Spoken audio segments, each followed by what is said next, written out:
there as well. With that Shadow Stampede, but the hook comes in. A double kill for best player. Can we make it a triple? Yes! Turtle says, wait a second, a lot of damage.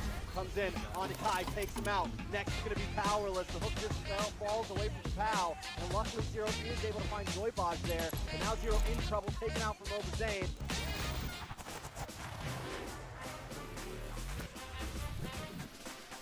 Super Shark very low. Zia is going to find Bokarasa. Blazing duet from Sleep. Hoon finds Dino. Zio finds ZPZ. Coppola takes down Super Shark for a double kill. And Zia with the triple is going to find Sleep.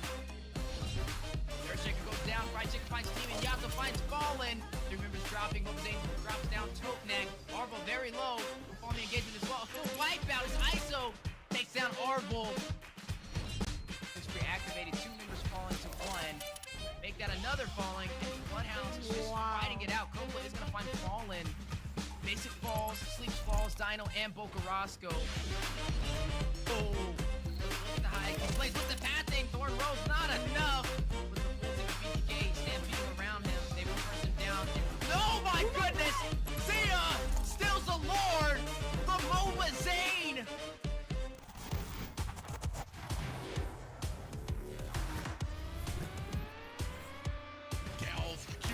Is down, traded for Coppola, and down goes CPR. They are trading kills. I don't even know what is going on anymore.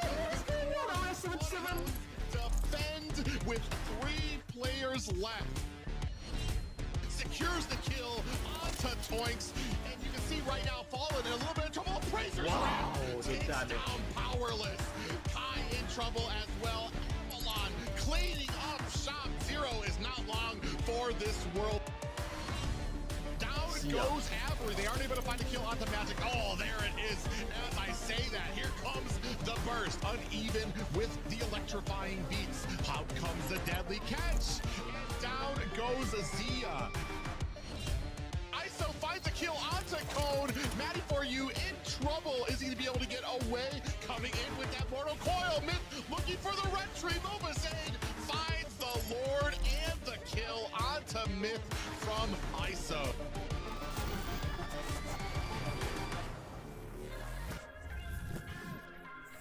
Once again, moving on to Coppola here, looking for the finish. Gets the final shot. That's a godlike kill over the side of best player. Zia's gonna flicker in, double kill. Dino goes down, and best player continues the torment. Make it a triple, looking for the Maniac. Can he lock on? He's under the tower, he doesn't care. Bokarasco trying to get the outplay, but Zia takes the kill from his hand.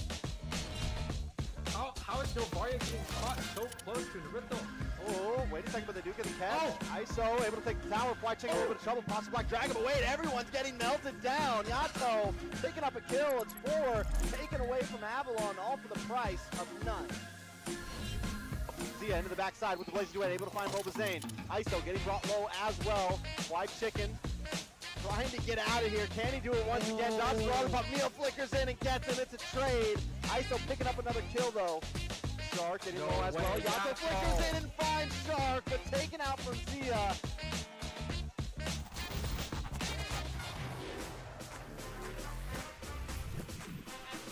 Blazing Duet dropping down. Merciless joining the party there low. DPR hits the decimation. Finds Avery. Gets a double. As he gets uneven. Gets DPR to a triple. As he finds Magic. A Maniac takes down Black. The co-alter to save him in the midst of the battle. Matthew finds Mikasa, unpunished, a counterplay. Regrets is gonna take down Mid. Kai's gonna take down Khan. Tyrant very low. Kai finds Matt for you. Another body drops. Regrets picks up a double. Finds Tyrant. Knights of Fate. They have the numbers. Trying to get into the backline. Does not find Demon though. He's able to get out of that range. Mark Cutie, a slight mistake and Basic will punish. Takes him out. That is a 3 for none trade. Make that a 4 for none trade. As Gauss falls, Basic wraps around, picks up the kill for a double. Merciless, nowhere to go. He does have Zero wrapping around. A good rotation from the Knights of Fates to punish. The mobilization, Christmas Blood. Regrets is going to take down Sleeps. They get another. Copla's going to find Zero. Bokarasco taking down Regrets.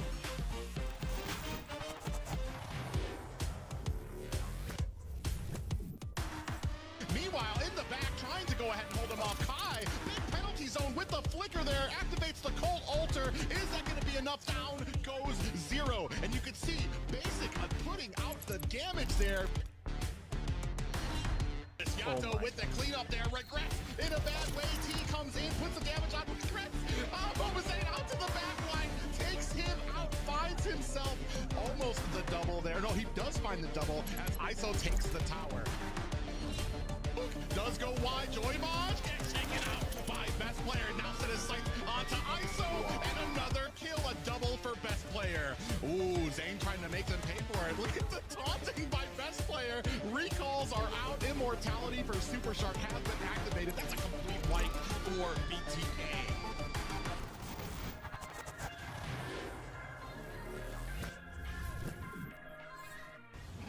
Cutie trying to find Basic, they can take out Basic, that is huge. Basic flickers through, they're not able to finish. None's Fury knocks him up. Mark Cutie finds Basic into the backside though. Demon able to find Mark Cutie, it's 1-for-1, make it 3-for-1. Area 77, finding the moment of strike. Franco, he's already taken a death. Bloodhounds looking for control over the pit as Kai and Zero waited out. The wall comes out, Mikasa dives in with the bravest fighter. Looking to target onto Bogarosco there. Out comes the falling Star Moon, but Easy Peasy still takes Turtle. And Dino is cleaning up. Oh! This is what I'm talking about. He flickers in, gets the knock up. ISO picks up Black, and Mobazane shredding through under the tower. Able to find two before he falls down. Magic gets the shutdown though. A two-man flicker set coming out from Chicken.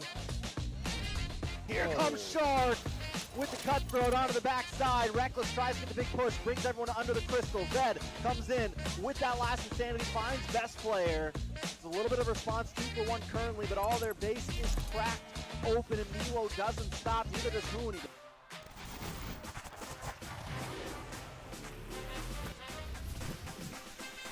Zia is gonna take down Sarbashi and are gonna claim the turn in the mid lane. Picks up a double, finds Powerless, a triple. If Mikasa's not careful, he's going in for the dive. Gets the triple. Mikasa responds from taking him down. Decimation from Kai is gonna find who last standing from Milo.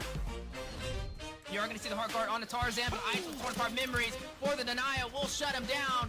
Can't out-heal this damage. T is going to claim a turret. Mobazane is going to find Basic. ISO takes down Demon. That is going to be a 3-for-none trade in favor for BTK. The huge save to keep their marksman alive. Zia picks up a kill off the assist, takes out T. Milo finds Chicken. Best player finds ISO. 4 members falling for BTK. Mobazane trying to fight out against the full team of TOB, but Zia, yet again, trumples over, takes the kill. A full wipeout as TOB now will push up the map. Will it be Bloodhounds? All of them very low. Tyrants rage onto the wall. Zero takes down Dino.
tournament for NACT Fall. This is Mara Aquino wishing you guys luck, and I hope you guys do so well and you go to Philippines for the upcoming M5 World Championship.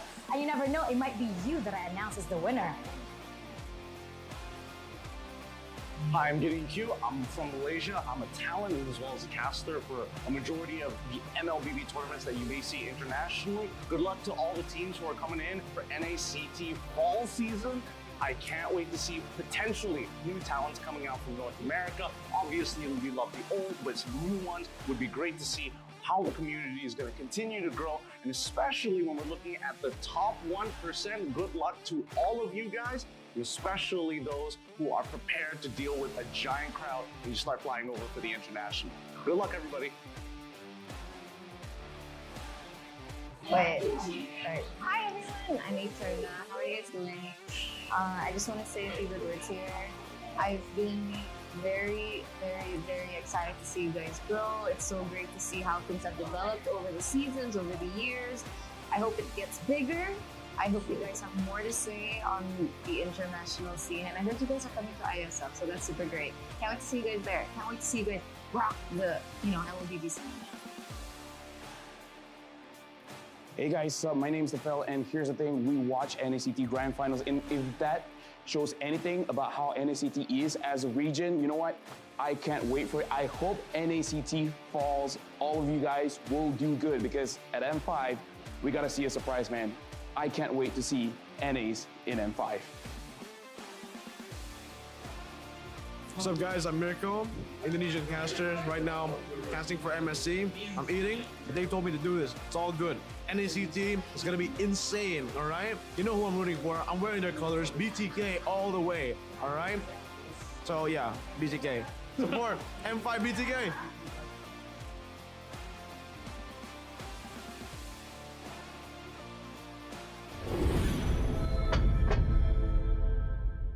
Welcome to a journey through time as we delve into the transformative milestones of North American Challenger Tournament, NACT. Our story begins on April 11th, 2022, when the North America Community Tournament was officially renamed to North America Challenger Tournament. The official NA YouTube channel was also introduced, and Team A77 claimed the title of champion for the season. Fast forward to August 7th, 2022, and NACT evolved into an officially organized North American regional event. The tournament spanned 13 days of thrilling online broadcasts, with Team First Blood triumphantly seizing the championship. As we moved into the fall of 2022, the first ever offline grand final was held, taking the tournament to a whole new level. This landmark event took place in Las Vegas, USA, creating an unforgettable live experience for all the fans and competitors. The NACT trophy was unveiled, and the championship title went to the Valley. They also represented North America in the M4, finishing in an impressive 6th place. It was a remarkable moment, as it marked the start of a new era for NACT. By February 2023, the NACT spring season was underway. The offline finals took place on May 14th at the HyperX Arena in Las Vegas. Our livestream page was a sensation, reaching number 36 on YouTube's trending list. Gerald Solomon, the head of the North American Esports Association, was in attendance. BloodThirstyKings, who will represent the United States in the IESF. This has been a brief look at the significant milestones of NACT, charting its growth, evolution, and the challenges conquered along the way. Stay tuned as we continue to make esports history.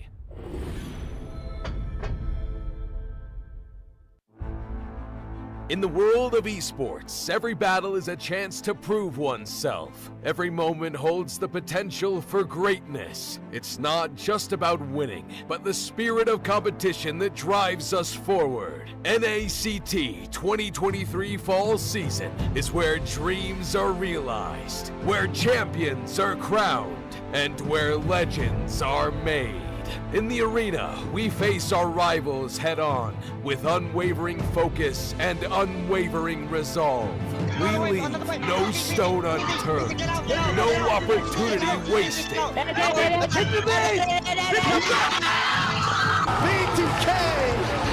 doesn't want to go out to... Together, we create moments that will be etched in history. We inspire, we innovate, and we forge new paths towards glory. NACT 2023 Fall Season. My fight, my moment.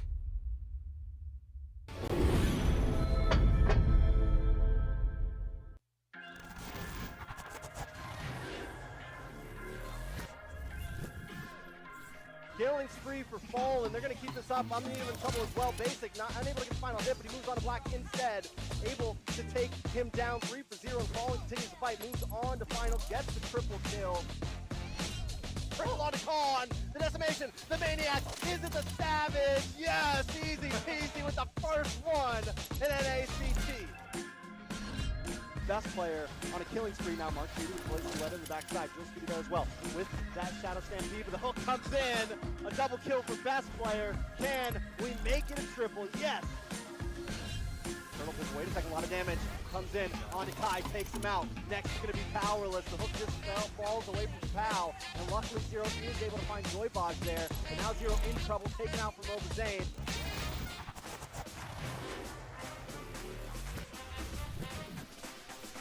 Shark very low. Zia is going to find Boca Rossa. Blazing duet from Sleep. Hoon finds Dino. Zia finds DP. Coppola takes down Super Shark for a double kill. And Zia with the triple is going to find Sleep. Third Shaker goes down. Fried Chicken finds Team. And Yato finds Fallen. He remembers dropping. Nova Zane drops down Tokeneck. Arvo very low. Falling engagement as well. A full wipeout as ISO takes down Arvo. Spree activated. 2 members falling to 1. Make that another falling. Bloodhounds is just fighting it out. Coppola is going to find Fallen.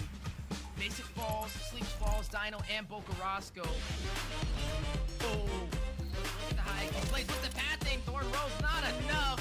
With the full team of BTK stampeding around him. They will press him down. Oh my goodness! Zia stills the Lord from Nova Zane.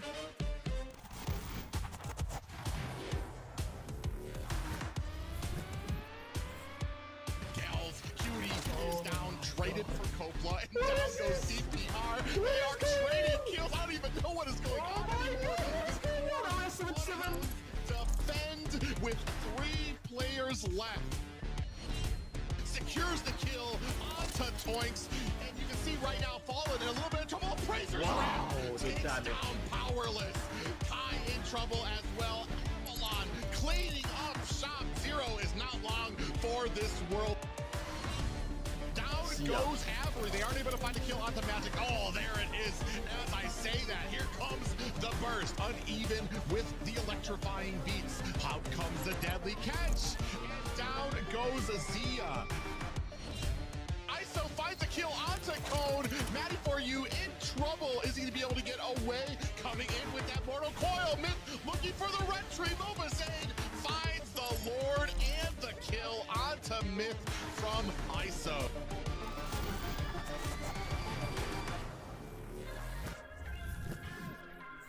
Once again, moving on to Coppola here, looking for the finish. Gets the final shot. That's a godlike kill over the side of best player. Zia's gonna flicker in, double kill. Dino goes down, and best player continues the torment. Make it a triple, looking for the Maniac. Can he lock on? He's under the tower. He doesn't care. Boca Roscoe trying to get the outplay, but Zia takes the kill from his hand.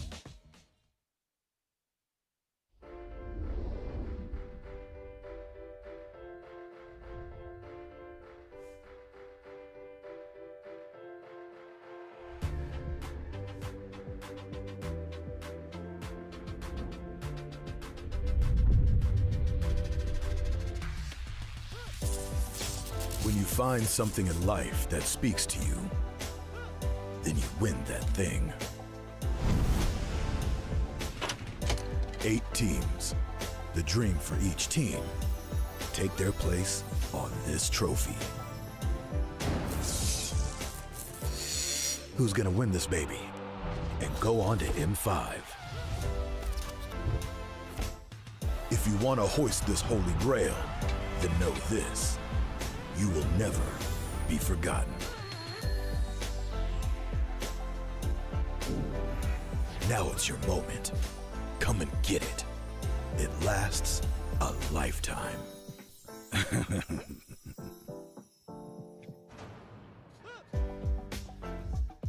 Welcome back to the final day of the 2023 NACT Fall regular season. Yesterday, history was made when Area 77 knocked out Knights of Fate. Today, A77 has a shot at securing the last spot in the playoffs as they face off against Avalon. Will they be able to punch their tickets to LA, or will Avalon revive Knights of Fate's dreams with a victory? I'm your host, Liz, and joining with me are Tret and Private, closing out this unforgettable regular season. Now, it's the last day, boys. A lot has went by in this season. What a monumental week so far. Yeah, you know, we are closing in on the final hours of NACT, getting that much closer and closer to LA in playoffs. And last night we had some insane upsets. We had some 2-1s around the board. And tonight, a few teams are fighting for their final seeding in these top 4. Yeah, if yesterday proved anything, it's that North America still has a few surprises up their sleeves when it comes to the top North American competition. And tonight we're going to see if there's any more left for these next 4 teams. And we'll find out if the surprise continues. But first things first, let's take a look at what has been going on so far. 1 month ago, 96 teams battled it out in the open qualifiers and only 8 teams remain in the regular season. The season is divided into 3 stages with a fresh and exciting point system. Stage 1 featured single elimination where one weekend took the field quick. Stages 2 and 3 follow the exact same format in double elimination, each cross-span of 2 weekends. And as points are accumulated and standings are cemented, the focus today is the last spot for the playoffs. 4 teams with the most points will put on a show in the offline grand finals, and the team with the most points will ultimately determine our champions, representing North America in the journey to M5. Now, Trex, what are we looking at for today's show? Well, today we have a very good show indeed, but to give a quick recap, this is the bracket of the final stage, and in my personal opinion, it's been one of the most interesting ones. Last night, we saw a huge upset with Area 77 defeating Knights of Fate 2-1 and taking the top 4 into their own hands. If they can beat Avalon tonight, it could be their ticket to LA. Now, Avalon takes out Bloodhounds and essentially does not give them the opportunity to make it to playoffs. Avalon securing an even stronger spot in this top 4. Now, this will be the first match tonight, Avalon versus Area 77. After that, the winner will go on to face BloodThirstyKings, and the winner of that will go on to face the TheOhioBrothers. And this is how we're going to decide on the seeding for the playoffs. Yeah, not just that, but as we've been seeing from last week, the BTK has been getting better and better and better, and people are starting to say whether they might have a chance to finally put that upset on the TheOhioBrothers, and that could possibly happen here tonight. However, what these teams are all going to be competing for is a chance at that prize pool. As we know already this year, everybody is going to be walking away with something, at least $500 and 15,000 diamonds. As we move up the standings, $1,000 and 20,000 diamonds. Fourth place going to be walking away with $1,500 and 25,000 diamonds. But first and third place is where it's at, $2,500 and 50,000 diamonds. Then second place, $5,000 and 75,000 diamonds. And first place walking away with $10,000, the highest prize pool we've had since ever in North America. And while the prize pool is the perks for all our players, the giveaway is the perks for you guys at home. On the screen, we have 40 giveaway codes for a chance to take home one of these amazing skins listed below. So take your phones out and type that code on the screen in the link in the description box to secure one of these awesome skins. Now, 40 giveaway codes is listed on the screen, so don't miss out on your chance to be a lucky winner. As Trex says, the best skin is the free skin. So, am I right, Trex? Which skin is your favorite skin from this list? I like all skins. You know, I'm the most unbiased caster there is, and all skins are equal in my book. But no, I think it's awesome. 40 users get to redeem this. I always think it's a great thing to be able to win something, and not just something for the teams, but something for the fans. And with only 40 codes, you guys are going to have to take advantage of that quick, because there's a lot of viewers out there and a lot of people who want to take advantage of it. And as you guys are typing that code in, let's take a look at the current standing to get prepared for today's matches. Now on the screen, you will see the current standings. Some points have already been secured, but right now we're looking at the TheOhioBrothers and BTK securing the top 2 spot. They're pretty much safe for LA, and Avalon Knights of Fate are currently 3rd and 4th, where Area 77, depending on their performance today, will determine whether or not they can knock out Knights of Fate and move it to the playoffs. Trex, what are we looking at for the other teams? All right, so pretty much, as you guys can see, this graphic's a little bit different than some of the past standings we saw in the past. As we can see, Bloodhounds, Aggravate 1, and Nighthorde all marked as red. This means their points are secured, and it means they will not be making it to the playoffs. Now, any team with an asterisk next to their number means their points have not been added yet. They are still in the progress of completing stage 3. So Area 77 sitting right now, if they can win this game, it'll tie them with 200 points against Knights of Fate, and due to tie-breaking rules, meaning that however many games these two teams have played against each other, whoever has the better record gets the dub in the tiebreaker. And Area 77, Knights of Fate have only played against each other once so far, which was their past game. Area 77 won that, so they're looking for the tiebreaker, possibly better. Avalon, BTK, and TheOhioBrothers still also have a lot more points to get, and depending on how they do tonight will depend on how they seed off, because in the playoff it's going to be 1st versus 4th, 2nd versus 3rd. So just that initial standing in playoffs can be very detrimental to how the rest of the bracket goes. Yeah, and in typical terms, if you're an Avalon or a Knights of Fate fan, you're looking for Avalon to win here. And if you're an Area 77 fan, you're looking for Area 77 to topple tonight. And it looks like Private Dancer is voting for Avalon and Knights of Fate. So it's funny because it seems like Knights of Fate's fate is in the hands of Avalon, and Area 77's fate is in the hands of Area 77 as well as Trex and UA. Trex, what do you think? I mean, I think it's definitely, if we talk about who the favorite is, most likely it is probably Avalon. They've had the better season so far. But Area 77, we've known them for a very long time. They've always been, either a very good team. The past 2 seasons, they've dropped down to more of the mid-side of top 8, maybe even the lower mid-side of top 8. But I do feel like the last night they put on a good show, man, and they seem hungry, and they are going to come into this wanting to win, to where Avalon might be a little more comfortable. They already know they have playoffs secured, and why do they have to try their hardest? Whereas Area 77, it's like, it's all or nothing here, and if there's one thing we've ever seen in NA, a team that knows it's all or nothing normally performs to their best, and that's what I'm really hoping for tonight. I just want a Cinderella story, And who will it be? The Cinderella story of Area 77 or the fate of Knights of Fate in the hands of Avalon? Let's find out as we continue with the first series of the night.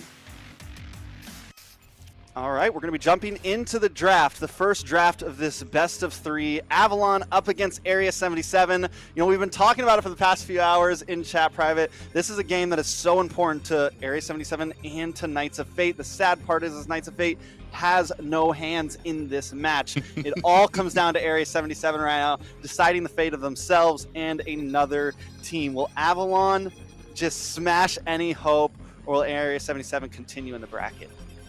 Yeah, and that's the real thing right now, is that there is a lot of pressure on Area 77. You touched on it a little bit. Avalon, they've already got their spot secured. It's all on Area 77 to maneuver and fight their way into that top 4 spot. And some things to be looking out for, as we saw from yesterday. DPR, especially on that Martis, has been an absolute monster. Is that something we might be looking at taking off the table for him? Yeah, definitely. I mean, he's been a monster on a few different things. I definitely feel like it's something to watch out for. I'm wondering, I think the player that a lot of us have our eyes on still is Victor, at least for me. We've seen him perform very well in the Uranus, but I feel like a few other XP laners, we haven't really seen him get like full grips on. He had a good game on Paquito last night. He had a bad game on Paquito last night. So I still kind of want to see him spread his wings and expand that hero pool, and I think that could be something important for him moving forward. Basic as well. We got Basic versus Mark Cutie in the gold lane. Now, I think a lot of us feel like Mark Cutie is probably one of the best players on Area 77, and if he can get the better of Basic, it could be huge in these matches coming up.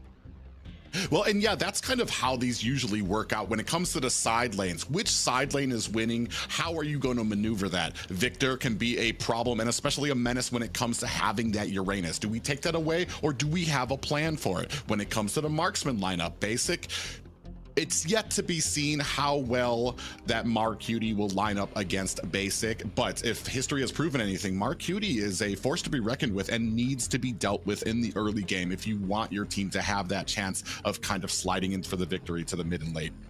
Most definitely. Now, one suppression has been taken off the board. We still do have the Kaja up. I've been noticing as we've come through all three phases, the bans have been slowly changing here and there, and the Franco has become a lot more prevalent. The Kaja, people just don't want to deal with some of those heroes. They want to have free movement, especially with how some assassins have been getting more involved in things. I think it's an important ban. Now, they pick up the Fredrin, always a solid pick up front. The flexibility of it, we see it mostly in the jungle, but there are teams like TOB and some other teams that will flex it to the XP lane. So I think it's a solid front.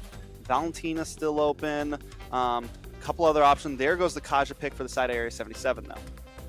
So with the Kaja pickup, having kind of a support roam tells me that if you're going to want to kind of round out the competition, you're going to want to have some type of heavy front for it as well, lest you start having like a very squishy composition. And especially with the Fredrin in the front line, it's going to be very tricky to kind of break through that. Are we going to secure maybe an XP lane to kind of get some type of domination before Victor can get his priority picks there? No, it looks like we're going to go ahead, pick up the Bruno first.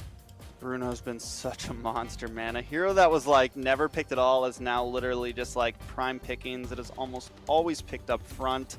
And this is like around the world. This isn't just anything. This isn't just anywhere thing. Bruno has just stormed the scene. And I think one of the things I really like about it is it's a nice breath of fresh air from the typical, you know, Trinity build, the typical speed marksman, the shred marksman. It's nice to have a nice burst lane marksman. I was expecting maybe to see something like the carry, something to deal with this possible Fredrin. So if Avalon continues to go bulky, it could kind of be their saving grace in the early game. And there we go. We now see the Grok come in. We have the Fredrin, and they go for the Brody pretty early on.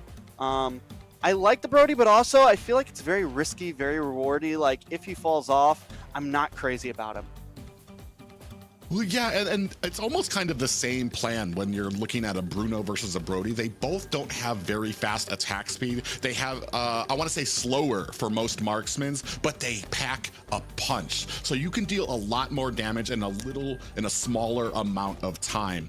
And that's kind of what you're looking for, especially on Area 77. Once you get that Divine Judgment, you're going to pull them back. You want the most amount of damage you can put on a person quickly to get that isolated out, because the worst thing that can happen is you aren't able to burst somebody out that you've now drug into your team and possibly created a hazard zone there. But we're moving into the second banning phase, and Valentina taking off the board for Area 77. Yeah, Area 77 must already have an idea of what they want as a mage. They are going to have first pick after this, right? So they ban out the Valentina.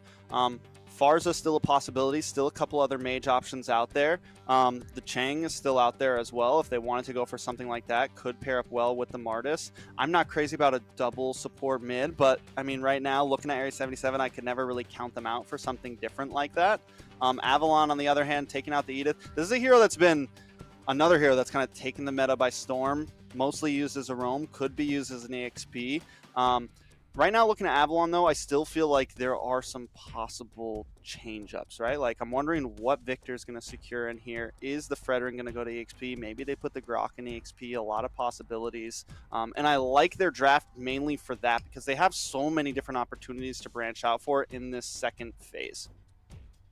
Well, with Victor, you're kind of looking for probably something that's mobile, something that can get around, cut the lane, and get to the team fights as fast as possible. Sans that, Victor also showed yesterday that he can kind of try to root through the jungle, isolate that mage, either blow the ultimate from them or actually burst them down so they're not going to be part of the fight. So he can be very versatile, and like it's another thing that needs to be addressed on the team, and you need to kind of be wary of that while you're in the opening minutes of these games.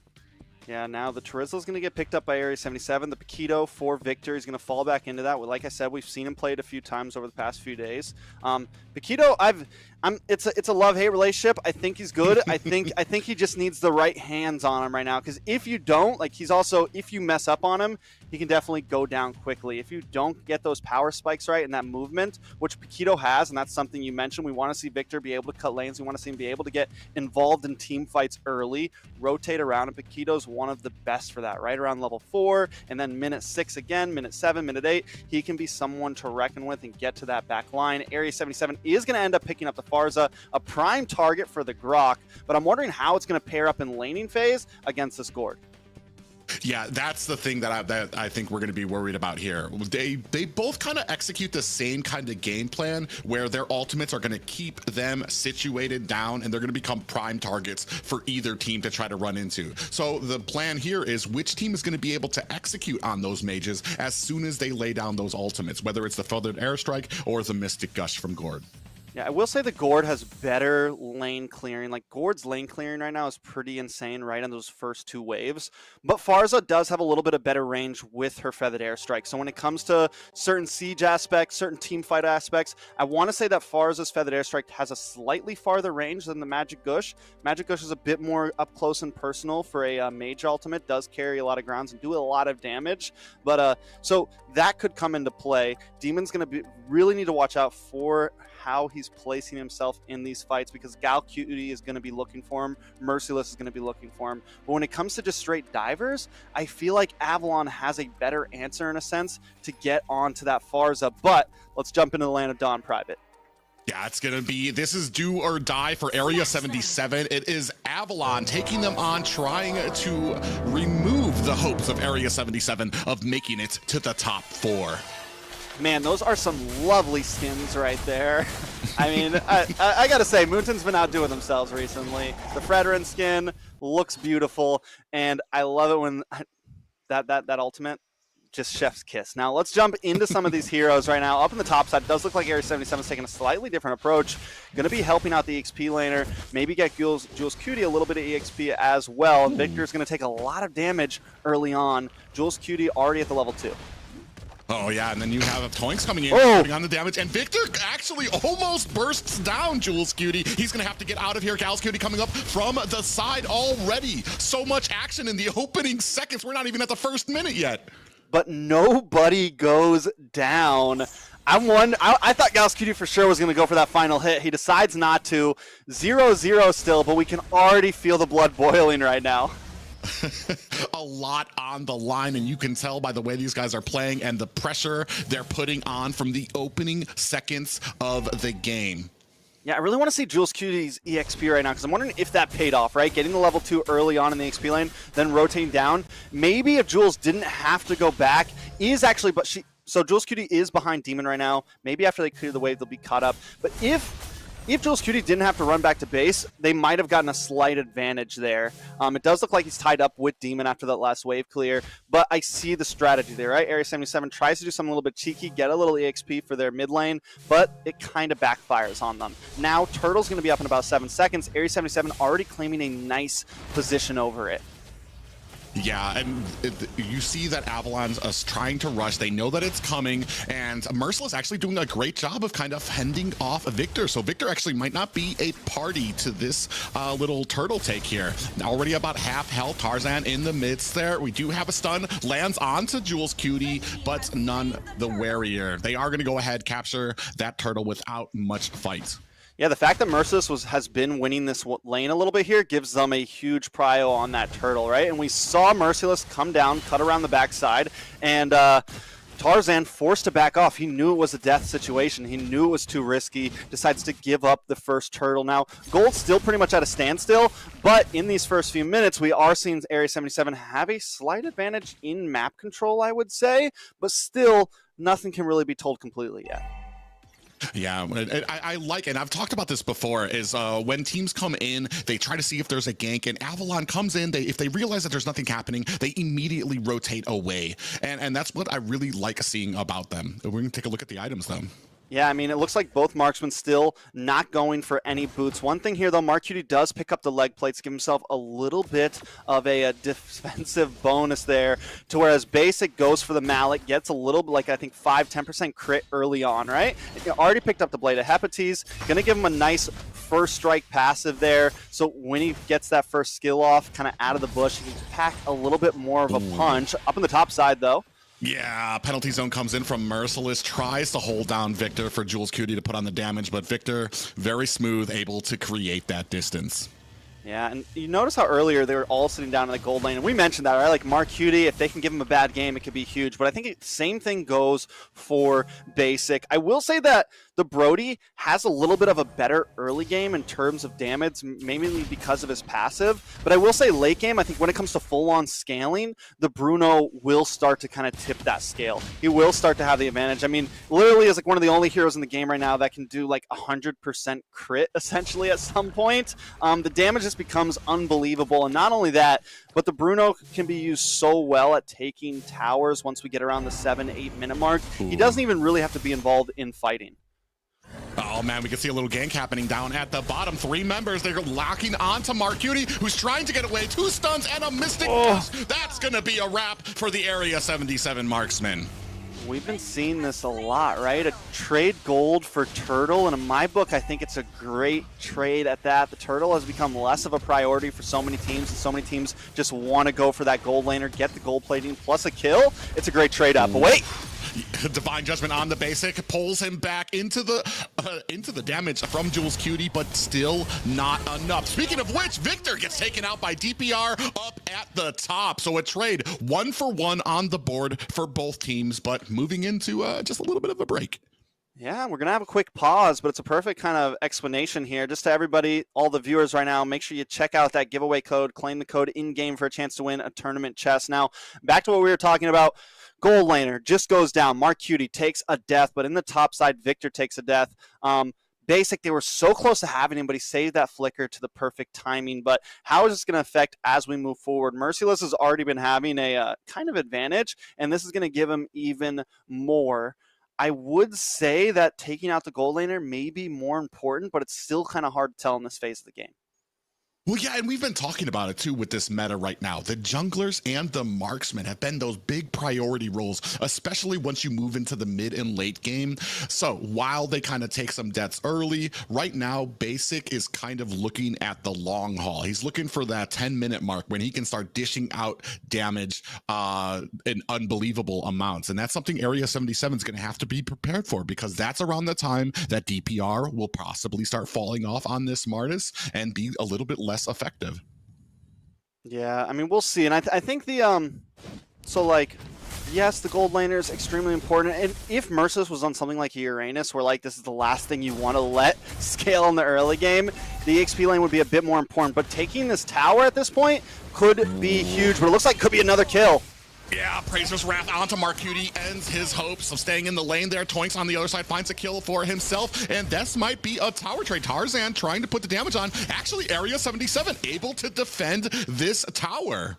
Yeah, they're keeping that tower up for dear life right now, doing everything they can to try to even things out. Merciless is going to be able to rotate around now, which is going to help a bit, whereas Basic needs to run back down to that gold lane. They got to try to clear that tower as quick as possible, because that's going to kind of keep Area 77 from having some advantage when it comes to members rotating on their team.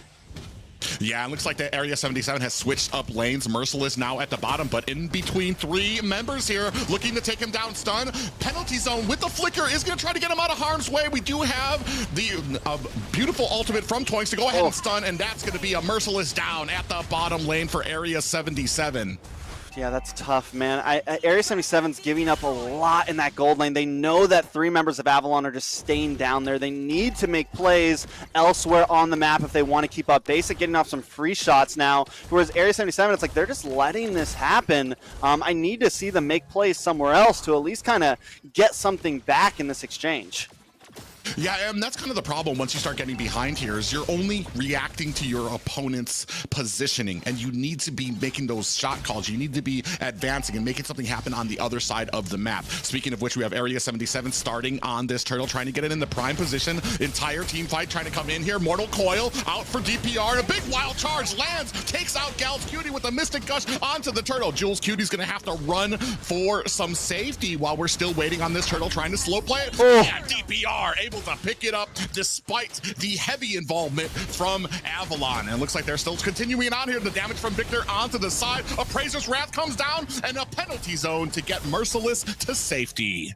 Area 77 hanging on right now. Only a 1K gold lead, and I will have to say that the 3 turtles that they've gotten have been the only thing keeping them in this early game right now. Now that we're encroaching into the 7.5 minute, we're in mid-game territory, right? And Victor, speaking of mid-game on this Paquito, as I've said hundreds of times, the Paquito has an insane mid-game. Even after taking that death, even after losing lane, we're seeing the punch that Paquito packs right now. No pun intended. The man is a monster, and it could become crucial. Mark Cutie still needs a bit more time to be able to scale up here.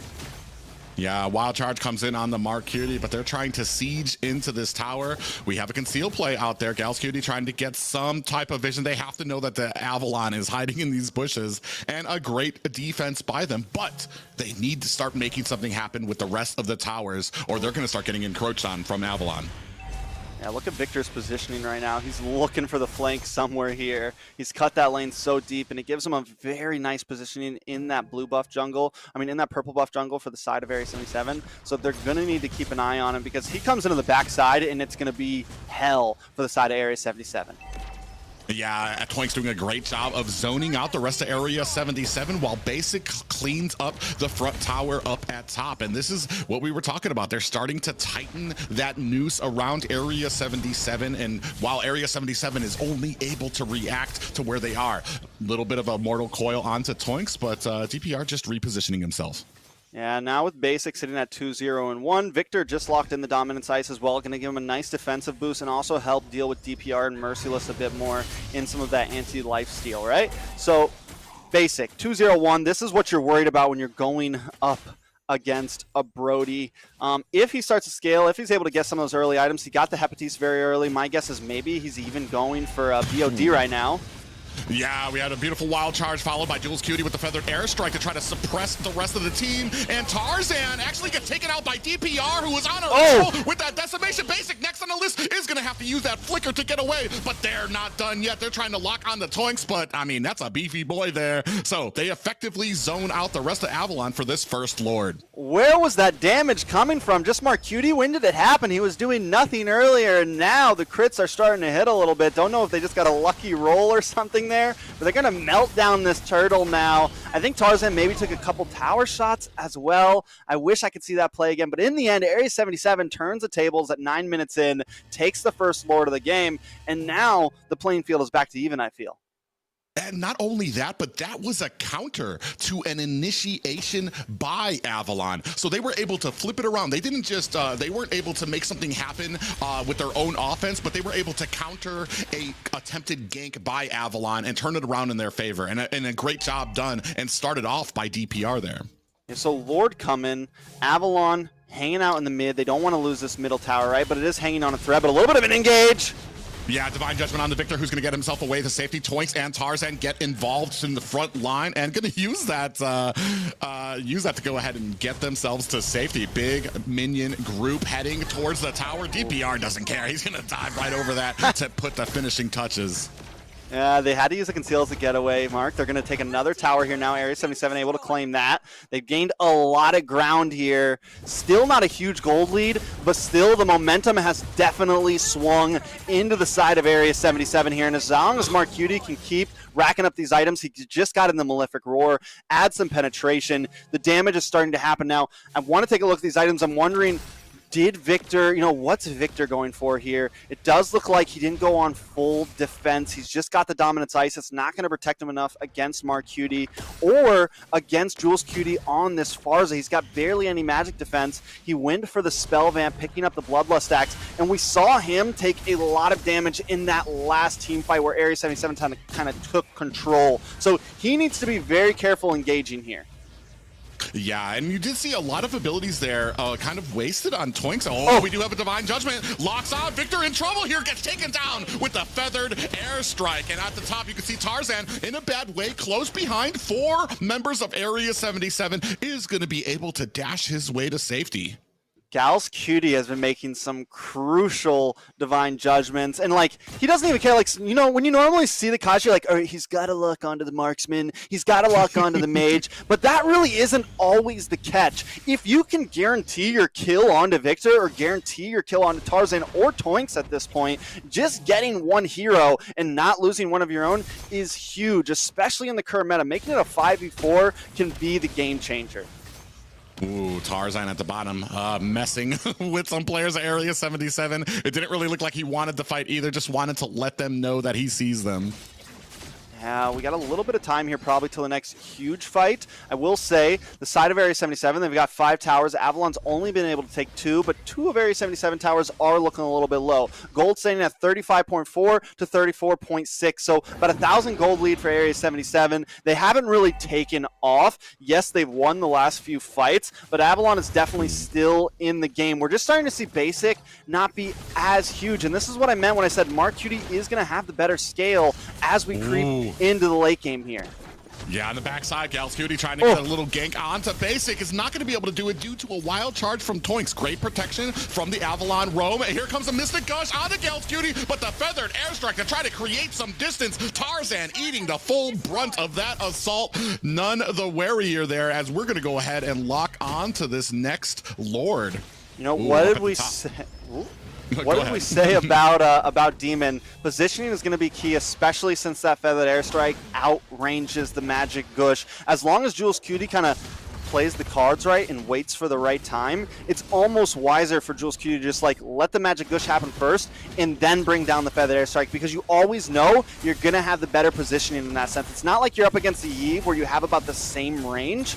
It's a little bit different. Up on the top side, though, it does look like Victor's going to be able to take something. Yeah, and Victor actually takes down the tower while the rest of here, Area 77, trying to make them pay for it. But Basic actually able to find a kill, but Marcutie finds himself a double, and Merciless able to take down Basic. So we're able to push the top tower, but we just lost 3 in the process and a Lord. And a mid tower at this point. Area 77 definitely getting the win in that book. Yeah, and now we're starting to push here. Victor's trying to fend off this, trying to pick off some of these minions to stop the push from Area 77. He is able to slow it down a bit, but now we're going to have minions pushing on all lanes. Yep. I'm wondering, Area 77 now sitting at a 3,500 gold lead, almost breaking into 4K. Lord marching down the top side. Victor does have a little bit of positioning, will get found out, but at this point, can Area 77 really break through here and take a few inhibitors?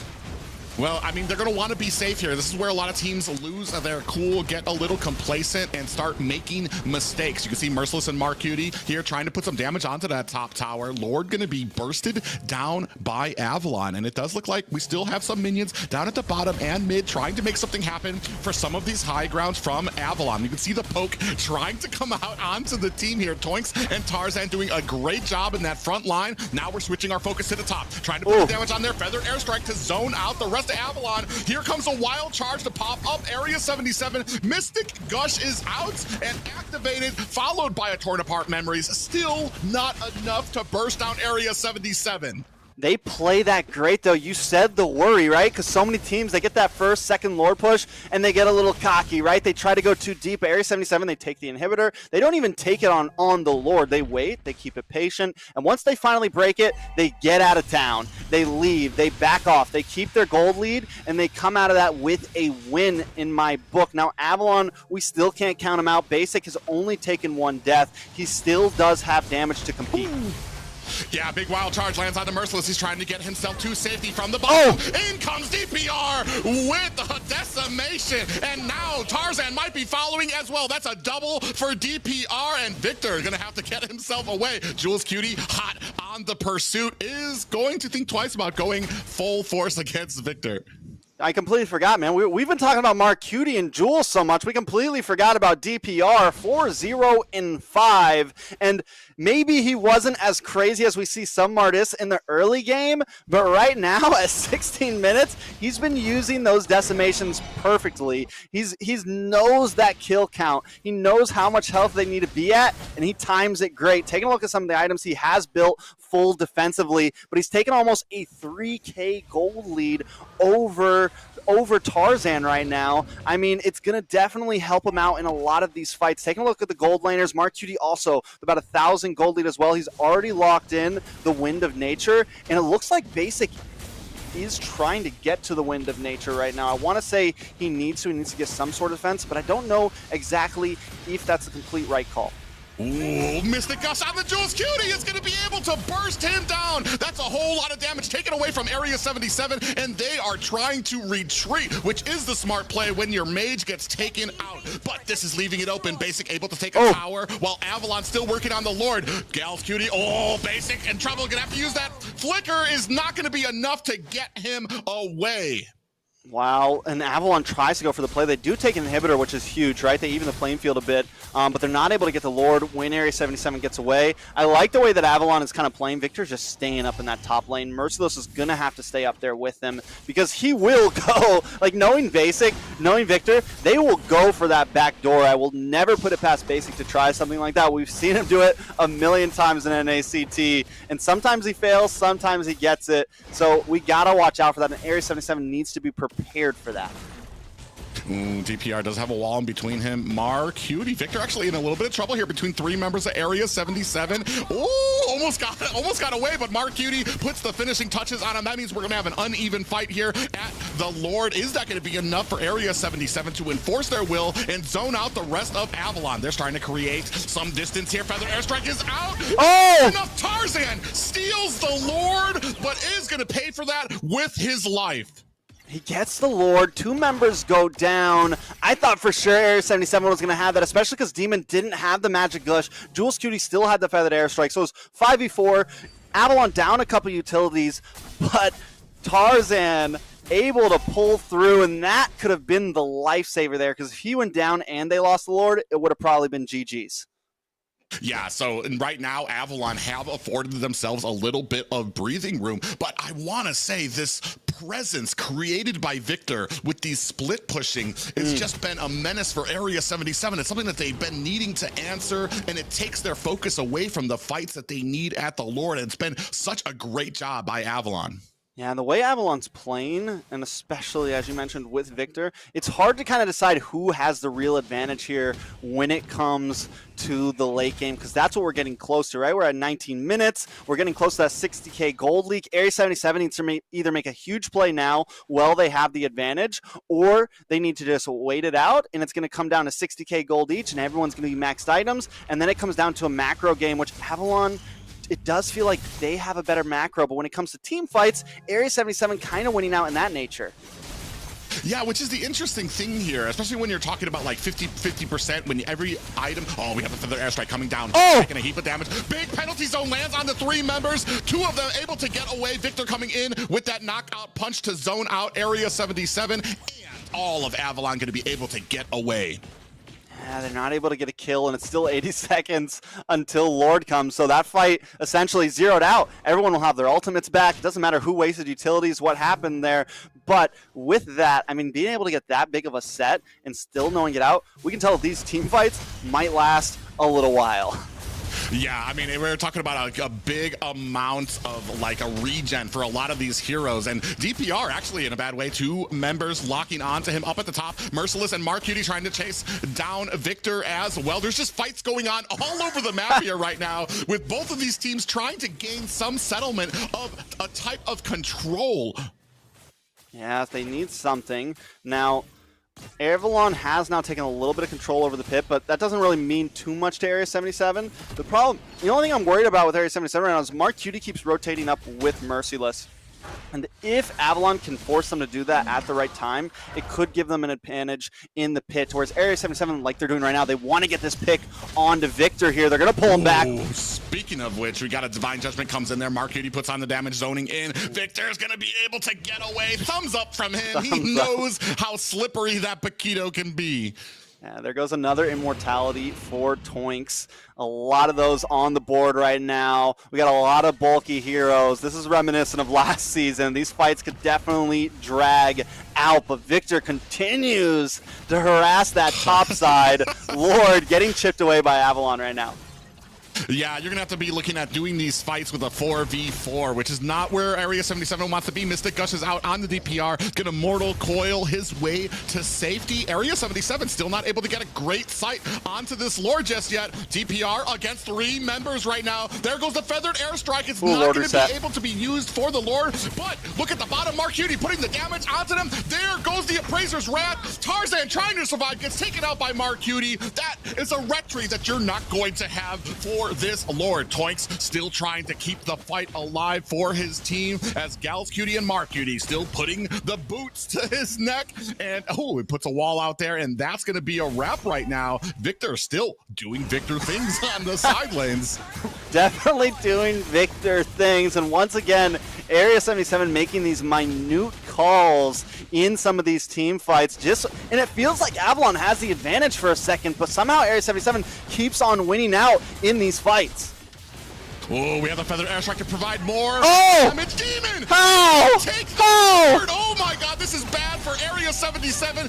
Demon takes out DPR, and that might be a wrap for Area 77, but you can see Demon now using that immortality. Merciless is in tow, flickers out, he's not able to get him, and Basic takes another tower off screen, and now we have a Luminous Lord heading to the top for Avalon. All right, it's 4-4. Tarzan just got back on the map. With Mark Cutie and the Feathered Airstrike, Area 77 could honestly defend this if they play it right, especially the way that Avalon's looking right now. They might not, they're not going to even push this. They don't have the lanes. They don't have the minions. We're going to be possibly going to another Lord here, Private. Yeah, we're at 23 minutes there. I hope you guys had nothing planned. Game 1. Half hour. We're going to go ahead and put this to the test. Tarzan still trying to help out with some tankiness to aid with that Lord. We're still putting damage onto these high ground towers halfway through the mid, and it does look like a great and safe defense for Area 77. I just want to say this, win or lose, no one expected this out of Area 77. They came into this season, let's be real, looking a little janky. And right now, they're fighting for a playoff spot. It's game 1. We're 24 minutes in. And Avalon, the number 3 team on the board right now, is having trouble with this. It could go any way right now. Taking a look at some of the items, Bruno has sold boots. He's going to be walking a little bit slower, but he's going to be putting a little bit more damage on it. Basic did finally pick up the Wind of Nature, also has the DHS, has the Athena shield instead of immortality, but that's going to help out when Jules Cutie tries to single him out. But that is going to be his only chance, right? Bruno also doesn't go for any immortality. We are straight bursty. I will say Mark Cutie is going to have a little bit more damage in the Nicothines, and because of that gold meteor, he's going to get that slight shield bonus if he gets into, you know, that death ratio. If he gets down to, I think, what is it, 30%, 40%, something like that, you get that quick shield. So could also be crucial in these team fights. Man, it's kind of wary now, trying to think. We're at the point where it's the next fight. If you can get a team wipe, if you can wipe them out at the Lord, that's going to basically win you the game. Oh, we have a beautiful Divine Judgment on the Toinks, who's going to be able to wild charge his way to safety. And now you're not going to have that Divine Judgment for the next 40 seconds. And Lord is going to be up in 25. Will Avalon try to rush it, though? I think right now, it's like, even when you see those utilities go down, it's like, are we going to risk it and rush this Lord, you know? Or are we still going to play it slow? And one thing about NA is we have gotten a little bit better, I feel like, at kind of dancing with the Lords, whereas before it's like, I'm going to full attack it, you're going to full attack it, let's see who does better, you know? Now it does feel like people are taking their time a bit more. It does look like Tarzan is going to start it up, and Victor's still doing those Victor things up on the top side, but this time Demon and Basic are with him. Oh no, Jules Cutie shows himself there with the feathered airstrike. Merciless in a little bit of trouble getting pushed out. And here comes Mark Cutie from the flank. Gals Cutie here to aid him as well. And both teams walking away. Nobody died just yet, but a little bit of a skirmish down at the Lord as both junglers duking it out. Toinks will get there first though. Toinks doesn't have the wild charge. Merciless doesn't have the penalty zone. Jules, whoa! Yeah, every time I see it. Went on to Demon, but still not able to make anything happen of it. I feel like we're kind of spread across the map a little too thinly to start getting those divine judgments out and getting the heat onto the damage. The feathered airstrike is down. Oh, how many times? Again, Demon with the Mystic Gush wild charge lands onto two members. Mark Cutie and Gals are in trouble. They might be taken out here. Mark fighting for his life. Immortality has been activated, and that might be a wrap. He's dancing all over, trying to put the damage on, and an immortality activated for Tarzan. Basic trying to run away. DPR coming in. He's going to be looking for that destination. Takes out Basic, and we are at 1 kill to 2 right now in favor of Area 77, but we have a Luminous Lord coming up at the top, which Area 77 are going to have to respond to. And they have no Mark Cutie, 50 seconds for Mark Cutie, but they do take Basic and Toinks away, so that is something huge for Area 77. They can defend this if they try. It's just not going to be easy. Avalon doesn't have the minions once again to push in. Can Area 77 drag this out a bit longer? Yeah, and that's what they're looking to do, is to try to take out these minions. We still have 2 high ground towers for them. DPR up at the top, fighting Victor and a Lord. Feather airstrike comes down to provide some air superiority for them. Merciless taking a heap of damage from those knockout punches, is going to have to use that penalty zone to get away. Gals Cutie dashes away. This might be the end of the high ground tower at mid, and that's going to be a wrap. Demon with finishing touches, but in comes DPR. Victor in a little bit of trouble, very low. DPR sees him, is going to try to get into there on the other side. A great taunt onto Tarzan, but that's going to be a wrap for him as the immortality gets activated, and Tarzan going to be able to get away. Bro, Victor, they wanted Victor so bad there, and Tarzan, honestly, the fact that he was able to dive in there, get that taunt off, just completely even things out. But also another huge thing to talk about here is Lord gets stopped. It's 5v5 again, 70 seconds on the clock. We're at 28 minutes. We're looking for NACT history possibly here. We're closing in on a 30-minute mark. We're definitely dragging out right now. Immortalities all around the board. Victor does go for a hybrid build. He picked up the Bloodlust Axe. He goes into Hunter Strike, and then he picks up the Immortality and the Oracle. So he has some sustainability. He also has some damage, and with the Hunter Strike, he has the movement, and that's why he's been able to cut these lanes so well, to split push so well. Listen, man, Area 77, let's be real. Area 77 has been kind of winning these fights. Even when they're on the backboard, they're able to defend and get the advantage. Where are they messing up, Private? There's one major thing, and that is that mother-loving Retry. What is going on tonight? Yeah, they're just not creating the distance or the pressure from onto Avalon to create that distance that will allow DPR to get in there. Well, actually, Toink's in a little bit of trouble here, but I want to say, as we move later and later into the game, we're looking at like 60, 70-second death timers here. So we're looking at these next fights and trying to make sure that we are protecting those squishy players, that Gals Cutie, that Jules Cutie, and that Mark Cutie, to make sure that they can survive here, because if one of those damage dealers gets taken out, it's going to be a whole lot of time before you see them on the battlefield again.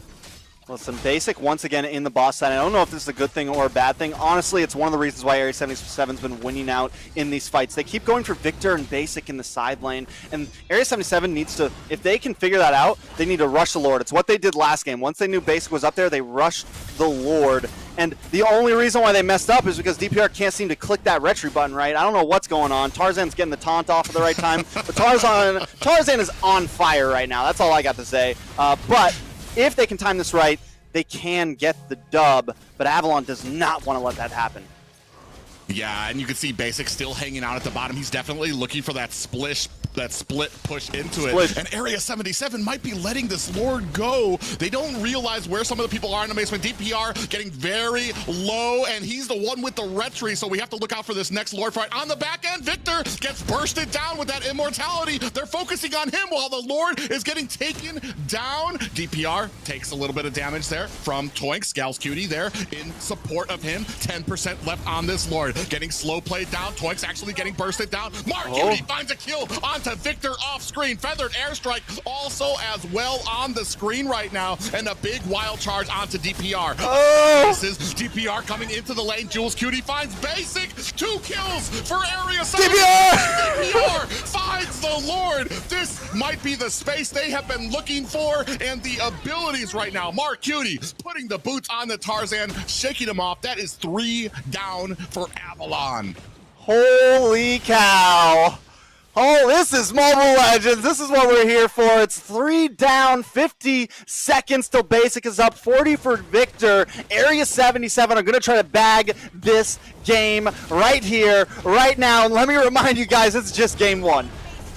Yeah, this is just game 1. We are rushing to the mid tower at the 31-minute mark. Mystic gushes out. Merciless comes in with a flicker and a penalty zone, while Jules Cutie trying to support him with that feathered airstrike. 50% left onto the core. This is game 1. Area 77 still alive with their hopes for the playoffs. Woo! Yeah, man, I don't know. I don't know what we just watched. 32 minutes in. I'm wondering, does that go down in history as the longest, Private? I think it actually does. I think the last one was Private's so surprised right now. His face is stuck in that position. I'm just kidding. Yeah, it's just such an intense game. All the Wi-Fi starting to crash around me. But I want to say the longest one was around 29 minutes. That has to be the new record for NACT for this season, at least. Wow, man. And Area 77 pulls it off at Avalon, man. Either way, I got to give it to them for their macro that whole game. You know, we've all been wondering how Victor's going to play it out, and Victor played an amazing game right now. Whether Basic should have always been there, whether that was the right team call or not, I question, because I think that's what gave Area 77 the advantage in a lot of those fights. But Area 77 also, they played such a patient game, and so many, even that last Lord fight, man, they didn't rush in until the last second. They were able to kill Victor in those last moments and able to get the advantage, and everyone gets there in the nick of time. The Divine Judgment comes down and they pull everything off. Now, taking a look at some of these items, I'm wondering what we could have done different. Victor doesn't go for a full defensive build. It looks like he eventually sold out as well and picked up the Rose Gold Meteor to get a little bit more damage. I'm wondering if that was the exact play, if that was the nail in the coffin or not. Well, and the thing is those plays are always a double-edged sword. If it had worked, people would have Basic on their shoulders, hailing him as this great 5-head thinker. But it didn't, and that's kind of the point with these all-risk types of plays, is you go all in, you try to make it happen. Sometimes it's not going to pay off for you, and it didn't for Basic there, and Area 77 able to take advantage of that. Yeah, I think in that moment, both teams were really risking a lot, because Mark Cutie isn't by Lord Pit either. They decide to send Mark Cutie and Merciless over to Victor, right? They get the kill on him, but that Lord was sitting down at 20%? You said it during the play-by-play. It's sitting at 20%, and it's like, Area 77, you got to get over there if you want to be able to get this. And they're like, we got to take Victor out first. We got to do it. So risk for both teams, but Area 77 pulls off the strat in the end, and they get the dub in game 1, putting them at match point for this, putting them at 1 game closer on to playoffs. Now, taking a look at some of these stats, Mark Cutie as the rich guy, most gold per minute. Demon doing insane amount of damage, 44% for his team. Yeah, and of course the sandbag going to Tarzan, and Forgotten One going to Merciless. But let me just say, I've been saying it a lot in the past, is that there is a reason that Area 77 used to be one of the most feared teams in North America, and this is the reason for it. We're starting to see shades of that coming back. This is the Area 77 that everybody was in love with almost a year ago, I want to say. I mean, and I'm not gonna lie, there was a point where I was like, Area 77, I don't really rock with you guys anymore, man. I kind of fell off on the Area 77 train, but tonight they're starting to earn Trex's love back a little bit, man. They're putting on a show right now. A bottom bracket, a lower bracket, a loser bracket run right now for playoffs at that. Now, Avalon, we've seen them reverse sweep before. They reverse sweep Bloodhounds last night. We know they never show all their tricks in game one, and they always have more to pull out. So we definitely still can't close the curtain on this yet. Yeah, it's going to be impressive to see what Avalon has in store for them. I mean, are we going to be taking out that Martis? I want to say he was about 6'1" and 9. Maybe not as heavy-handed with those retributions, but he had the retribution when it mattered. However, he also was playing the Martis well. 1 death on the jungler throughout that entire 32-minute game. That has to say something about his ability on it. Yeah, I mean, there was a lot of points where he's hanging out, like that last point, he's hanging out in the Lord Pit. You know, he's kind of doing the back and forth, jockeying a little bit by himself, essentially, against 2 or 3 Avalon members. And he's able to kind of keep eyes on it, keep range, keep threat on it. So Avalon's like, do we really want to force this yet? Do we really want to force this yet? And even though he kind of messed up on a lot of those retributions, or I would say really Tarzan just did so well keeping his taunt in clutch and keeping that dash ready to go, playing the distance of those feathered airstrikes and dashing at the last moment and securing it. Either way, DPR definitely played an amazing game that time. On to the second. Here comes the real ban. Gals Cutie Kaja banned that thing off the map. So no more suppression at all for this game. Franco and Kaja both gone. Yeah, and that's going to be the interesting thing to see how they work without it. And when you were talking about those retributions, I also want to point out, it wasn't just Tarzan, it wasn't just Tarzan getting those retributions. There were some that was gotten by Demon. I think Toinks got one of those kills as well. So that's a team effort, so that the entire team knows when it gets to a certain point, everybody, all guns on the Lord. And maybe that's something that Area 77 needs to clean up a little when it comes to these Lord engagements. When that Lord gets down there, it's not just on DPR to try to get that retribution. It's got to be the whole team or nothing. Definitely. It's definitely going to be a interesting game too. So I think kind of back, there goes the Bruno ban as well. Area 77 going to be, so now Area 77 forced to change things up. Do they pick up the Fredrin here first pick? I think it's a solid pick up front. Take it away from Tarzan. You know he does amazing on it. He played a great game on it. And also, it's just a good hero, so you secure something. And with the way that Avalon is targeting Area 77, I feel like Area 77 has to take some shots back. But instead, they pick up the Valier, which I think is more of a preliminary strike to the Fredrin if it gets picked up. Yeah, especially because of how well he kind of works against those heavy front liners there. But in answer to that, Demon picking up the Novaria, and we've seen here, especially yesterday, Novaria with those snipes can be incredible, especially before the fights start. If you're talking about a marksman or a mage at half health before you guys even start engaging, I mean, that's a huge debilitation for your team. And it's something I think Avalon, they lacked a little bit of damage in the late game, and she scales, man. That snipe, it becomes crucial if they want to take it to another 20, 30 minutes, you know?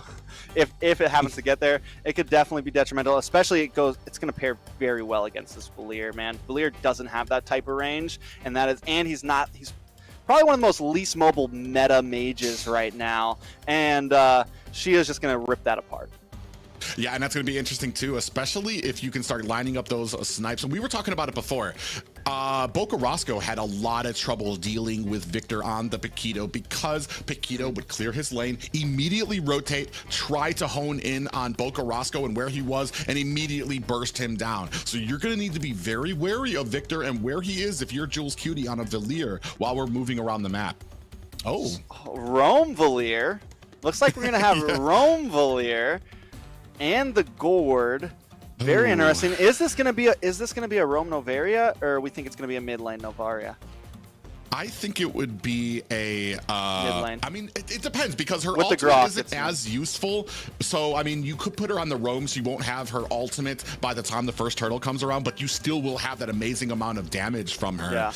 So I mean, it could go either way here. We're going to be moving into the second banning phase. Terizla, Avalon, basically, yeah, they're forcing them to change out their entire composition from the last game, except for apparently Martis. Except for the Martis, which was a major problem. But is it going to be as much of a problem now that they have this very squishy mid, right? And this is kind of a worry when I'm looking at Area 77. The Roam Valier plus the Gord, two not very mobile. I almost feel like if we're going to go for this, the Farza might have been better because at least you have the wings by wings. But you have these very squishy mid laners. You're roaming your mid. Prime targets for Victor, prime targets for a Wild Charge, prime targets for the Meteor from Demon on this Novaria. So if Avalon picks something aggressive here in the jungle, maybe even swap the Paquito over, go for anything super aggressive, it could be a problem for Gals and Jules. Yeah, and that's what we're going to have to see what their plan is here for, especially when it comes to these marksmen. Basically, to go ahead, pick up the Beatrix, a solid pick for him. He's very confident on it, has been dishing out a lot of damage. And Basic, I mean, like I said, I know he's going to get a lot of crap for that split push, but I mean, you're kind of at a stalemate. You're at 32 minutes. You need to be making something happen. It's just like I said, unfortunately, the decision ended up costing them. And we're going to get, man. So here's the thing for me right now. We've got a lot of very short distance here from Area 77. And a lot of long distance here from Avalon. Potential poke from them. I don't know, man. I'm all right. I'm just gonna lay it out. I like Avalon's draft more. Let's cut to the chase. I like Avalon's draft more right now. You said it. You mentioned it. A lot of short distance, a lot of squish, and I was expecting something really bulky in their EXP. And don't get me wrong, Yarlaw, it's questionable right now, but they go for the Arlaw, and that's another. He's a dasher, man. He's not really like a great peeler. He's not really like a straight up front liner, I would say. I guess you can build him full tank or something like that, but still, it's a little bit different, than something like Uranus, Esmeralda, Grok, Terizla, Paquito. So Area 77, you're putting a lot. I don't know, man. It's like I don't even see the huge reward from this composition, honestly. Let's see, but let's jump into the land of John. It's match point for Area 77. Yeah, there's one thing about compositions, and that is it all kind of lays out to the execution that these teams go at. Area 77 still keeping their hopes alive against Avalon. They're looking for a seat in the playoffs, but does Avalon have something to say about it? I mean, we will see DPR on the Martis once again. We know the possibilities of that. With that and the Valier, though, you can definitely force and do some invading. Valier, back in the day, known to be a good invader. Taking a look at some of the emblems, everything pretty normal. I do want to point out Arlot picking up the Tenacity, going to have a bit more bulkiness. Same thing with the Valier and the Tenacity, going to have a bit more bulkiness. So that might help a little bit, especially if Tarzan tries to get a little bit crazy on this Hayabusa early on. But like, I don't know, man. I like the Valier and I like the possibilities with the Martis going up against this Hayabusa, just because you can bully an assassin. But because they went for two squishies in the mid side, it's going to be a bit harder to do that. Yeah, it looks like they're trying to kind of create that front line with Merciless. He's got Tenacity and Concussive Blast, so he's going to be building a lot of health for that hero. So he's going to be trying to hopefully be that main front liner to kind of help create that distance. And as we talk about that, a little bit of a blowback there for Tarzan. Actually gets stunned out, and about half his health immediately taken out there. Good read there by Gals Cutie. Yeah, Gals Cutie gets a stun, and that's the thing, like, the Valier can definitely be scary. I mean, you're just non-stop spamming fireballs, and when it comes to close range, you are going to constantly get stuns, and there is the CC to make up for not picking up a traditional roam, right? They just have to kind of play it defensively here. Avalon, now that Tarzan is level 4, I think once Toinks is level 4, Avalon's one of their win conditions here is they need to target down Gals and Jules. They need to try to get some kills on them early on, because if they can do that, I mean, it's practically a GG's. And there we go. Ooh, what a nice flicker. Waiting till he gets toward his teammate to flicker out and hopefully spread some of the damage on that. Ooh, taken off screen. What? And DPR going to be able to clean up the first turtle of the game. Okay, I'm sorry I said that about Arlott. I guess he is a good pick here. Maybe he just goes well against the Paquito. He does kind of stop the dashes, right? Like, what is it, first skill, I think, when he gets the slam down, I forget the name of it. I think he can kind of delay dashes, similar to like a Martis when you close the clamps. So I'm wondering how that matchup pairs up. Obviously, he's feeling like it does pretty well right now. Yeah, and they're being very confident here. 1 kill in their boat here. Not a huge gold lead for them thus far, but that kind of sets the tone for the early game. I want to say the later that this goes out, you might have a little bit of a problem because Tarzan's going to be able to close that distance on your back line a little easier. Yeah, now taking a look at some of the items, we do see Victor. Looks like he's going to be, he picks up the 1 magic defense item, but I'm guessing he's going to go right into the Hunter Strike here, possibly. Picking up the mallet there. On the side of DPR on this Martis, he picks up the Juggernaut very early on. It's going to help so much against Tarzan and so much against that physical damage there and against that skill damage that Tarzan tries to dish out. DPR does find Toinks in the bush. On the other side, Tarzan locks on the Gal's Cutie. A lot of damage coming on with that Shadow kill, and he's going to be able to clean it up despite the Mystic Gush coming out from Jules Cutie. Victor goes down again, though, right? And yes, they take out Gals, but he is just the roam. And normally, like Valier, we kind of want to see damage, but I don't think this game we're super worried about that, right? Jules will become a problem. I think that needs to be the real target for Tarzan here. But if Victor keeps losing out here, he was so important in the last game. If he's not going to be huge in this game, it could be a problem.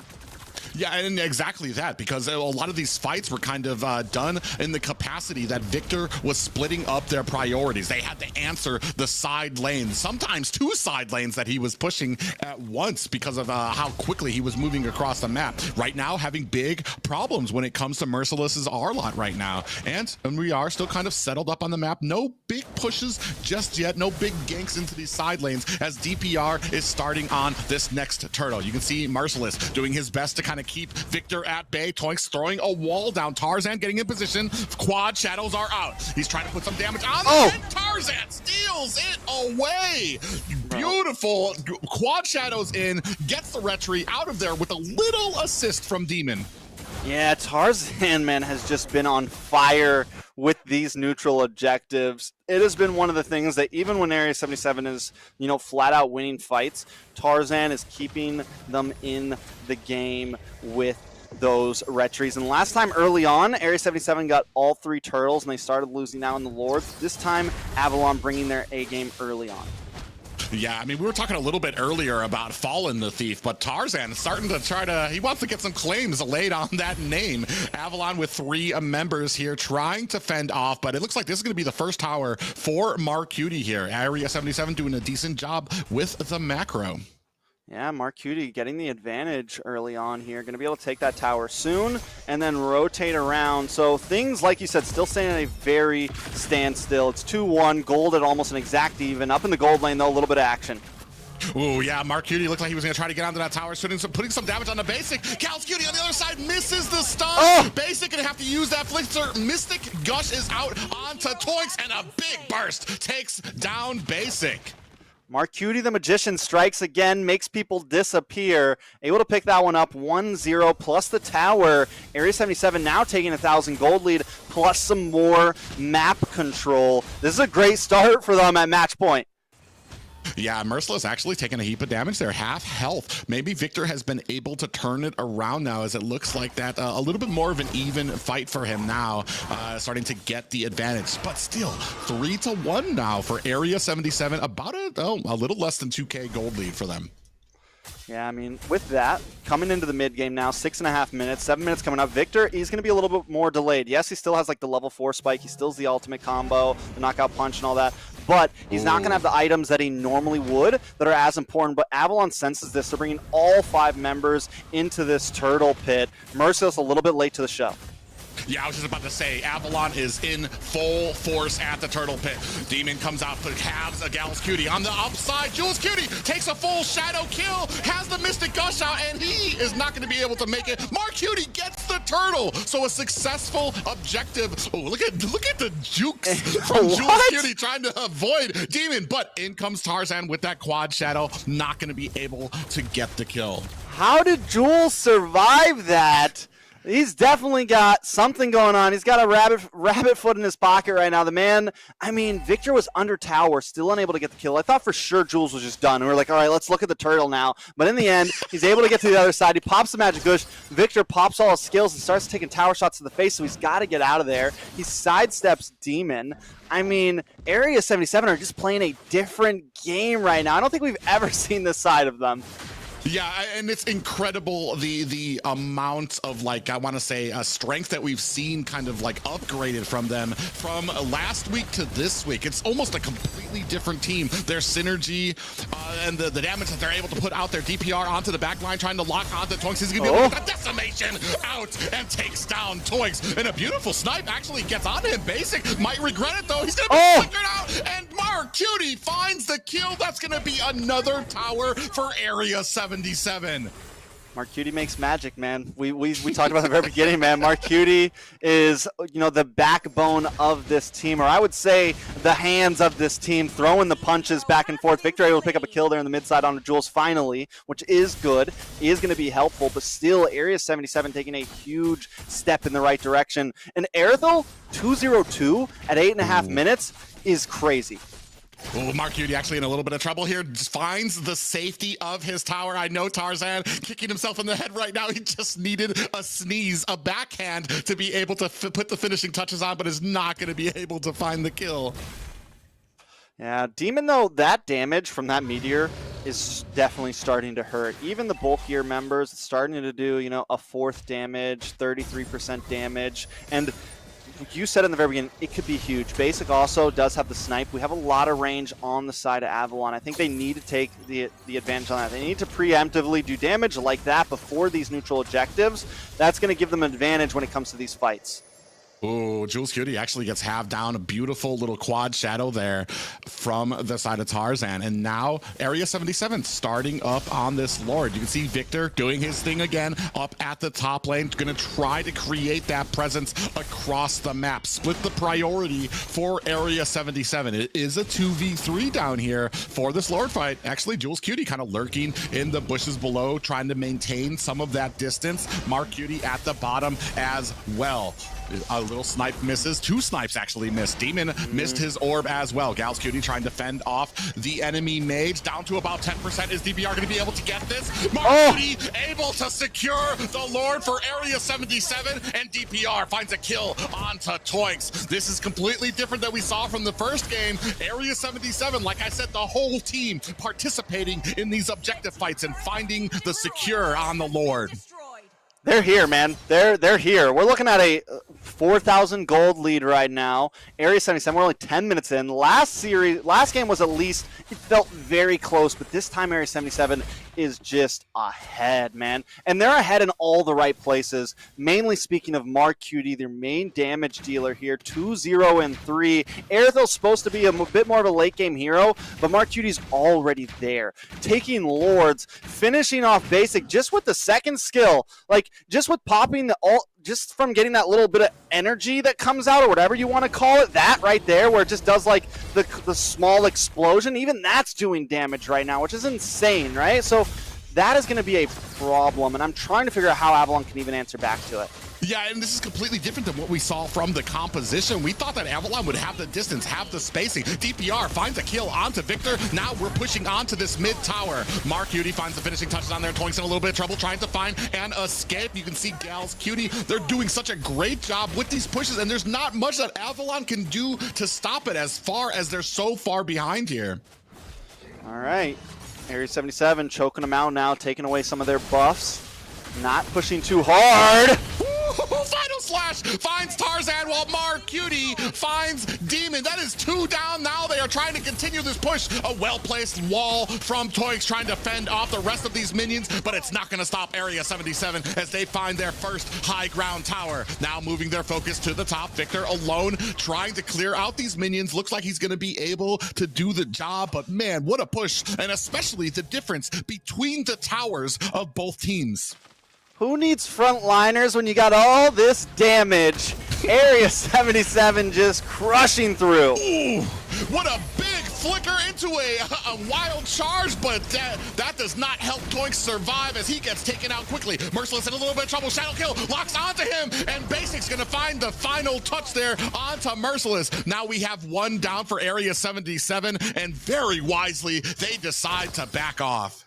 Definitely worth it, though. Good value out of that push from Area 77. Avalon, Tarzan is becoming not that huge here, man. And with the Hayabusa, you know, you can get the damage onto the back line, but he just can't find an angle onto the back line. And right now, Area 77, they're almost always grouped up. They're not really splitting up. So the Hayabusa just isn't having that much of an impact. And also Victor taking those 2 deaths early on, now sitting at 3 deaths. He's not able to have the huge impact. It's a problem. Normally he's able to split push. Normally he's able to at least stalemate in the 1v1 against Merciless. Right now, he just took a death to Mark Cutie in the bot side, and that just goes to show how far behind he is right now. Yeah, and then that they're having Mark Cutie go to answer that, and because he's able to shut down Victor quickly and efficiently, especially before these Lord fights come out. Toinks in a little bit of trouble, is going to be able to sidestep that stun. Is he going to be able to make it out of here? Mystic gushes out. Mark Cutie puts the damage on Basic, almost costs him his life. Oh, but that, just kidding, Merciless comes in with the final slash while Jules Cutie puts on the finishing touches. Is this GG's? Is this playoffs for Area 77? I mean, this is the last. Listen, man, when we were all making predictions, we were talking about Bloodhounds and KOF, man. We put Area 77 out of the books, man. They were in the far left field. We thought, yeah, it's a possibility, but is it going to happen? And here they are right now. Not only are they possibly going to do this, they're going to do it in a sweep. Yeah, big final slash goes on to Victor. The Mystic Gush is out. Toinks putting a brunt of the damage onto his face. DPR finds the decimation. That is 1 down for Avalon. Still have a Luminous Lord coming in. You can see Tarzan. Good positioning on the land. Oh, but Mark Cutie is very smart. He's not going to go somewhere where he doesn't have clearance, where the bush hasn't been checked. So they've got a good, I want to say, good reactions when it comes to the vision here. Victor comes in, is going to try to dash away, gets locked on with that final shot, putting the he is down. Tarzan, that is it. Area 77 have secured themselves a spot in the playoffs. Wow, they did it. They defied the odds tonight. Area 77 says, we don't care what you got to say. KOF, I'm sorry, but you should have been here facing us, and you weren't. And now Area 77 is going to LA. That right there seals the deal. Are they going to be able to beat VTK next? We'll talk about that later.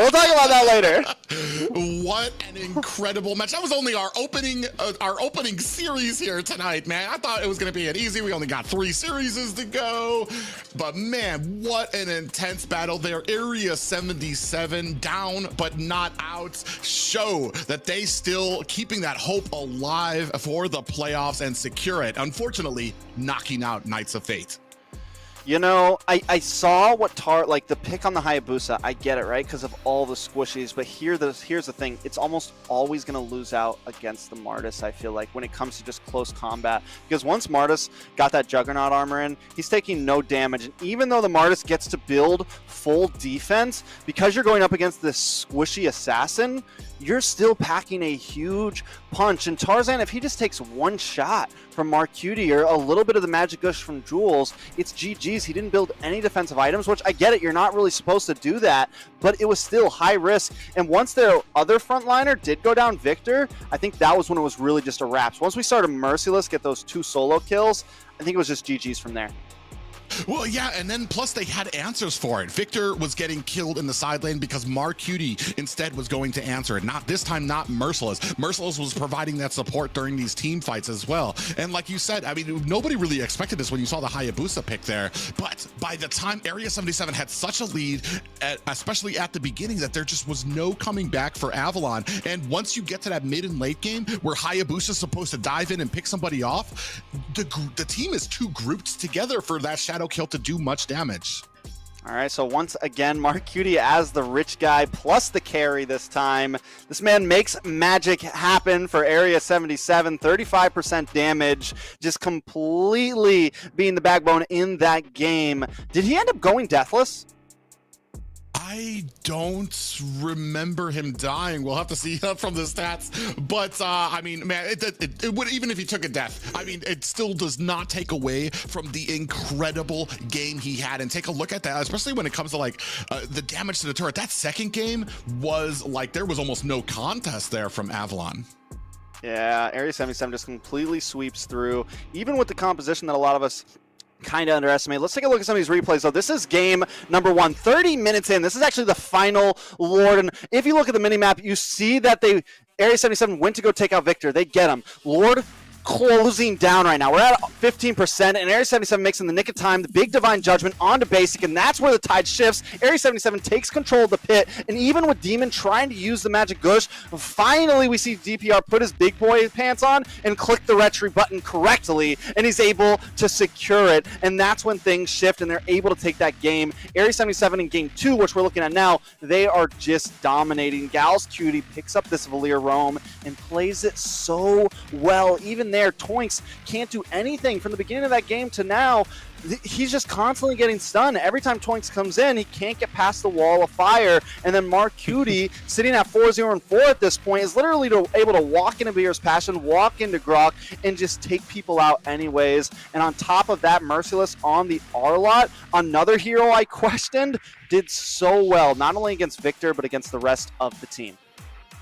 And after that... Go ahead. I think we're going to be tossing back to Liz now. Well, thank you guys.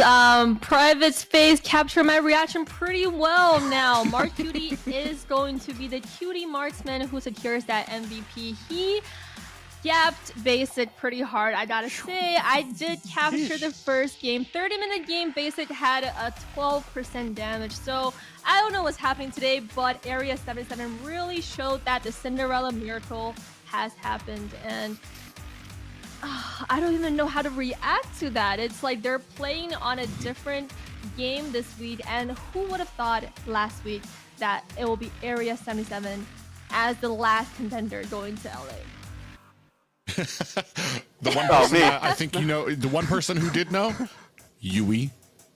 Yui knew all along. This is all part of this diabolical plan. But man, I mean, we were talking about this before. Mark Cutie is possibly one of the top marksmen in North America. And when Area 77, I feel like they made compositions that were based around, and when the compositions were out in the field, they made sure that Mark Cutie was able to shine there. So it's no surprise that he was able to go ahead, snatch that MVP up. Yeah, man, he did an amazing job. He's always done an amazing job. He's been a player that I think has kind of gotten slept on because he doesn't in the past he didn't always compete. When he did, he did almost always do well. But it's so glad to see him now like regularly on Area 77, not just like a bench player. Because a lot of people that have been around the scene for a long time know him, know that he can wreak some havoc in the gold lane. I just don't think he's really had the opportunity to shine on the big stage just yet. But this is going to be that opportunity. Well, they've secured their spot for LA, but will their momentum continue and continue to soar against one of the top teams, BTK? We'll find out after a short break. Bloodhounds, all of them very low. Tyrants rage onto the wall. Zero takes down Dino.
qualifying tournament for NACT Fall. This is Mara Aquino wishing you guys luck, and I hope you guys do so well and you go to Philippines for the upcoming M5 World Championship.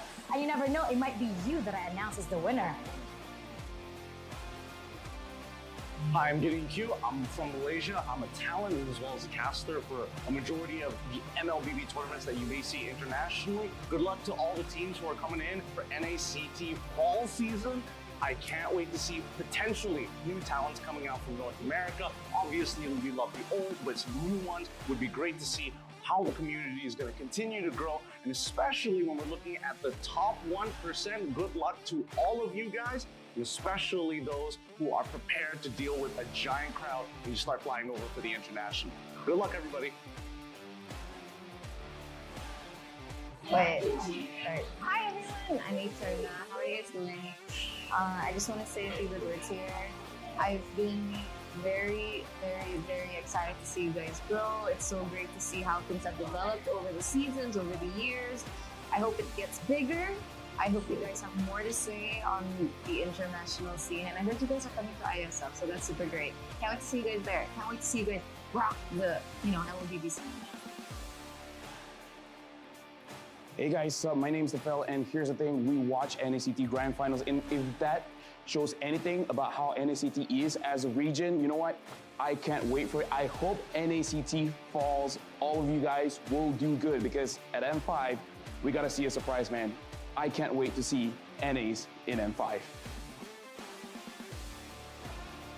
What's up, guys? I'm Mirko, Indonesian caster. Right now, casting for MSC. I'm eating. They told me to do this. It's all good. NACT is gonna be insane, all right? You know who I'm rooting for. I'm wearing their colors. BTK all the way, all right? So yeah, BTK. Support M5 BTK.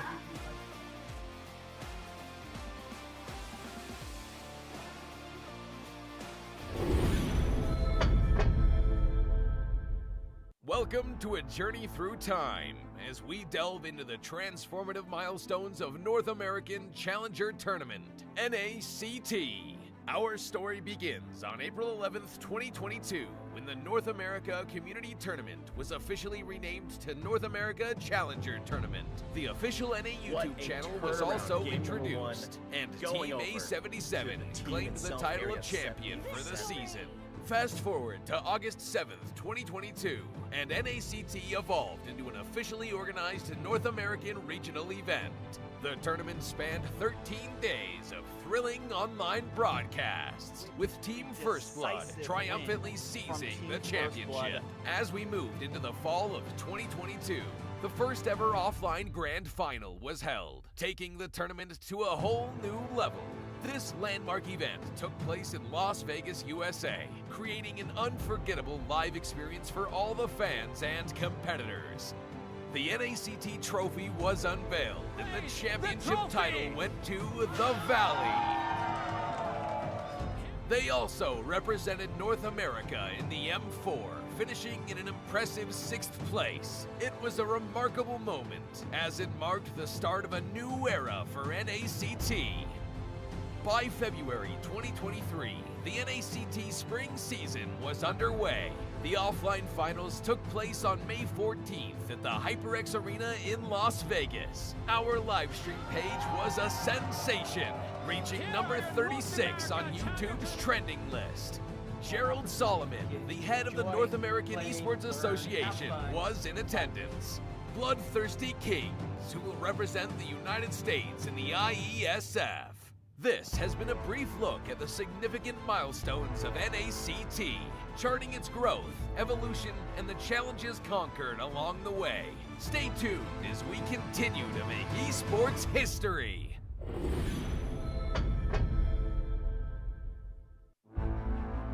In the world of esports, every battle is a chance to prove oneself. Every moment holds the potential for greatness. It's not just about winning, but the spirit of competition that drives us forward. NACT 2023 Fall Season is where dreams are realized, where champions are crowned, and where legends are made.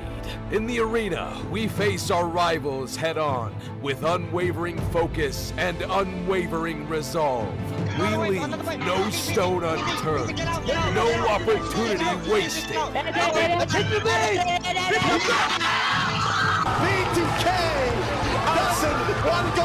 Together, we create moments that will be etched in history. We inspire, we innovate, and we forge new paths towards glory. NACT 2023 Fall Season. My fight, my moment.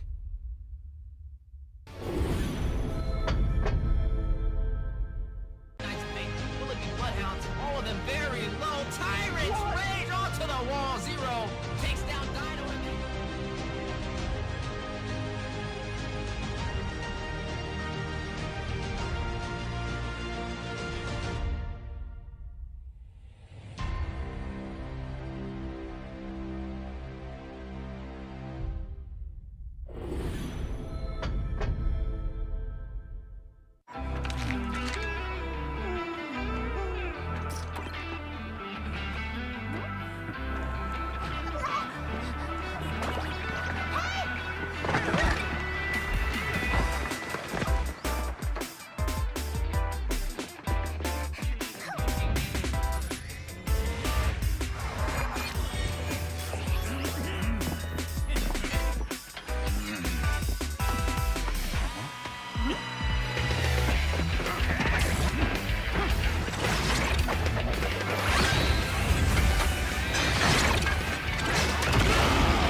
And we're back to the second series of the night. What an incredible upset we just saw there, and that has changed up our current standings. So let's take a look at what we're looking at right now. And Private, would you be able to take us through it? Yeah, if you guys do not adjust your screens, you can see there Knights of Fate in red. While they still, Area 77 hasn't accumulated their points yet, right now they are tied 200 points with Knights of Fate. However, the way tiebreaker rules work, it's when Knights of Fate have faced Area 77, who has won more series. They faced once, and unfortunate for Knights of Fate, Area 77 took the W during their exchange, which means Area 77 has taken the 4th place from Knights of Fate. The aliens have landed in LA, ladies and gentlemen. Area 77 trying to rise back and reclaim old glory. A once top 2, top 3 team that's kind of fallen off over the past year is here to play once again. That's right, guys, because Area 77, although it sounds like a Cinderella story, this season they were the undefeated champions a couple seasons back, so it just looks like they've gained back that momentum, and they continue to practice, and UA is rooting for them in this game. What do you guys think? I'm gonna be honest. I'm kind of joining the Area 77 hype train here, man. I'm feeling this right now. I'm feeling the energy. I'm feeling a little interstellar right now, and I got a feeling Area 77 could possibly take this too. I'm just saying. I know the vote's on BTK, but the possibilities are there. Yeah, I mean, I know we were talking about it before. It's like, man, I feel a little bad about my pick now. Just because of how well Area 77 did defying the odds, where does it end? Does it end with BTK? Because BTK has been a monster. They've been that hill that cannot be climbed for a lot of teams. And we're going to find out if Area 77, with the momentum at their back, can overcome it. Yeah, I mean, and once again, we're looking at a very similar story to last time, right? Area 77, you know, I think they got a lot to prove here, man. They have a lot to prove, but BTK always has a lot to prove as well. Every game is important to them. They got pride in the line, so we can't really count them out on that note either. I mean, it's a reputation battle for both of these teams. BTK have more to prove because Area 77 already shown the world that they can make it so far in the playoffs when only UA believed in it from the start. But BTK has a lot to prove for sure. They've been trying to prove themselves all this week, so we can't count them out either. So I think the teams are ready. So let's find out how these two teams are gonna do in this series. All right, let's jump into draft number 1. Ladies and gentlemen, this is a best of 5. You know, I got a quick little story real fast. The very first tournament I ever casted, NACT, way back in the day, Assassin Day. This is before it was Challengers Tournament. This was when it was Community Tournament. You know what the grand finals was, Private? Area 77 versus BTK. So this is memory lane for me right now. Back then, BTK did, I think, sweep them 3-0, but this was a time when Area 77 was still the number 2 team. This is like way back, right? Back when like Aether Explicit was still popular, you know, when things were just, it was a different time, right? And BTK just stood that much ahead of everyone else. This was right before M3, right before the M3 qualifiers, NACT, one of the first ones that Dave ever hosted. And yeah, Area 77 versus BTK. So this is definitely like, you know, this is a derby. This is one of those classic Cal games of NA right here. Yes, BTK probably does have the advantage, but still, it's always fun to watch these series. Yeah, this is the matchup people wanted to see a year ago when Area 77 was at the top of the mountain. Now, things have changed a little bit, but what hasn't changed is both of these teams' drive right now. And we saw a little hint of that just this last series. We're going to see if that carries over against a BTK, especially now they have a couple of changes there. I want to say Chicken, maybe not as confident in the roam role as he is with XP. It might be something that can be exploited by Area 77. The time is now if you're going to be looking for any type of crack in the armor of BTK. Most definitely. Some more good TID points to knock out. It's Yato T, X Area 77 up against some X brothers. So this is even spicier than what it used to be, right? We got some brothers in arms fighting up against each other. So yeah, a lot of possibilities. And Fried Chicken, you mentioned him on Rome, and I heard you talking about it the other night when you were on analyst panel. You know, he's been really favoring some of those cross roamer EXP lane roamers, right? He's been like bringing out heroes that are very common to be used in the EXP lane sometimes, and it's why I think he has done well. Heroes like Kaja, you know, heroes like some of these other picks. So there's always those possibilities.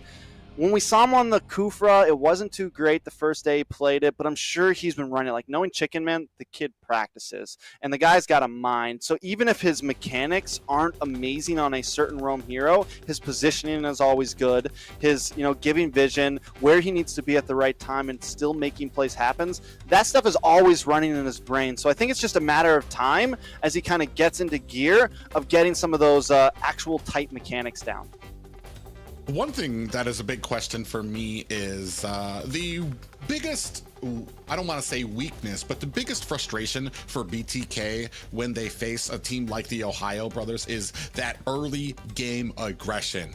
Get on to Zane, let him know you're there, keep poking around him to kind of drive him crazy when he's to try to interrupt that farming. And I'm wondering if Area 77 has something in their toolkit to kind of drive that point home. I haven't seen it too much. And also when we're taking a look at the Lord Pit fights, the first game Area 77 just had with Avalon, they were kind of lackluster when it came to some of those retry battles. And I know on the other side, we've had that kind of same experience with MOBA Zane, but both of these teams kind of climbing up. We're going to see which team kind of puts it together when it comes to those pit fights. Yeah, I think when it comes to pit fights, I still, you know, especially the way DPR was playing last game. I think Mobazane may have the advantage, and I feel like BTK does a pretty good job. When they're in their zone, they do a good job at, zoning out the pit and creating space at the right time. To whereas Area 77 plays at a bit more distance, Jules Cutie doesn't get as personal. They're a bit more like reactionary. Like they wait for you to expend your skills, and then we attack back and try to attack harder, which worked very well against Avalon, but how is it going to play against BTK now? Mark Cutie, the magician, once again trying to make magic happen, picks up the Bruno here. The damage is insane. It's definitely a viable pick, and I think it's good for them up front. Not just that, and he's going to be laning up against ISO as well, who's no slouch in the marksman position himself. And it's going to be a very interesting matchup for me to see how these two laners with each other. I do more. He's kind of come up here when it comes to the meta. He's been that huge amount of damage he's going to be able to dish out, and especially when you move into the late game. Fly Chicken, you were mentioning it, likes to favor those EXP / roam type of picks, and the Edith has been a big central point for that when it comes to the CC he's able to put on.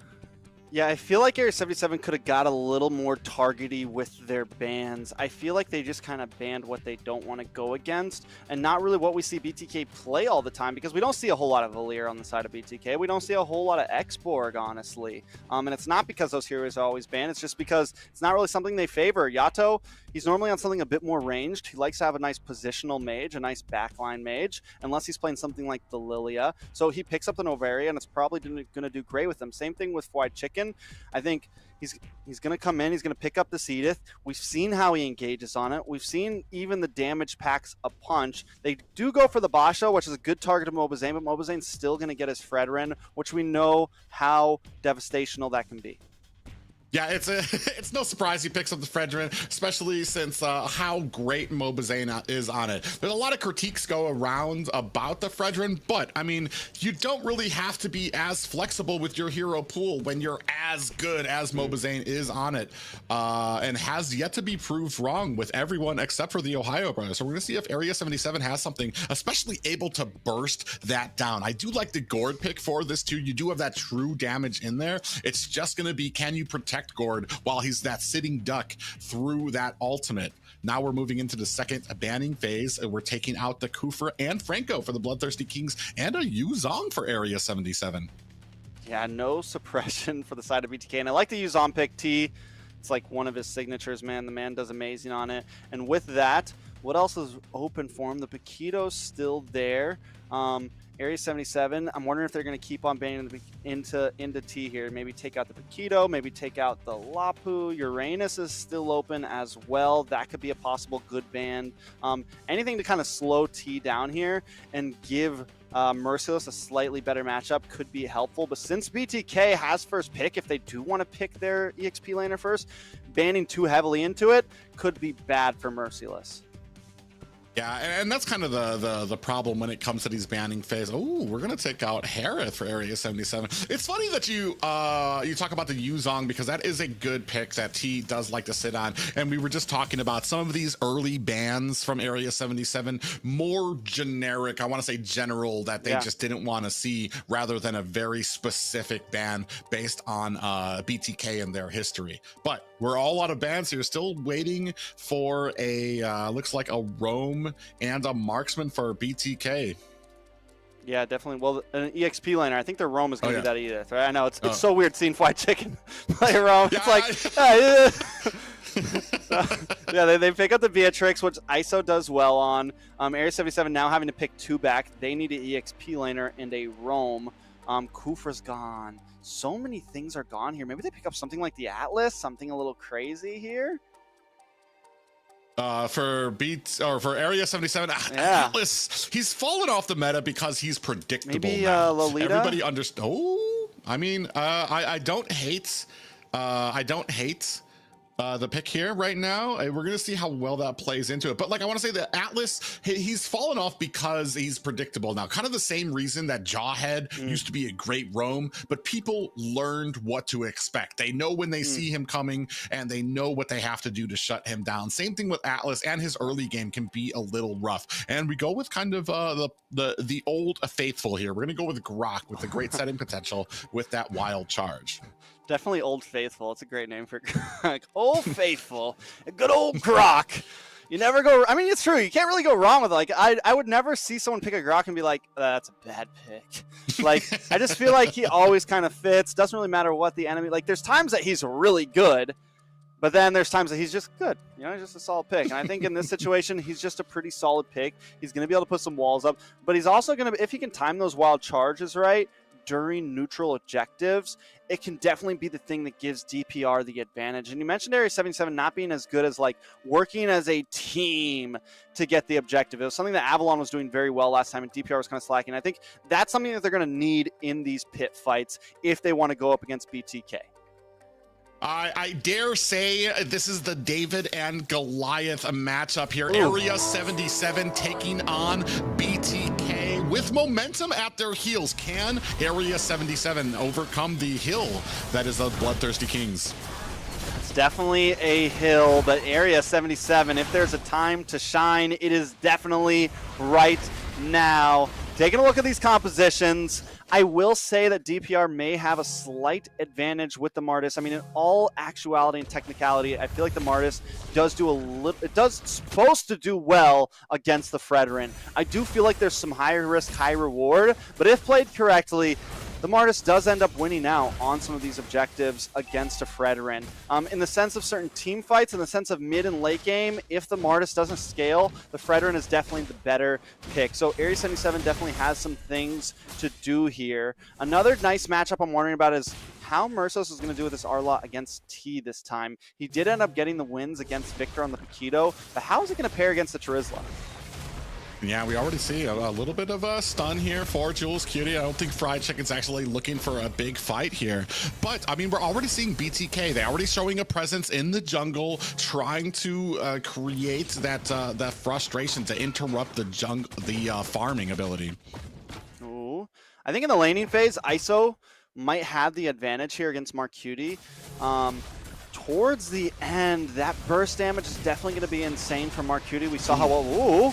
Yeah, Jules Cutie got caught, let out an ability, and was too close to Fly Chicken, who makes him regret it. That's going to be a first blood for BTK. Yeah, that's a rough positioning for Jules Cutie there. He needs to stay in the back line, but because, as we've been saying all night, because it's not a super long range mage there. Yes, you do have some range with Magic Gush, but still, you can't be, you're not too far away. He's going to have to watch out for Chicken, because Chicken's going to be targeting down. And same thing with Yato. Those snipe shots are coming for Jules. Yeah, and you can see already zoning out Jules Cutie is Fried Chicken. This is going to be a first turtle for BTK without any contention from Area 77. Turtle, a kill, a 400 gold lead up in the top lane, another kill. ISO takes out Marcutie off camera. That's a problem. Yeah, I mean, we've been talking about some of the compositions and some of the teamwork, but also when it comes to BTK, there's just that insane amount of mechanical ability that they have on all of their heroes that cannot be ignored. Yeah, definitely not be ignored at all. And every one of them, you could trust any of them to make a play happen. You know, yes, people always, ooh, a little bit of action on the boss side. Yeah, DPR gonna have to use that Mortal Coil to try to get away. We have the Primal Wrath from Fried Chicken, gonna be able to find the kill onto DPR and find himself a hasty escape. And Fried Chicken still gets away, man. That is a problem. And what I was about to say is BTK, yes, people always, like this whole season, last whole season, it's like, oh, they're climbing, they're trying to do better. But that's because we're only comparing them to TOB, right? And right now, TOB sits at the top of the food chain, essentially, in this season, right? But against a team like Area 77, against in the lower bracket, BTK is still a very top caliber, man. And you mentioned it.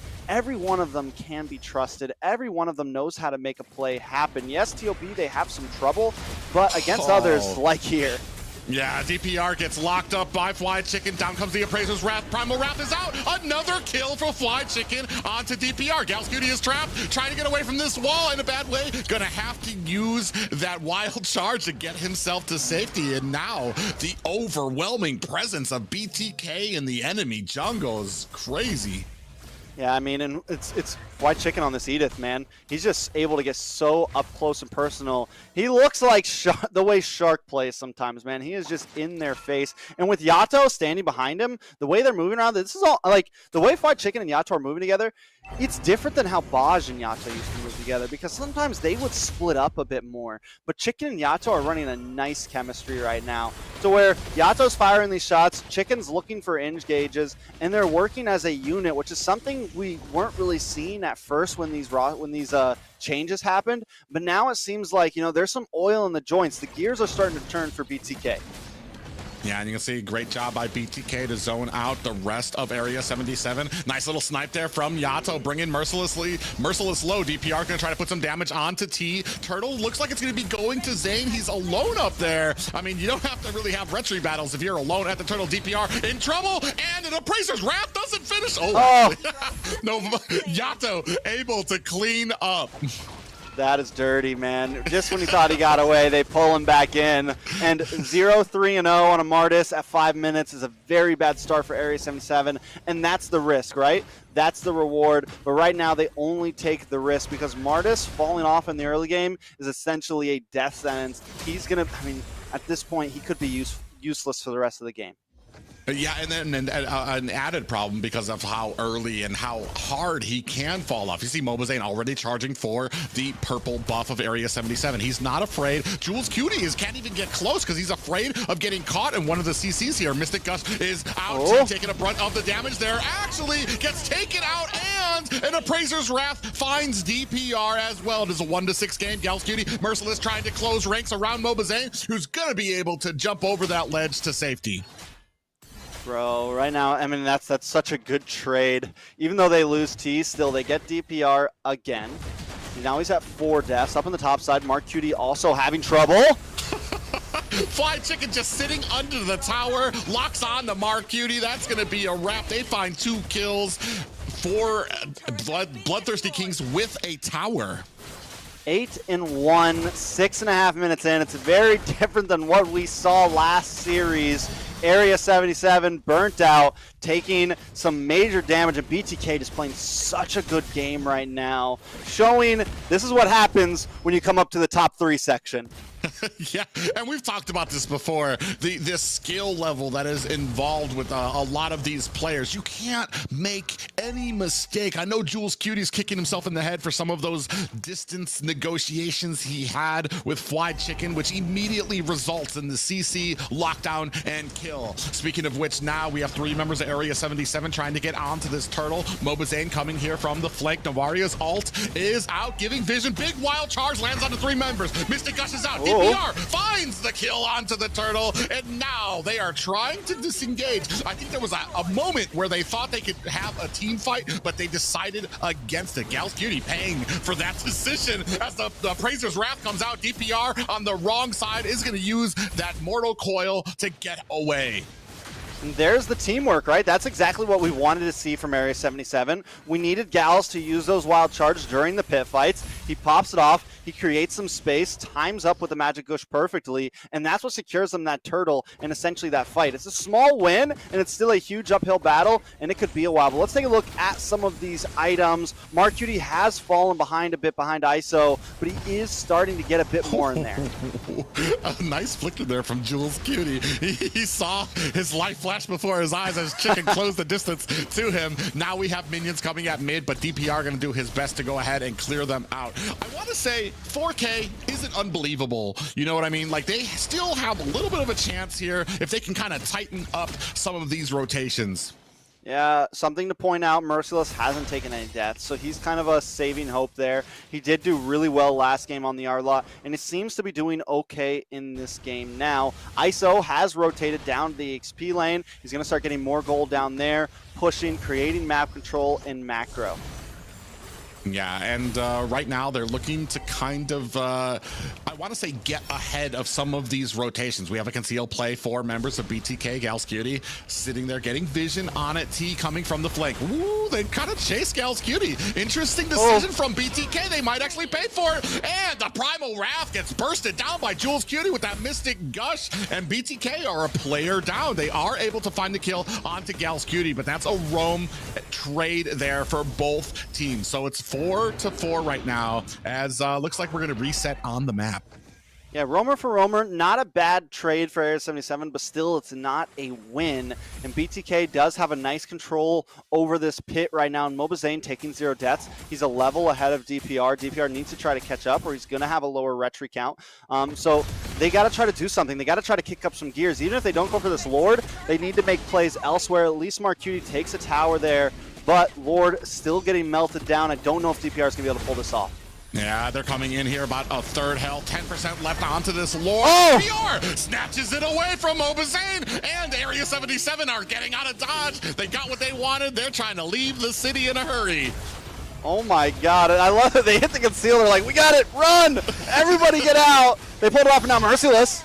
Oh, Merciless, maybe a little too hungry for his eyes. Jumps into 4 members of BTK and gets bursted down. We do have a non-luminous Lord making his way at the bottom lane there, while the rest of Area 77 going to go ahead and reset.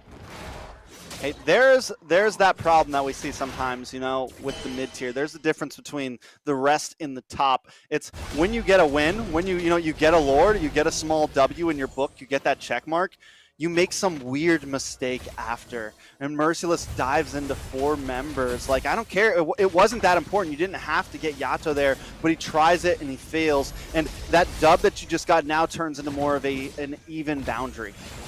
Yeah, Mobazane actually gets caught with the final slash, bursted down by Marcuti, and with a little help from Jules Cutie. Fried Chicken comes in, CC laid out. ISO with the ultimate off the side, trying to secure the kill. Merciless finds Fried Chicken. That is 2 kills unanswered for BloodThirstyKings, and now they're gonna go ahead, try to make a push here at mid. ISO trying to defend Gals Cutie, and look at how much damage he's doing to Gals Cutie. That's a roam, and he's bursting him down like a minion. Yeah, and Marcuti also starting to output some burst damage, even with a couple deaths. They got to watch out for ISO, though. He's 4-0-2, and his damage is just going to start going off the charts in another minute or two. And if Area 77 doesn't have an answer to that, it's going to become a huge issue. Here's one thing to point out, though, with Area 77 is just kind of like game 1 against Avalon, they find this rubber band, they find this bounce back, they know when their power spikes hit, and yes, it's a little late this game, it's around 11.5 minutes, but they know when they can push the fight, and that's just some of that game sense, some of that experience of being around for a long time. It's like, okay, now's our time to really push it in. Even though we're a little behind in gold, we still can put up a fight at this point. We've gotten some important items. We know where our heroes work and where they don't. Yeah, we did see Gals Cutie got caught in that bush a little there. Ooh, Mark Cutie actually able to get that orange, but Fried Chicken tried though. And this is just kind of showing how well their presence is in the enemy side of the map. Fried Chicken doing a great job getting vision for his team, letting them know where they are. Still, though, 30 seconds left for this next Lord. Most definitely. DPR, maybe in a bad spot, should be able to get away from this. But BTK still definitely controlling the map overall. They've lost a lot in that top lane, and towers are actually in favor of Area 77 right now. But I think this mid tower is really going to be the game changer for one of the teams, and that snipe damage hurts from ISO. Right? Oh, man. My God. Poor Jules. He just can't get home. Just trying to go home. Mercy, please. Just with the sniping ability, that's just the value you get from a Novaria. I definitely don't want to be trying to go home from the middle of the lane as she's lobbing spheres down there. DPR just realizing Fried Chicken's in there, going to get popped up for his efforts, using the Mortal Coil to get himself back to safety. Still 4 members here for Area 77 trying to contest this next Lord. Does look like this is going to be a Luminous Lord. They're trying to slow play it. Mobazane dancing around it. Novaria with the ultimate, giving vision on all the members of Area 77. A flank from Merciless. And final slash comes out. ISO finds Gals Cutie. Jules finds ISO. And now we're still trying to battle. Fried Chicken goes down. He is next. DPR is on a roll right now. They're trying to take down Mobile. It's happening. Can they bring down the mountain? And down he goes. This is going to be possibly a free lord for Area 77. What a switch up for that fight. Oh, it's happening. It's happening, guys. Look at Mar. I thought he had it. He wanted it so bad from Yato, but flickers out, and thankfully Marcutie did not, go all in for that. That's going to be the Lord for DPR and Area 77. Holy cow. We went from a 4K deficit to a 3K lead for Area 77. Not only that, but towers are crumbling. The mountain is being climbed right now, and the aliens are here invading the Kings. BTK now on the back foot. We can't count them out, though. All it takes is one big play from T, one big play from White Chicken, or a really good snipe from ISO or Yato. As we mentioned in the very beginning, any one of their players, with the heroes they have and with the composition they packed, anyone can make the game-changing moment for BTK.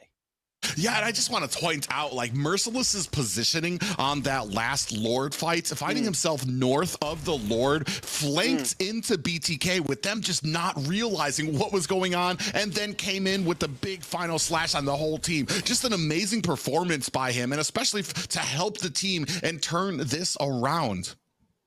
Yeah, and bro, not just like a great flank, but that final slash, it brought all of BTK into like one little death ball, and Area 77 knew it. And then DPR just combos up, able to bring them all together even more.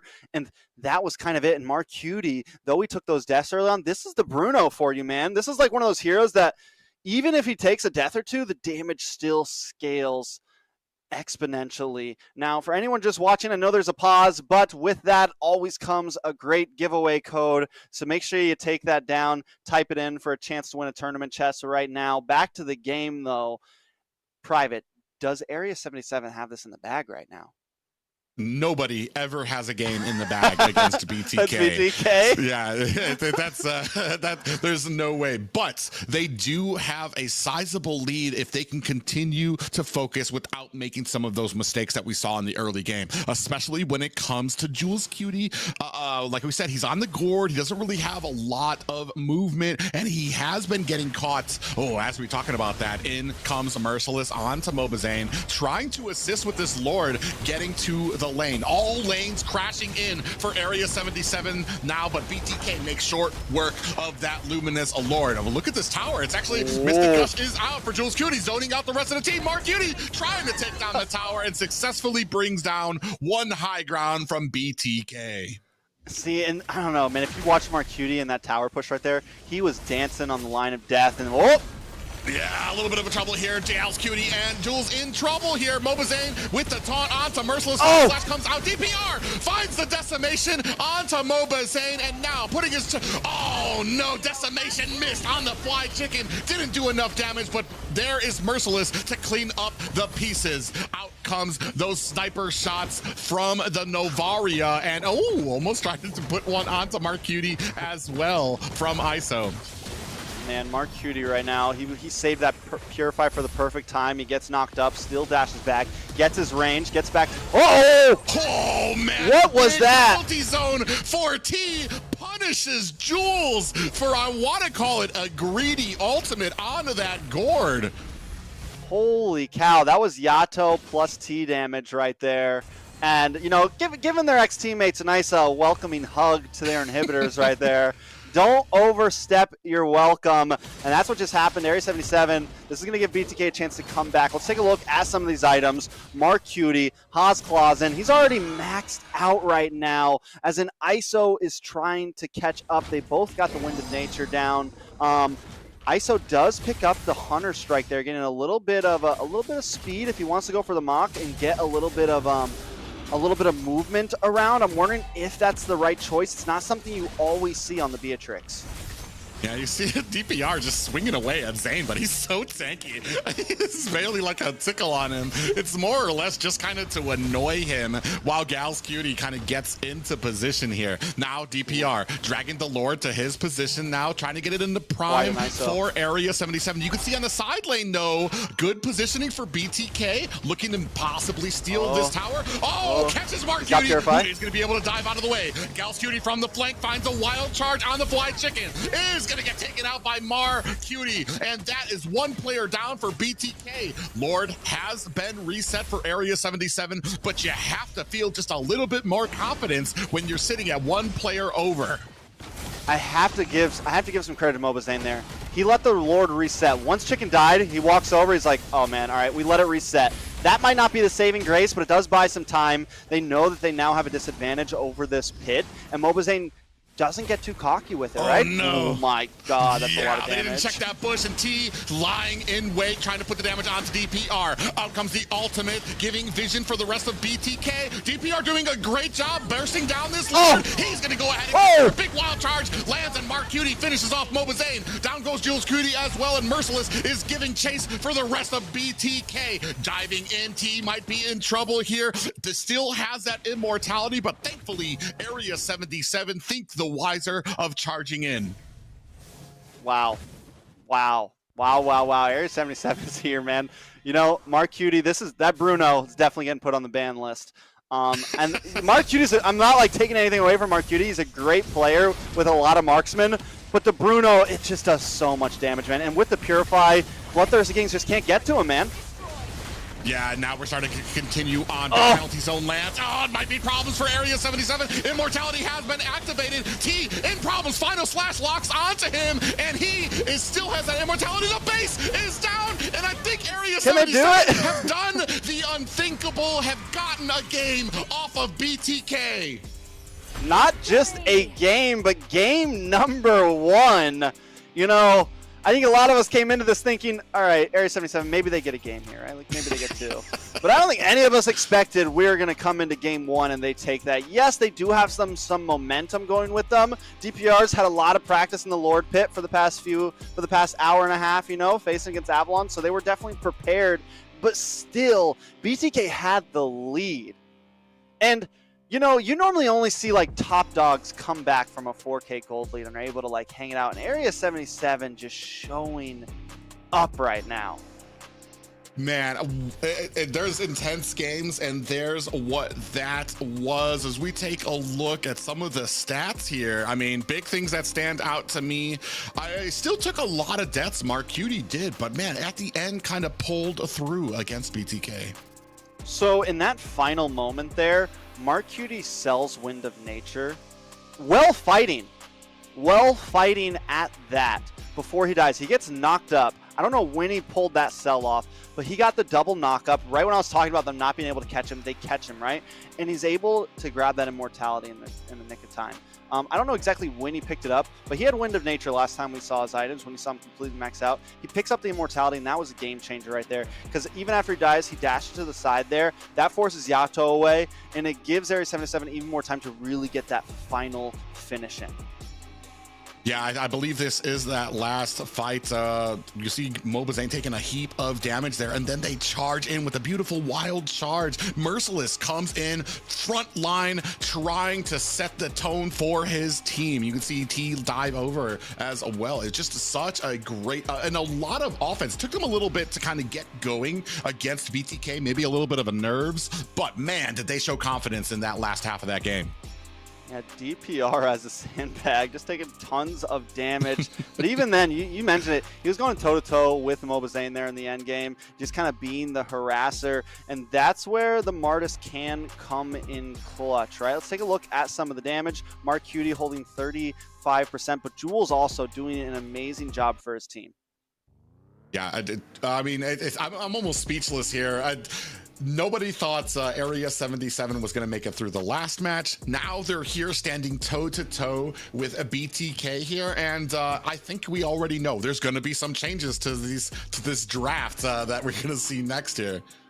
Yeah, but here's the thing, right? Like, we saw BTK targeting them in the last draft already, right? Like, we already saw them kind of like honing in on some picks that they didn't want to see. And Area 77 still comes through. Area 77 was the team that didn't target BTK. So definitely interesting. BTK this time on the blue side. Area 77 up a game. Just to remind everybody, this is a best of 5, so we still have a long road to go. And like you said, Private, you never count BTK out. Yeah, and that's the amazing thing about them. We were talking about how skilled they are, especially when it comes to mechanical ability. People like Fly Chicken, Mobazane, Yato. I mean, the entire team has just some great micro. We even saw a lot of mistakes early game from Area 77, especially Jules Cutie getting caught on that gourd. But to be able to kind of have that confidence, to have that patience, to be like, all right, guys, we just need to kind of take it slow. Remember what our power points here are, and then as we started moving into the later and later game, they were starting to push back BTK, get them away from the Lord, allowing DPR time. Like, there was points where DPR was not even contested. He was alone at the Lord while the rest of the team was pushing away BTK. And this is what I've been wanting to see from Area 77, is that synergy and that grouping, that understanding of what you need to do as a team to be able to get a lot of these objectives. You know, and there was definitely some misreads there. I think it was like that last Lord. When Fried Chicken and ISO went into that side bush, they wanted to try to get a flank, right? And Fried Chicken kept trying to engage onto Mark Cutie. And I don't know if they thought the Purify was gone already, if he just kept forgetting about the Purify, or what it was. But every time he would go to engage, it was essentially a death sentence for himself. Because yes, you get the knockup, but then Mark Cutie just dashes away. You can't do anything to him because he has a Purify, and then you're in kill range and you can't do anything back to him. And that was kind of one of the scale tippers there. Once Mark Cutie was able to kind of get the rhythm there and start outputting damage, as long as he had his Purify and clutch, he was able to just respond to every one of those plays so well. Now, coming into these bans, the Bruno is going to be gone this time. Also the Kaja. Area 77 decides to get rid of the Martis. So this will be the first time in 4 games. The past 3 games he's played Martis every time. Now in game 4, he's going to have to pick something else. Yeah, I'm actually kind of wondering what you're going to use against BTK here. You were talking a little bit about that side play from Chicken, and I have to believe, kind of like on the same vein that Basic was at. I mean, you put a lot into that, hoping that the team might not notice, hoping that you can get that flank, but there's always that possibility the team notices you, or like we were saying, they get the vision and they check all of these bushes while they're in the Lord fight, trying to make sure that they're not going to get surprised. I want to put that more as a plus for Area 77, having that knowledge, moving around the map and making sure that they're clearing things out while these Lord fights are going on. And just an incredible game from them that we saw last time. And I mean, it's going to be very interesting because now we're looking at both players going to be without their, I want to say, their main jungler characters, as Fredman was taken off the board as well by Area 77. Yeah, we're digging deep into those pockets today. Mobazane gonna have to pull, maybe pulls out the Karina, maybe pulls out something even crazier. The Keto is still open. We've seen him rock into that a few times. So still options. We see this Kadita get picked up for BTK, and honestly, I feel like it could go any way. Fried Chicken played a really good Kadita the other day, didn't he? Maybe it was last week, I couldn't remember, but I feel like he ran a good Kadita roam the other day. But we also know Yato can play that as well if they want. So some flexibility starting from BTK, which is something I like to see from them because we don't see it all the time. Area 77 switching it up. We're going to pick up that Valier once again for the roaming position. And I mean, either one of them could run roam. You could run Novaria roam. You could run Valier roam. My guess is it's going to be the Valier. We saw how well Gals did it against Avalon. Is it going to work against BTK though? And there goes that Paquito. And it's kind of interesting that you mentioned it too, is because it does kind of work in a nice little flexible position there.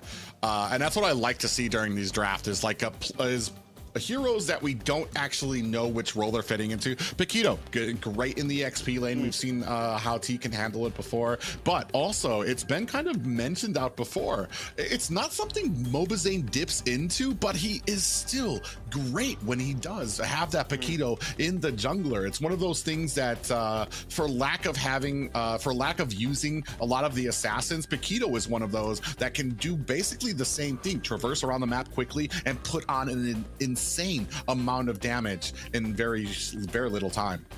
I mean, one of BTK's biggest, I would say their biggest weakest points in the past season, even last season, was their drafts in a sense of they were never very flexible. It's very one-directional. And this is probably the most flexible I've ever seen them, which is really nice to see for once because it's true. It keeps the enemy guessing. And even me, as a caster, like, I don't really know if that Paquito is going to stay in EXP or if Mobizane's going to pick it up. I don't know if that Kadita is going to be in Fried Chicken or Yatos. It's not as like when the Fredrin gets picked up, even though that's flexible, you always know Mobizane is going to have it. Like, you just know. It's not a flex pick when BTK picks it up. You know, there's no, like, question. But this time, there are questions.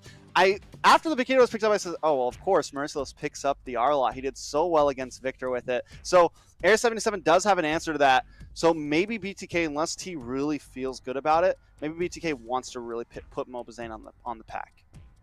Yeah, interesting. I feel like Area 77 has decided that the Paquito is not going to be the jungler because they're banning out more from Mobizane, taking out that Karina. On the other side, BTK taking out the Lance, trying to focus down more onto DPR. This is going to be an interesting match for me just because I find that DPR has not been as successful when Martis has been taken off the table for him. And I want to see how well Area 77 kind of molds around this new kind of when they don't really have that immediate early game pressure, especially because they didn't do great last game with the early game pressure. So maybe now, if you're going to be talking about a jungler who that isn't their specialty, we're going to have to see how Area 77 deals. Maybe a Bane from Area 77. Hasn't DPR picked that up? Didn't he pick it up yesterday? Yeah, it hurts my heart because I love Bane, but seeing his win rate here in NACT is it's hurtful. Can we talk about that Yin ban though from Area 77 here? We're digging. We're picking up We're like, listen, Mobizane, I don't know what you're up to, guy, but we're banning it all out. All right. Yin. All right. Okay. They do pick up the Harris for gold lane here. Mark Cutie going to get to flash a bit more. I'm wondering how he's going to play out on that. And now we get to see finally what BTK picks up. Yeah, I mean, Harith, and that's almost, well, I guess it's not going to be flexible. That's definitely going to probably be going into the marksman position. Well, actually, yeah, I mean, it has to be going in there, but that puts you at a very heavy magic damage centric composition here that, I mean. Yeah. You start building up defense for that early from BTK. Maybe they go for like a heavy damage dealer on DPR. Maybe they go for like an assassin here or something just to kind of like really lay down the law. I feel like that might be the only option to try to even out their damage output and not just have everything magic damage. But it's like we haven't really seen DPR. Like he used to be Pog, like when he used to be Poggy, he was very well known as like a great Lance player and things like that. But we haven't really seen him flex around well, at least like play well on an assassin jungle. So let's see what happens. It does look like Mobizane is going to be playing the Paquito because I don't think he's going to play Glue in the roam in the jungle position. So it does look like the pack is going to be flexed over. Yato will be picking up the Valentina, and Fried Chicken will be playing. Oh, now this. What? Let's see. Let's see. This is what I was saying. They needed physical damage. There's your assassin in the jungle. Can DPR pull it off? Yeah, and this brings in that early game pressure. Like Fanny is actually remarkable in the early game. However, I want to say Area 77 is going to need to protect her. Need to protect her, let her get those buffs, because if I'm BTK, I'm not going to allow her to get anything, especially in that early game. We all know how dangerous she can be. Yeah, I mean, it's a lot of damage on the side of Area 77, and they picked it up last. Like, such a good spot. Like, you barely ever see that happen, and I just think BTK wasn't prepared for it. But to pull this out in Game 2, it's, like, perfect timing. Let's jump into the Land of Dawn real quick, though. Yeah, it is BTK taking on Area 77. And if you believe it or not, Area 77 up 1 game on BTK. Listen, man, Area 77, they're showing they're ready to play with the big dogs. It's been a while, but this is the derby right now. Area 77 up against BTK. And like I mentioned, pulling out this Fanny in Game 2 is so clutch because BTK was not prepared for it. they have nothing really to deal with it, honestly. They have no hard suppression. They don't have a Cooper. They don't have any of the typical counters. Maybe Mobazane, the Terrify, maybe Mobazane can really time those knockout strikes right and get the knock-up on it to stop the cables. But still, nothing huge for BTK to handle. I think their real answer is go for invade, but they have a squishy mid lane, so even that's hard. Yeah, that's, I mean, the only thing that you really have is possibly Fly Chicken being able to land that Petrify and the whole team collapsing on him right away. But, I mean, it depends how DPR, I haven't actually seen him play Fanny just yet. So we're going to see how well he kind of, because the early game matters a lot. You need to take advantage of that from her to really kind of push your team forward.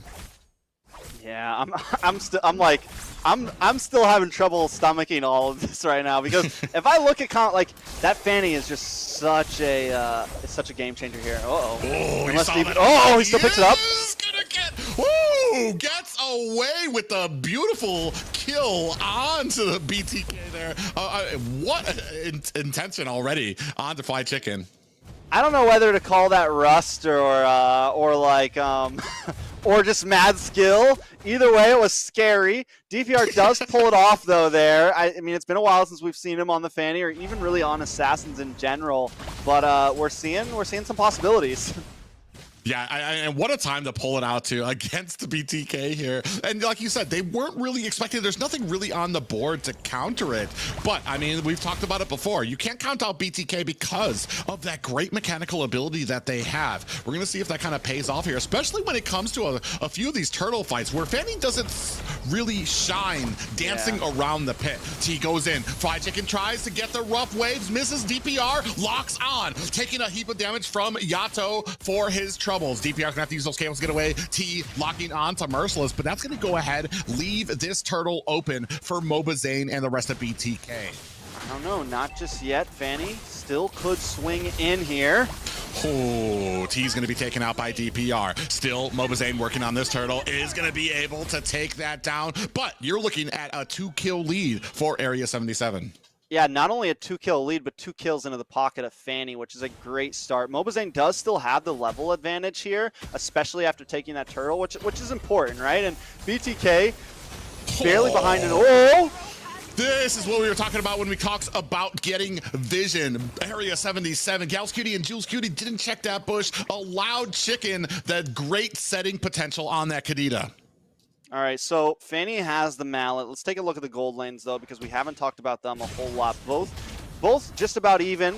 Mark Cutie does go for the Calamity Reaper. It's a little bit of a cheaper item, so he's going to get his first item in up front. ISO still waiting on his right now. Neither of them go for boots, but that's just like so common now in the gold lane, which I don't know if it's just like the mobility or when that really happened where it just became like the thing where nobody, like they're not even picking up first boots. They're just going completely bootsless. Barefoot in the land of Dawn right now. I'm cool with it though. Feet slapping against that gold lane. Come on, guys. Dirty footing all across the land of Dawn. Yeah, but I mean, it makes sense, especially for the early game. If you're not getting ganked a lot, you don't really need a lot of that movement speed. Gals Cutie gonna get caught again. Checking the bush there, gets caught by Fly Chicken, but Yato puts the finishing touches on him. Ooh, look at that nice little chunk there. That's the problem with the Valier Roam, right? Especially up against Kadita. Fly Chicken. Oh! Oh, DPR coming back on the Mobazane, who's gonna dash his way to safety. But man, I want to say DPR doing a great job, but for every single kill he gets, I want to say the rest of Area 77 kind of faltering when it comes to the vision and getting ganked out by BTK. Mark Cutie, though, still doing okay, and he's always kind of the saving grace, right? As long as he can go deathless, there is a win condition in Area 77's book. But ISO also, the fact that both gold laners are just having such a neutral game right now, no one's really ganking, there's just action everywhere else on the map, it really just kind of shows that right now there's no way to tell who's ahead. Yeah, DPR going to go ahead, clean up this turtle. Not much contention from BTK just yet. I think they're trying to wait for those kind of power spike. They don't want to deal with a Fanny early game, and they've been doing, I want to say, a decent job kind of avoiding it, sans those 2 deaths they took early game.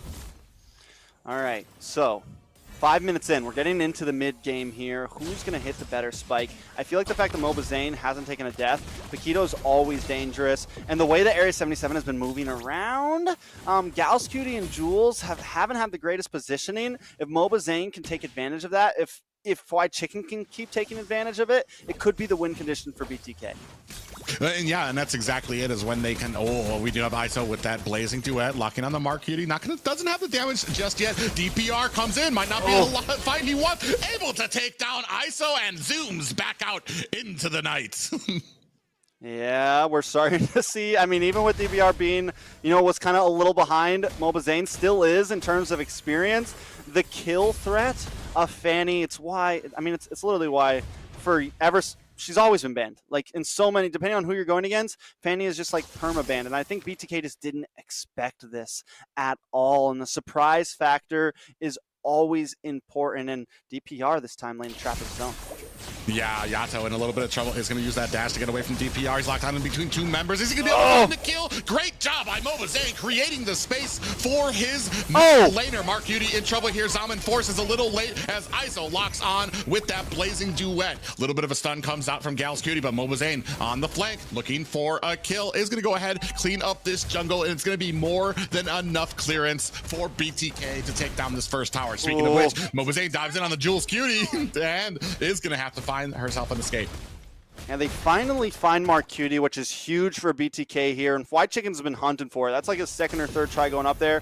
But third try is the charm, and they're going to be able to get that kill, which is going to be very important for ISO as the game moves forward. I mean, he's going to be able to rotate now. Oh, Yato in trouble. Oh, Yato in a little bit of trouble there. Is trying to get himself away. Merciless locked on. Is going to finish him off with that final slash. Meanwhile, T in a little bit of trouble here, trying to be a nuisance at the purple buff of Area 77. Going to use that split to run himself to safety. ISO from the flank with that blazing duet, locking on to all of Area 77. Merciless going to have to use the flicker to get away. Zaman Force has been activated, and Fried Chicken finds a kill onto Jules Cutie. In comes Mobazane, taken out by Mar Cutie.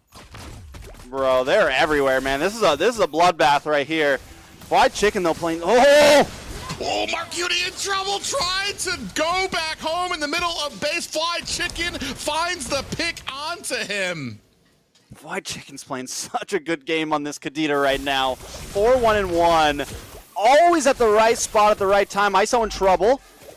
Oh, yeah, we'll be able to get away is going to be able to get away as well. And still, minions for BTK. Oh, actually, that he just got bursted away. So we have one tower thus far for BTK at the 8-minute mark. 2 towers now.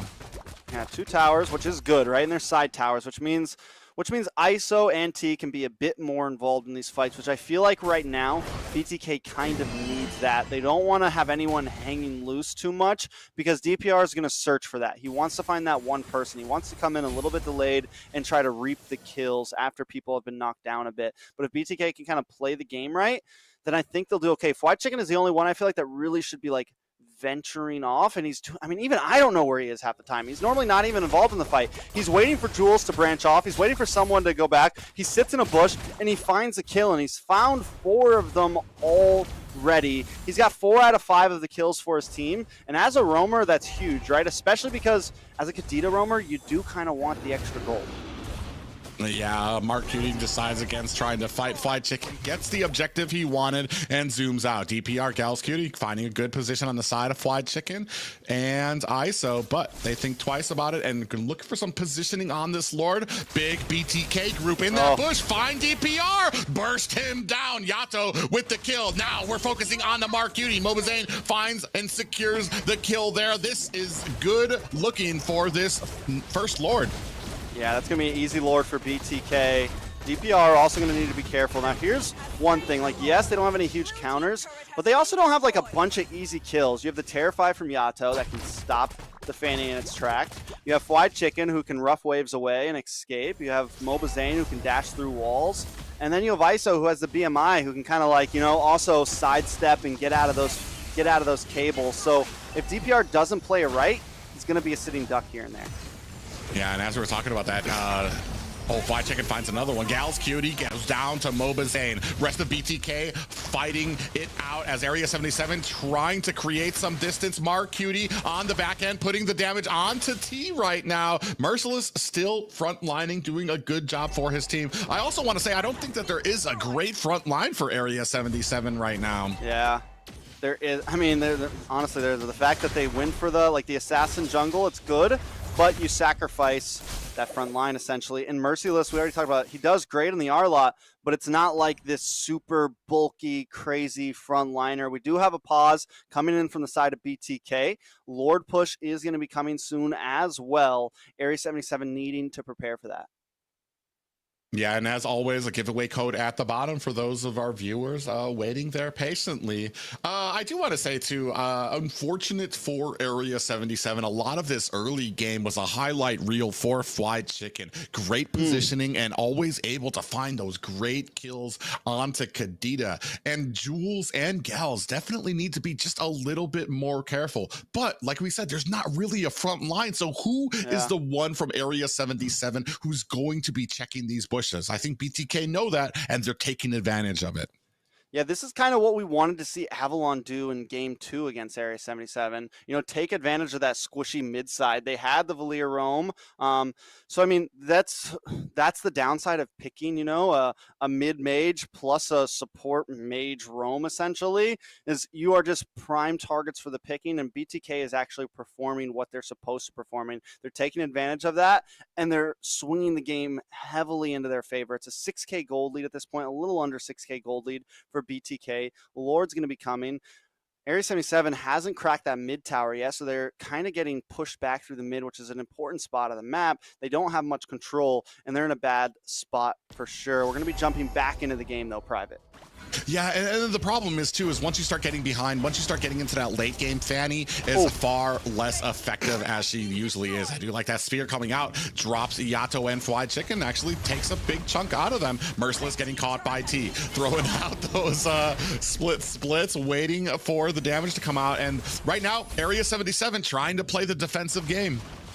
Yeah, DPR also doing a little bit of split pushing, getting some of these, you know, relieving some pressure with the macro. He should be able to get home on this. I don't think Mobazane's going to be able to find him, but still, little plays like that, especially when you know you're able to clear the Lord, it helps a lot because it keeps BTK out of your face a bit. So they're going to be able to breathe now for a second, but as you mentioned, even if they have space to breathe, if Jules, Cutie, and Gals aren't careful about where they're stepping, it's going to spell doom for them. I want to see Jules checking bushes more with that Meteor, right? Using it as that because they don't have that. Same thing with Gals. He needs to be throwing those fireballs before he just jumps into a bush. Yes, you could argue it's a waste of utility, but at this point, it's the only way they're going to be able to move around.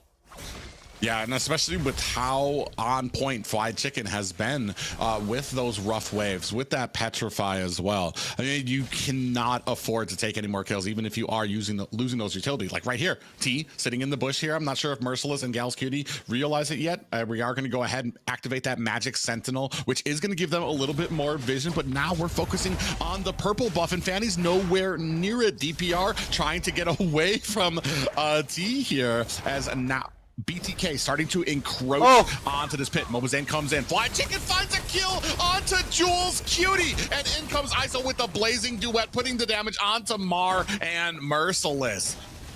Bro, the way they move, man. Once Fly Chicken gets that kill, BTK's like, go, go, go, go, go. And they just pounce, man. Anytime they take that small win and try to turn it into something huge every time. And not a lot of teams are just so clean like the way they do that.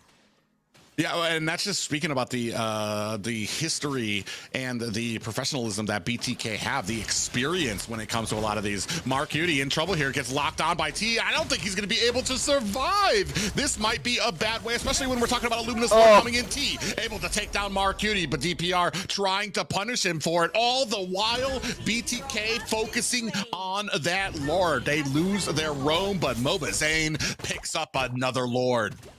Yeah, and DPR is going to try to clear this bottom wave, but BT, man, being a harassment, exactly what you're supposed to do as the XP laner, especially when you're on something like the Glue or the Uranus or anything bulky. You make them just expend everything on you, and it essentially gives them a free Lord. Yes, Area 77 may not have tried to contest that, but still, BTK just playing things textbook right now. Yeah, and then we were talking about it. We're at the point right now where Fanny is not going to have as big of an impact, and BPR doing what he's supposed to when you're at this point in the game. Split pushing, maneuvering around the map, but we have a Luminous Lord coming through mid, and we're going to have to be looking at a decent defense here, especially with the lead. We're looking at about an 8k gold lead for BTK. Lord pushes in, throws an ISO off cam, gets DPR taken down. That is 1 kill already, and we're not even talking about the push from the Lord. Mobazane clearing out the minions at mid. Ooh, nice little chunk there onto Fly Chicken from Jules, but that's not going to be enough as minions are pushing through at the top high ground tower. Mobazane not looking to create a fight just yet. They have a good kill. Secure Mark Cutie. Nice is going to be able to suppress his way out of that rough waves. Gals Cutie very low. Going to have to use that flicker. Is going to get taken out by ISO. Yeah, this could be it. BTK just completely dominating his team fights. Every time Area 77 tries to fight back, BTK comes back with a better move instead. ISO 2-1-2 right now, just timing those blazing duets so well into the backside and constantly finding Jules. Now he's sitting at 0-4-0, and at this point, Jules seems to be the only big damage dealer, but if he keeps taking deaths like this, it's just not going to matter. Yeah, and that's the issue too. I mean, he still is able, you're seeing the damage come out when he lobs out a lot of those abilities to BTK, but man, it could be so much more if he didn't take a lot of those early game deaths. Still not even early game deaths, because he just took another one to Fly Chicken, who seems to have his number when it comes to a lot of these areas. DPR lying in wait, Mobazane coming in here. Oh man, look at that damage that went on the DPR, and still not able to get the purple buff. Merciless actually might be in a little bit of a problem here, getting locked down by Mobazane, trying to put the damage on, and he's going to get taken out by ISO. I don't see the answer, man. I don't see the answer for Area 77. I think it's time to just call GG's at this point, man. Like, BTK would have to just have a huge whiff, or Jules Cutie maybe gets one of those meteors offs that hits like 2 or 3 members, but they have to find a way. Oh. Yeah. And that's exactly what happens in late game if you're behind on that Fanny. ISO comes in with the Blazing Duet, starting to put a little damage onto the team. You can see ISO alone, putting damage onto the core. Gals Cutie actually finds a kill onto it. We were talking about whiffs, but it's not going to be enough. BTK claim game 2 against Area 77. And a good game 2 at that. BTK show that, yeah, you beat us in game 1, but we're coming back even stronger because they took that one in a dominating fashion, just sweeping through Area 77, you know, showing all the naysayers, yeah, we're still here. Don't count, what do we say? Don't count BTK out. It's 1-1, but still it's 1-1. I'm glad we didn't have a sweep. A sweep against BTK? That would have been. No, I'm glad BTK didn't sweep, but. But I mean, we were talking about it earlier. We were worried about not actually having any direct counters to Fanny. But on the other side of that sword, we had heroes that really weren't prone to Fanny ganks in the first place, and a lot of CC on their team, as we saw. Let's take a look at these stats. Yeah, taking a look at everything. BTK just had a huge gold lead at the end there, over 10k. Fly Chicken goes full on damage, and that's all he had to do, man. From the very beginning, he was just picking off Jules and Gals one by one. Look how behind they are, 7,000 gold on each of them.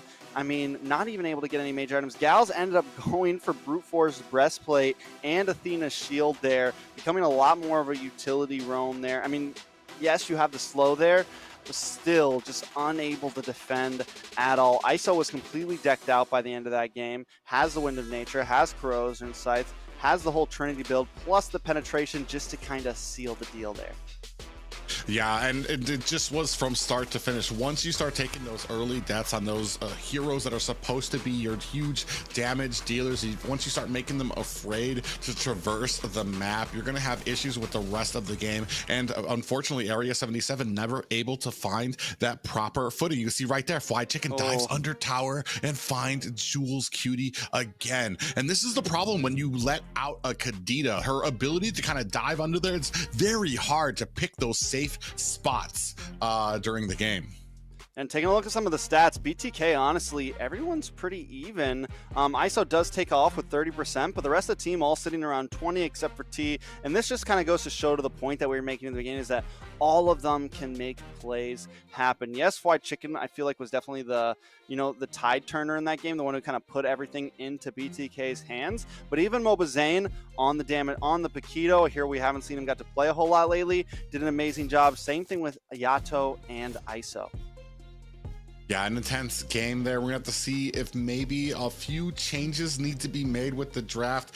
Kadita, I mean, it was a hard pill to swallow. Chicken, I mean, there's a few things that Chicken might be weak on, but you talked about it earlier. We've seen Chicken on Kadita, and it's one of his strong suits when it comes to that position. While Rome might not be his best role, there are certain heroes. He's still far above some players in that role.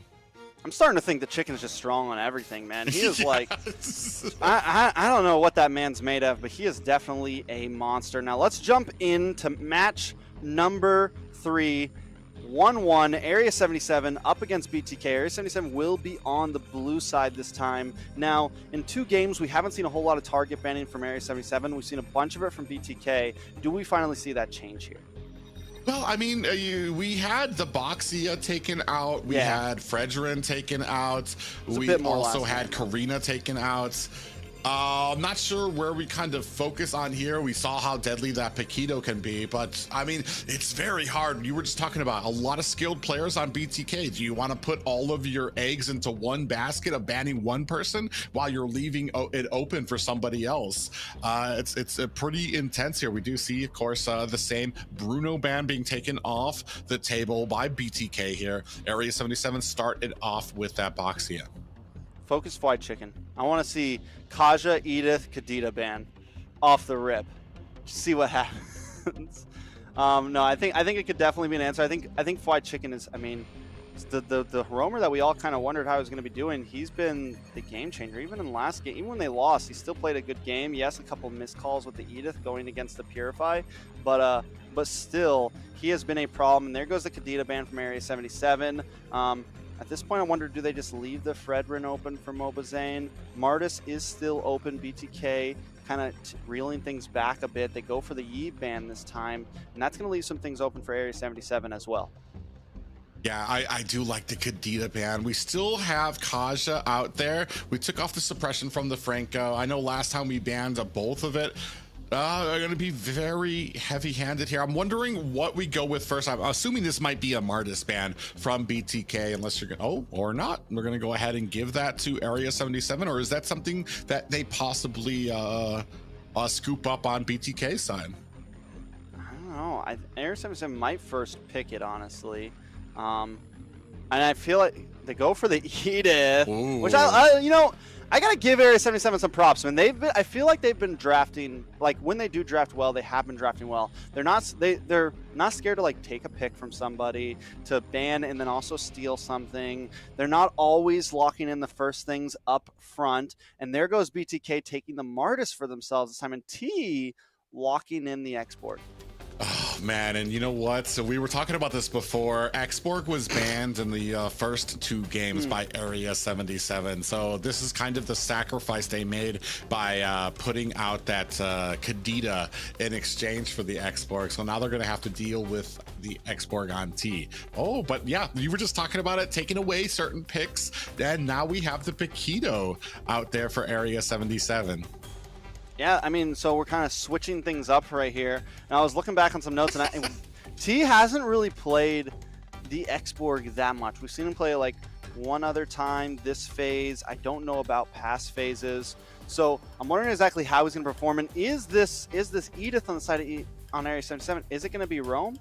Do we think, or do we think it's guarantee roam? Do we see it go into EXP? I mean, yes, it feels like it's always played in roam nowadays, but I wouldn't count Area 77 out to get a little weird. Well, when it's in EXP, I think the big thing here is right now EXP laners, you want the fast clear, you want the cutting potential, you want them to be able to get to your team quickly. Edith doesn't exactly shine in some of those senses. She shines in that big durability and that CC ability that she has. So, I mean, when talking about it like statistically or strategically, I would be looking for it to go into the roam position, but I mean, this has been all surprises all weekend, so I wouldn't be surprised if we saw her in the mid, honestly. Jungle Edith, Area 77, getting crazy. I hope that they don't get crazy, because, you know, I feel like they've been doing so well at not getting crazy the past few games, you know, keeping things pretty simple. They have had the Valier roam pick, but even that's not like too out of this realm. BTK do lock in the Novaria once again for Yato, similar to game 1. Last game, Area 77 had the Novaria. They weren't able to play it as well. Area 77 still need a mage and possibly a jungler or a XP laner, depending on where the Paquito is going to go. Very interesting that we take out the Angela from BTK's side. I honestly didn't even think of it until they banned it. I was like, yeah, that would actually be a great mix for some of these jungles, Edith or even Paquito, to have that heart guard for them. Now taking out the Beatrix from the side of Area 77. We're still looking for that marksman, still looking for that roam, I want to say, for BTK. Yeah, a couple options. I'm wondering, you know, Mobazane on the Martis, I like it. We know how well, and it's been nice. It's been kind of refreshing saw him on the Paquito last game where he did some damage, possibly going to be able to do some damage on this Martis, so excited for that. Area 77, they still need an XP laner. What goes well against it? I feel like you want something, you want some movement. I wouldn't be against just putting this Paquito into the EXP lane. I feel like it would do well against the Xborg. You have the movement capabilities to dance around that first skill, and you also have the burst potential to burst down the Fragger armor with a combo, right? So I think you also have a bit more mobility when it comes to rotations and things like that. So really, I think that could be the call, but we'll see what Area 77 ends up picking out. Still have to put in their last ban. Maybe another marksman into ISO. They're gonna take out that Grok. Paquito, I mean, the way I'm not even really looking at him for his matchup potential against an Xborg, looking more for his cutting potential and how fast he can kind of get to the lane, or even like I mean, Victor pretty much put on a class for people on how to use a lot of those XP laners and everything, all the boxes you're supposed to check to kind of have a successful time in that lane. So, and a lot of that really wasn't even matching up. You saw Victor last game against Area 77, a little struggle when it actually came up into the laning phase, when it actually came up into fighting against another XP laner, but that's not where a lot of XP laners shine here. Last bans are out. Faram is taken out by BloodThirstyKings. We're still waiting to see these last picks as Gord and Brody picked up. Yeah, I mean, with the Gord picked up, we've seen Jules on it several times now. He does well on it as long as there's no one that's going to like just pick him down, and that's what Fried Chicken's kind of waiting. That's what we're waiting to see from Fried Chicken. And DPR going to pick up the Lance a lot here, so it will look like the Paquito's going to go into EXP lane. DPR picking up an Assassin once again. Is this going to be a big change for Area 77, or is it going to play a lot like the Fanny played last time? Yeah, it's very interesting too, because who is your target at the beginning? ISO definitely has that stun that can lock up Lance. While he won't be able to take out Lance, he'll be able to create that distance from either the Thorned Rose or the Phantom Execution. Novaria probably the big target there, but with that second ability, she's able to kind of float over ledges to try to create that distance herself. It's not as clean cut for DPR. He's going to be some big efforts if he wants to be successful on the Lance.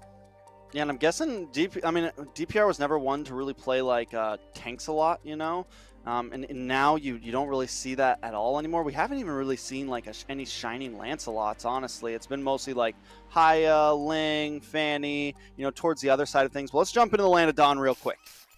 Yeah, game 3, both Area 77 and BTK at 1 game apiece. So both wondering if this is going to go the full 5-game distance as we go ahead to start things off. Hey man, what'd we say? I'm not surprised by anything tonight, man. Anything can happen at this point. We saw a record-breaking 32-minute game. Now we're going into game number 3, Area 77 versus BTK. Let's take a quick look at some of the emblems. Ling, I'm looking out for Lance right now. Does go Assassin. Is going to pick up the killing spree, I'm pretty sure. So is going to probably really focus heavy on the damage here. Wondering how that's going to play out. You mentioned targets. I'm guessing Yato and ISO, right? Yeah, I mean, it's going to have to be. But, I mean, also on that, especially when we're talking about the early game, we have to have a plan to deal with Mobazane on this Martis. With how fast Mobazane farms on a regular, putting him in the hands of a Martis is kind of means like your first 5 minutes, those first 2 turtles, it's going to be an uphill battle to try to contest those. Yeah, and we saw how aggressive they were last game, right? When he was on the Paquito and how they like to invade. This time on a Martis, if they scale like they did last time, it is like definitely GG's. I think one thing here is I'm wondering how Fried Chicken's going to perform on this Kufra. It's definitely not his best roam so far from what we've seen him. If he's been practicing, hopefully it's a little bit better. But last time we saw him, he had a couple short jumps with the Tyrant's Revenge and everything. So I'm just wondering exactly how he's going to play it out and if he's going to be able to play it well. Mobazane with I want to say a petty shot out to Gal's Cutie right before this next turtle comes out. 2 seconds left on there as Gal's and Area 77 going to go ahead and clear it out to try to get some good positioning for this turtle. Up at the top side, T taking a little bit of damage. Area 77 trying to make moves, and DPR being ever so vigilant. Now the turtle is up, and it looks like Merciless does have a nice position. Oh my God! The Mobazane just got erased. I didn't even know he was out there. Popped up and then disappeared into nothingness. That's going to be a great shot and a great first turtle for Area 77. The level 4 spike is real, man. That was a lot of damage. And you pair that up with that knock-up, it's definitely insane. It's something that BTK is going to have to watch out for from here on. Down in the gold lane, Marky and ISO, once again, just kind of keeping it simple. But it does look like this time Area 77 might want to focus down here, because that was something BTK did last game. They gave Marcuti a very rough time. So hopefully Area 77 this time, are ready for that. And maybe they want to focus on the ISO this time. One thing I didn't even mention, though, is DPR loves a Martis and he plays it all the time. Now you're talking about somebody, Mobazane, not exactly a slouch, but now you're going against somebody who definitely knows Martis's weaknesses, knows what you have to do against him, and that might come into play for Area 77 when it comes to some of these picks here. Yeah, we also got to point out, Mark Cutie gets a little bit of extra XP, a little bit extra gold there. He didn't lose his lane at all, but he was still able to rotate to mid. It's nothing huge, but if he can continue to do that, it could start to make the difference. He's now sitting about 200 gold. He's going to possibly catch another small wave here. And look at the way Area 77 are moving around, man. It's just all 3 of them hovering around Mark Cutie. We can tell what the plan is here, right? We're just going to move up to mid. We're going to move up to bottom. Gals, Cutie, and Jules, don't do anything crazy this time. We know exactly what our win condition is from the beginning. Oh, I do like that Jules Cutie being more careful. I can already see his extended rotations from bottom to mid, making sure that he isn't crossing that little hazard zone across the river. Yeah, and it's smart because hopefully he learned his lesson last time. Yes, Fried Chicken isn't on something as deadly as the Kadita, but still he's got to be careful, and he's definitely playing it smart. Now, on to Yato with this Novaria. We know how much of a punch it can be, and Yato plays a positional mage so well, I feel like. So as long as he can play it safe, it could still be a good grace for BTK. Merciless going to move on to Mobazane, and the turtle is finally back up.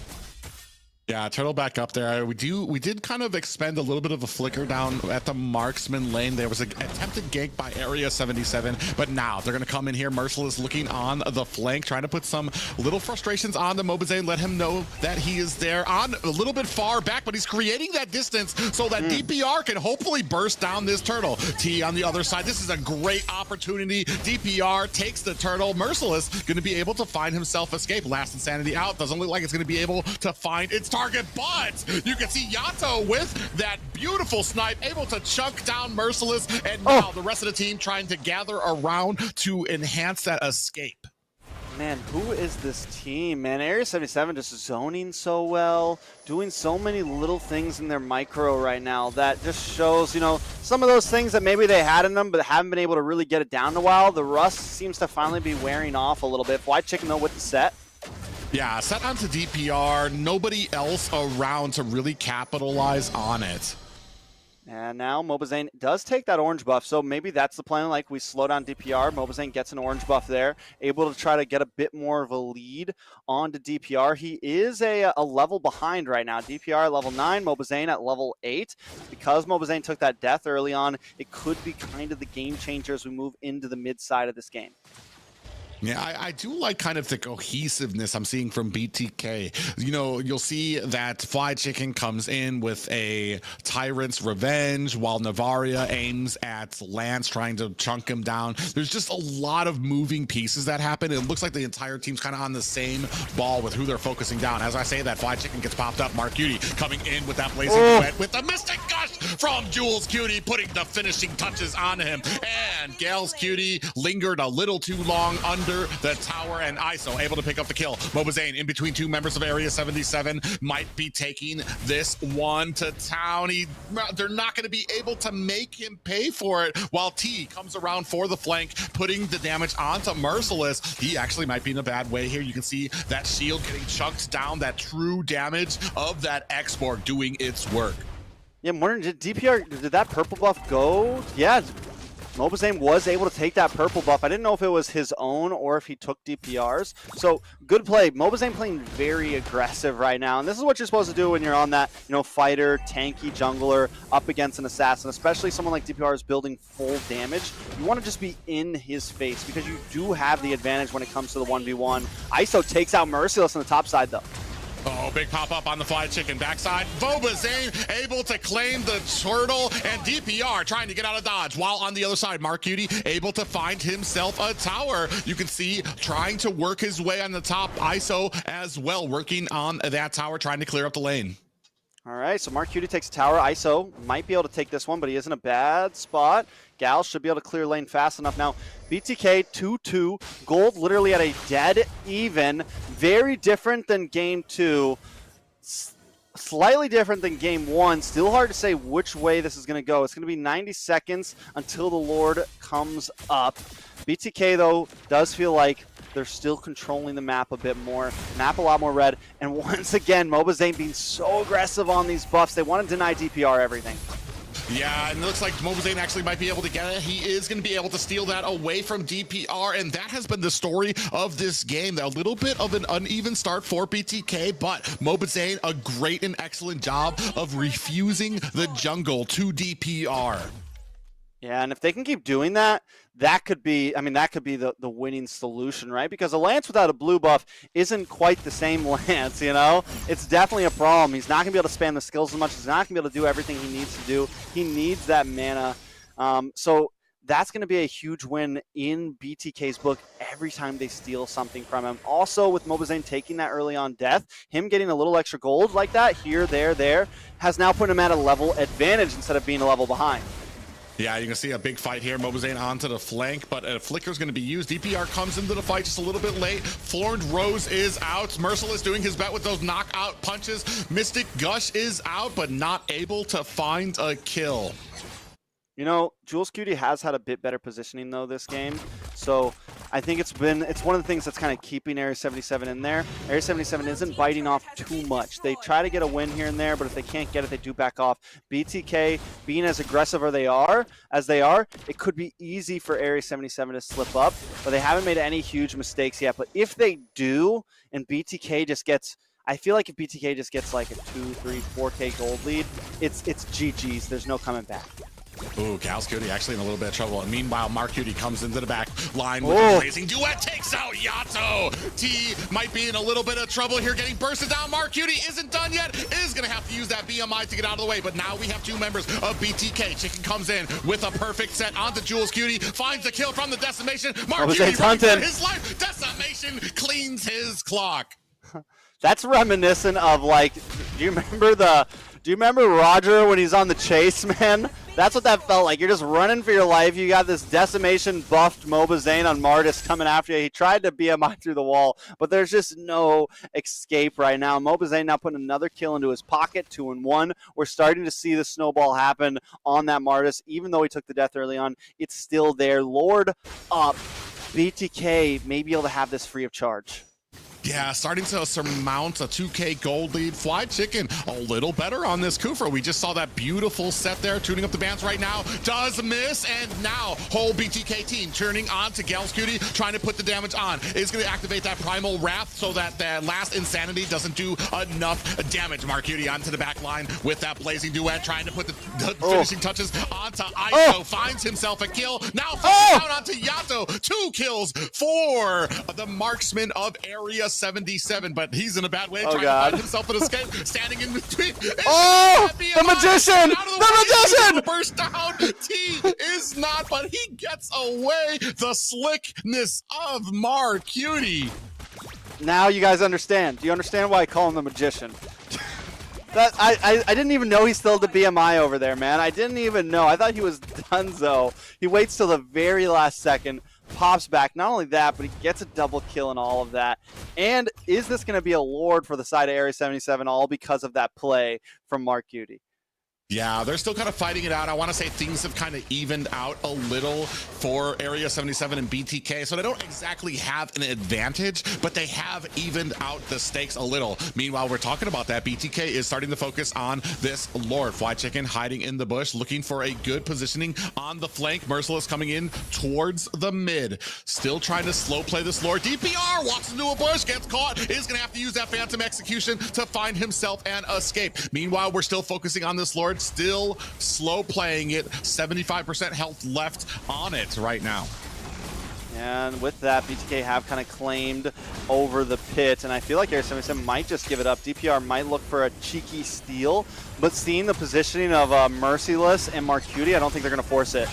Ooh, comes in with the Phantom Execution. DPR not able to secure the kill and gets taken down by Mobazane. Unfortunately, Mark Cutie and Merciless not part of that fight and not able to make anything happen with these side lanes.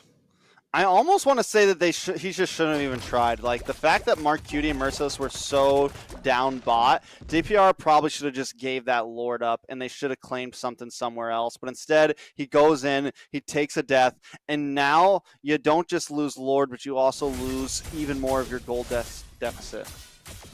Yeah, and that's kind of frustrating when it comes to here when you're trying to make something happen. I do like that he's on the opposite side of the map, but that means you're not going to have that damage. Fly Chicken comes in with the set, finds it onto Gals Cutie. Mystic Gush is out, and grab last Insanity, finds its mark, and this might be a wrap for this mid tower. Meanwhile, you have Lord up at the top. Throw in those tridents at the high ground tower while the Bloodthirsty Kings claim the jungle of Area 77. Man, you know, they were using Mark Cutie to split push, and I feel like he needs to be involved in these fights, man. Like, he's the only one really outputting major damage here. Yes, Jules is as well, but they need both, man. Mark Cutie, I feel like maybe Merciless should be the one split pushing. I don't know what the exact call is, but it just feels a little off. Well, and that's kind of the problem is I feel like Mark Cutie's very fast with it. He can handle himself and he's going to be able to get away. It's just that BTK's reaction time is too fast when they see him split pushing these lanes to go ahead and focus on the Lord because they know when they have the advantage and they're going to press that to where Area 77 isn't even going to be able to contest some of these objectives.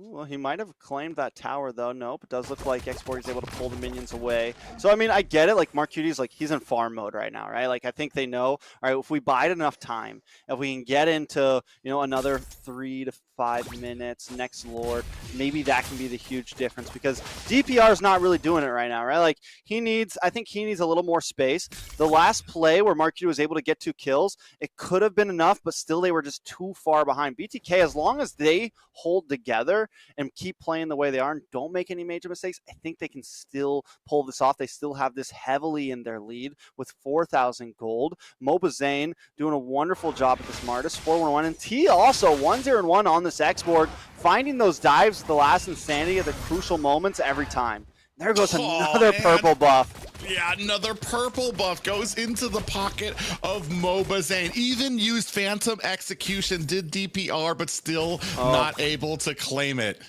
We're gonna try to cut him off here.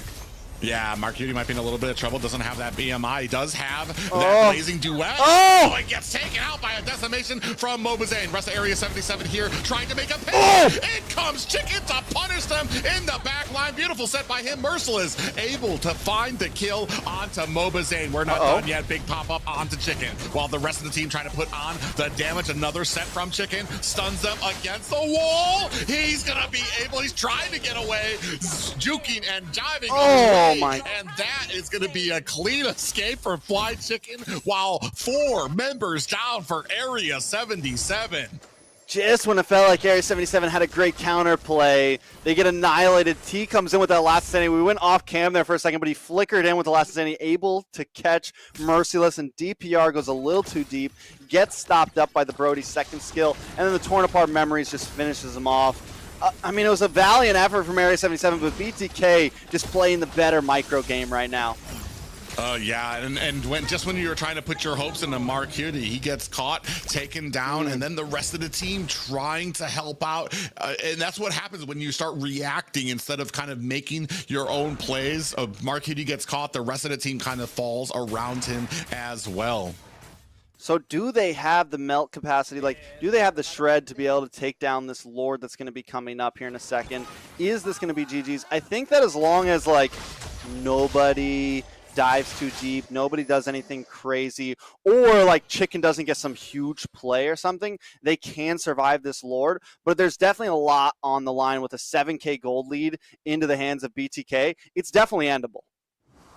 Yeah, definitely endable. 7K is a lot to ask for your friends. Even with a great set and trying to dive into the back line, I think you're going to be having some issues with the tankiness and the damage that you're going to be dealing with that type of a deficit. Minions now starting to crash at bottom and mid. Mobazane in there does take a Phantom Execution, but look, it still has a third of his health. Marcuti trying to burst him down, is chasing Mobazane. He's going to use that BMI to get back to base. Now the team's focus has to be on to this Lord. Minions crashing at mid. T comes in with the concealed play, putting on the damage. Merciless going to go ahead and pop him up. That's another high ground tower taken down on Area 77 side. Mobazane at the bottom. No more towers left, just the core. Chicken comes in with, doesn't get the set onto Area 77 just yet, but BTK look like they're here and planting roots. They want to end this now. They're pushing into DPR. Merciless trying to placate some damage out there. Mystic Gush is out,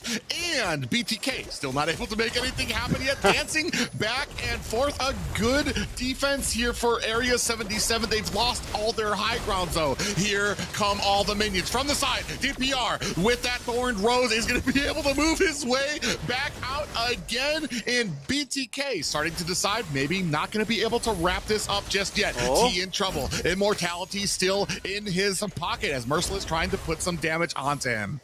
Yeah, I don't even, like, what can they even do about T right now? Like, even there, it's like he's still got the immortality. You don't even want to chase him because you're going to go too deep.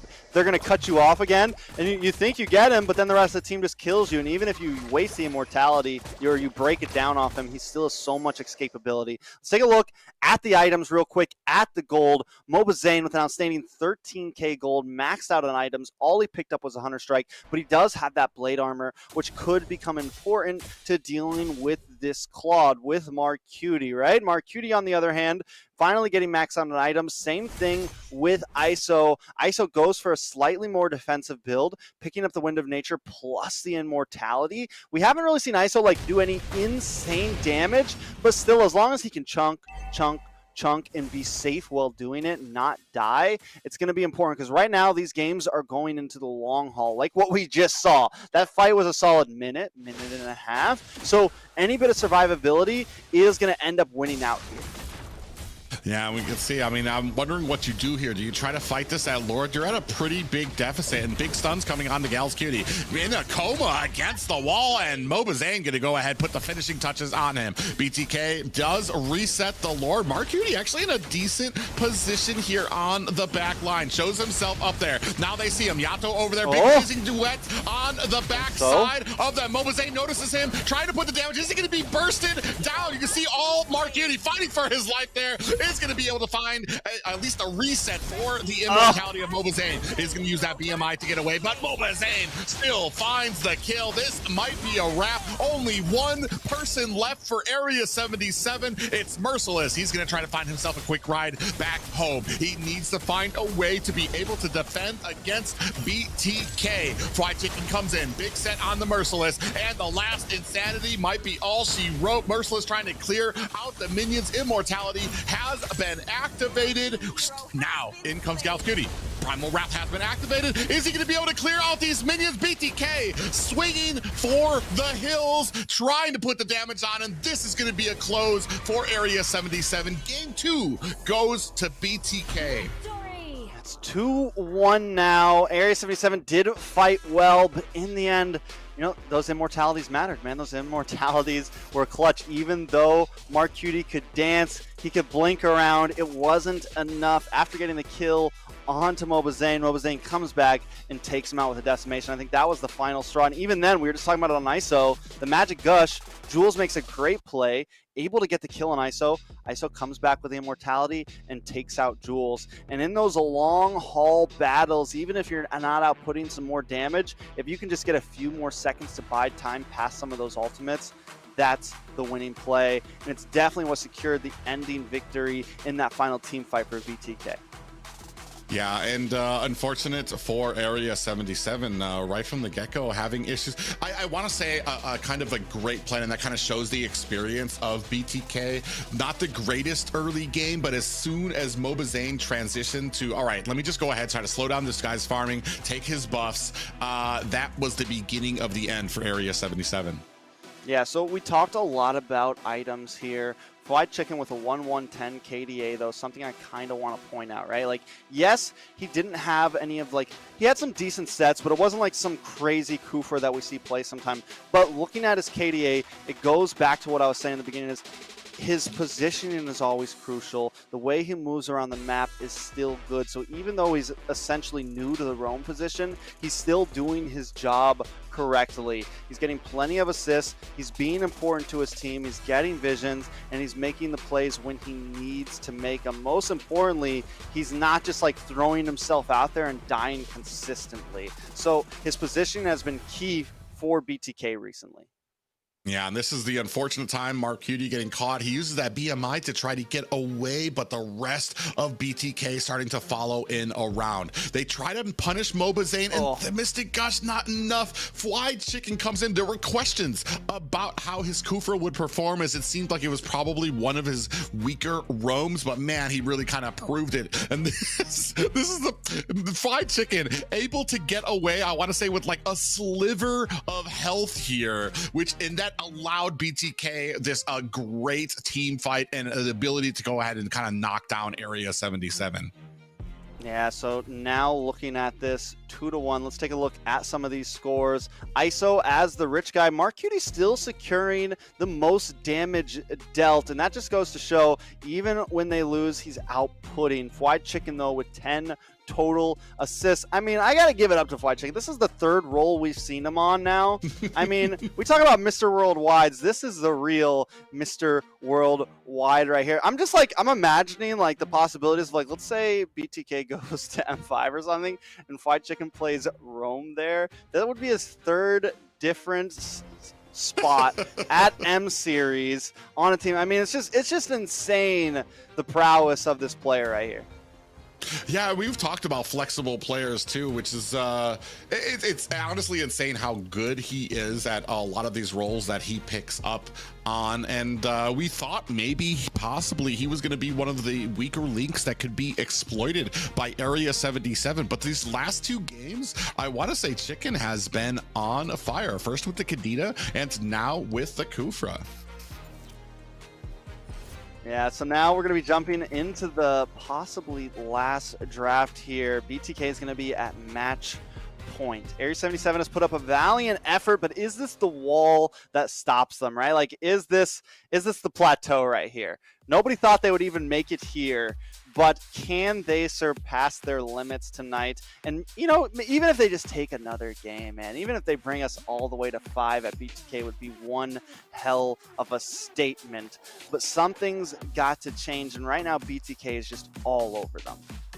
Well, that's the mark of a very good team in the top of North America, is being able to kind of pick yourself back up when you're down. And that's going to be the ultimate question for Area 77. You're 2 games down. You took one in the you took one in the first game. Now we're going on to what, game 4 now. Are you going to be able to kind of muster up, find a formula here that works for you? I mean, we'll see. Area 77's got to do something. I just hope they don't like get into that like mode that some teams, it's like, all right, it's match point. Let's just get crazy. let's just try something crazy, because that is a possibility as well, right? I hate to say it, DPR, he had some great days in his past as, you know, an assassin player, but I think it might be best for him to stick with something else. Like, he did great on the Martis, man. Just secure that up front, you know, something of that nature. This time, BTK will be on the blue side. First ban, first pick. They take out the Faramis up front. Yeah, really interesting, because we didn't really see a Faramis picked up from Area 77 in one of their, I want to say, more successful games, but BTK sees something there, going to go ahead and ban that out. And Area 77 reacting to that last game, putting Exborg as a priority for their first ban. I'm imagining Kadita is possibly going to follow this up as well. Most definitely. Now, I mean, yeah, Kadita's definitely, I'm still wondering, like, yes, I guess no. Yeah, T was a monster on the Exborg. I think it's a solid ban, because I was like, is it worth it? And I'm like, yeah, he didn't die like a single time last game. He did, like, Exborg doesn't always like feel super impactful, especially in the XP like that, but it was definitely huge. He was able to zone even in that final when they were breaking down inhibitors. He used the conceal play that he got from their roamer and was able to just like go in and zone everybody back. So I think it's solid. Kaja still going to be banned from BTK. They're not going to let that through again with Gals, which Gals plays it wonderfully. So I think it's a smart play. I think could the Franco get left through here? If it does, it could be a solid answer for Area 77 to try to pick up. Man, I'm trying to think of what Area 77 needs to do here from the last 2 games, because I want to say it wasn't exactly weaknesses on their parts. It was just the overwhelming ability of BTK, how easily they're able to transition from plans in the early game to kind of switch things up, whether it's, all right, we're behind, let's start invading the jungle, start taking that away from DPR. And they've kind of cleaned up. We saw last time Jules Cutie doing a good job of kind of making sure he's not making these really, I want to say, greedy rotations where he's getting caught. Unfortunately, I mean, BTK just maybe kind of needed to shake off a little weekend rust to kind of get back to that point of just pretty harsh domination. Area 77 going ahead and banning out the Martis. Okay, I like it. Oh, this time ISO gets his hands on the Bruno though. And, you know, we said it before, like, it's not even just about the player at that point. The Bruno is just such a monster right now. Franco is open, though. They go for the Basha and the Novaria. Basha also has been something that's been banned out constantly. Area 77 wasting no time to pick it up. Mobazang going to lock in the Fredrin. Fried Chicken. Does he lock in? Are they going to go for Rome up front here? You still have a Kadita out on the field. We didn't ban that out. Yeah, so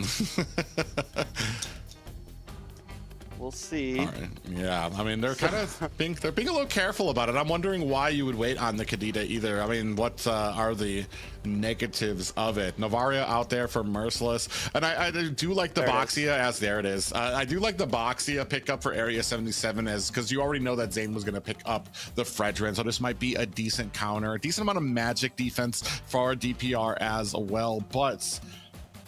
All right, this is where the big proving point comes for Jules and Gals, man. We're gonna have to have some real time. Like, bro, you know that's a Kadita up on the other side. I'm gonna need some careful rotations from you. I'm gonna need you to check these bushes beforehand.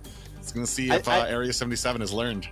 I don't know, man. I really think the Franco could be the answer here, but now it's second bans, and I don't think BTK is gonna let that through. I think they need something to lock down ISO, something to lock down Zane, something. You know, they did well when they had the Grok and were getting those knockups in previous games. Like something to help out in this Lord pit, in these neutral objectives pit, so that they can have that possible bounce back that we see them get at around, you know, at the mid game. I don't think they're going to be able to keep up in laning phase. I think BTK kind of has them in laning phase. I think Area 77 need to look for that mid game spike, need to look for when the Lords start popping up, you know, like third turtle, things like that, and try to win out in these micro fights. That's what they do well, and that's their condition. If they can't do that, I don't think they're going to be able to beat BTK. Yeah, it's definitely an uphill battle here. Eve being taken off for Area 77, and then there goes Arlott for BTK. I mean, I'm even wondering what else is kind of left. We're looking for that XP lane for Area 77. If we're talking about a mid-game spike, I mean, Paquito, if I don't know if Area 77 has a Paquito player on there. I haven't seen him pick Paquito in a bit. I think he played Paquito earlier. Did he?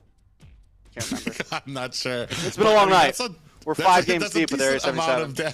Amount of damage that you can get. That's a decent spike during the mid game that you might be looking for, but you're gonna have a big tanky up front.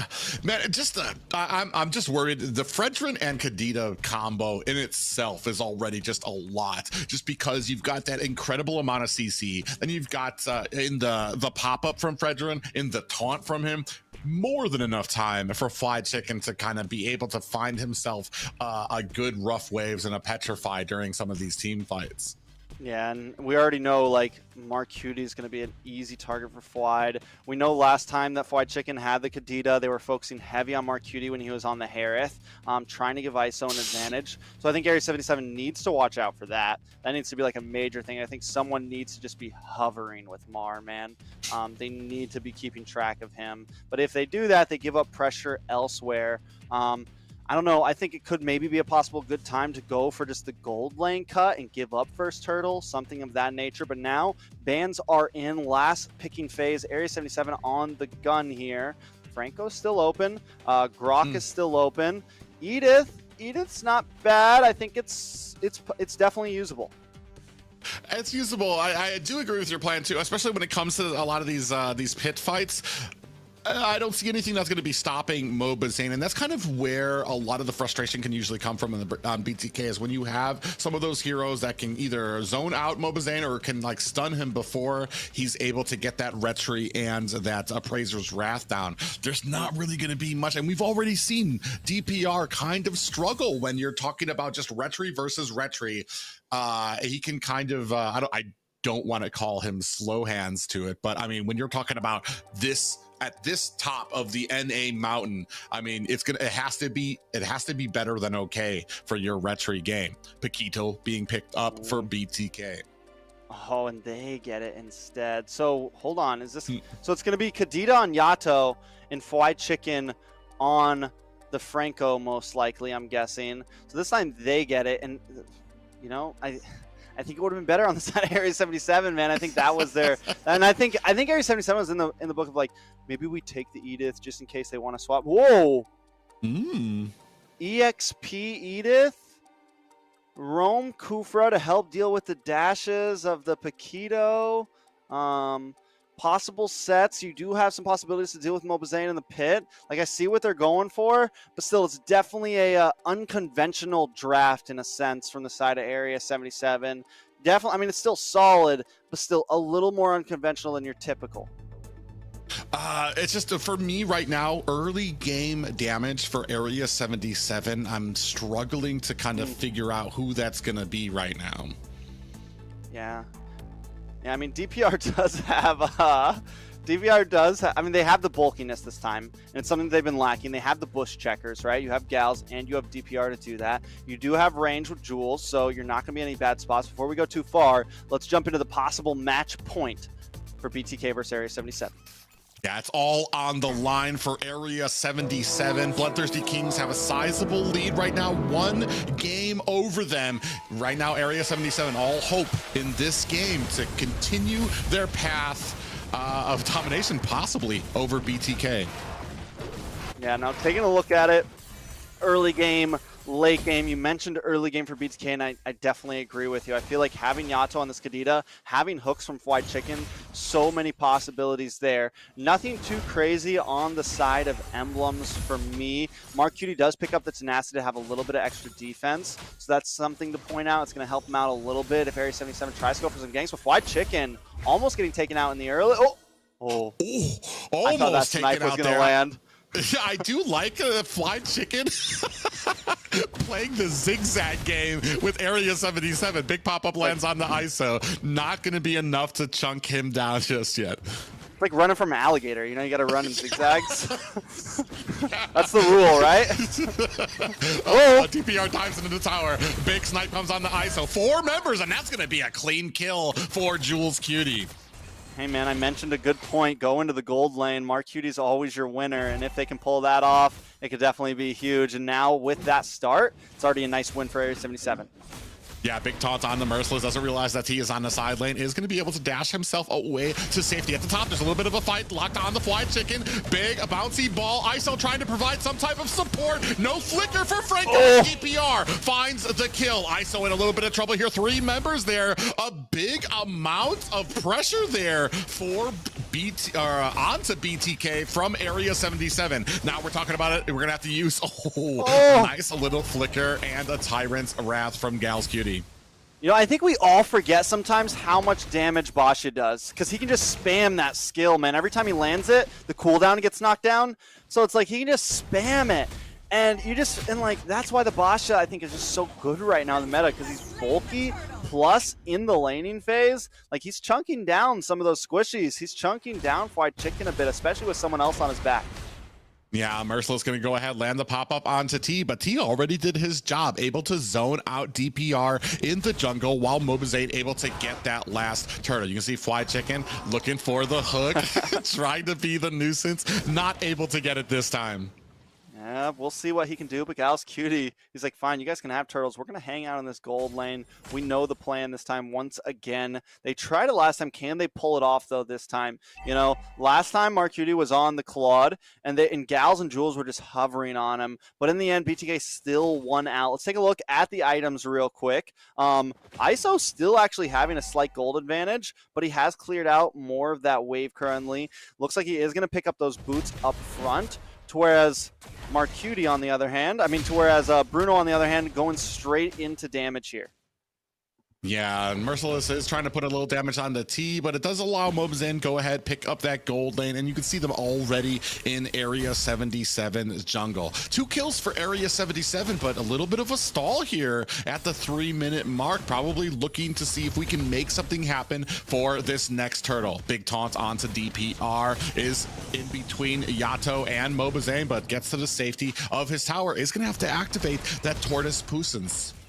Yeah, but even just seeing that, like when he's running away, the Tortoise Puissance does work on the Fredrin, man, and it's going to help a lot in these team fights because Fredrin's like just walking behind him and just losing a decent... Oh, Gals Cutie gets caught. We were talking about those rotations. Gets caught up between 3 members of BTK and bursted down. That's going to be the first kill for BTK, but 11 seconds left on this next turtle.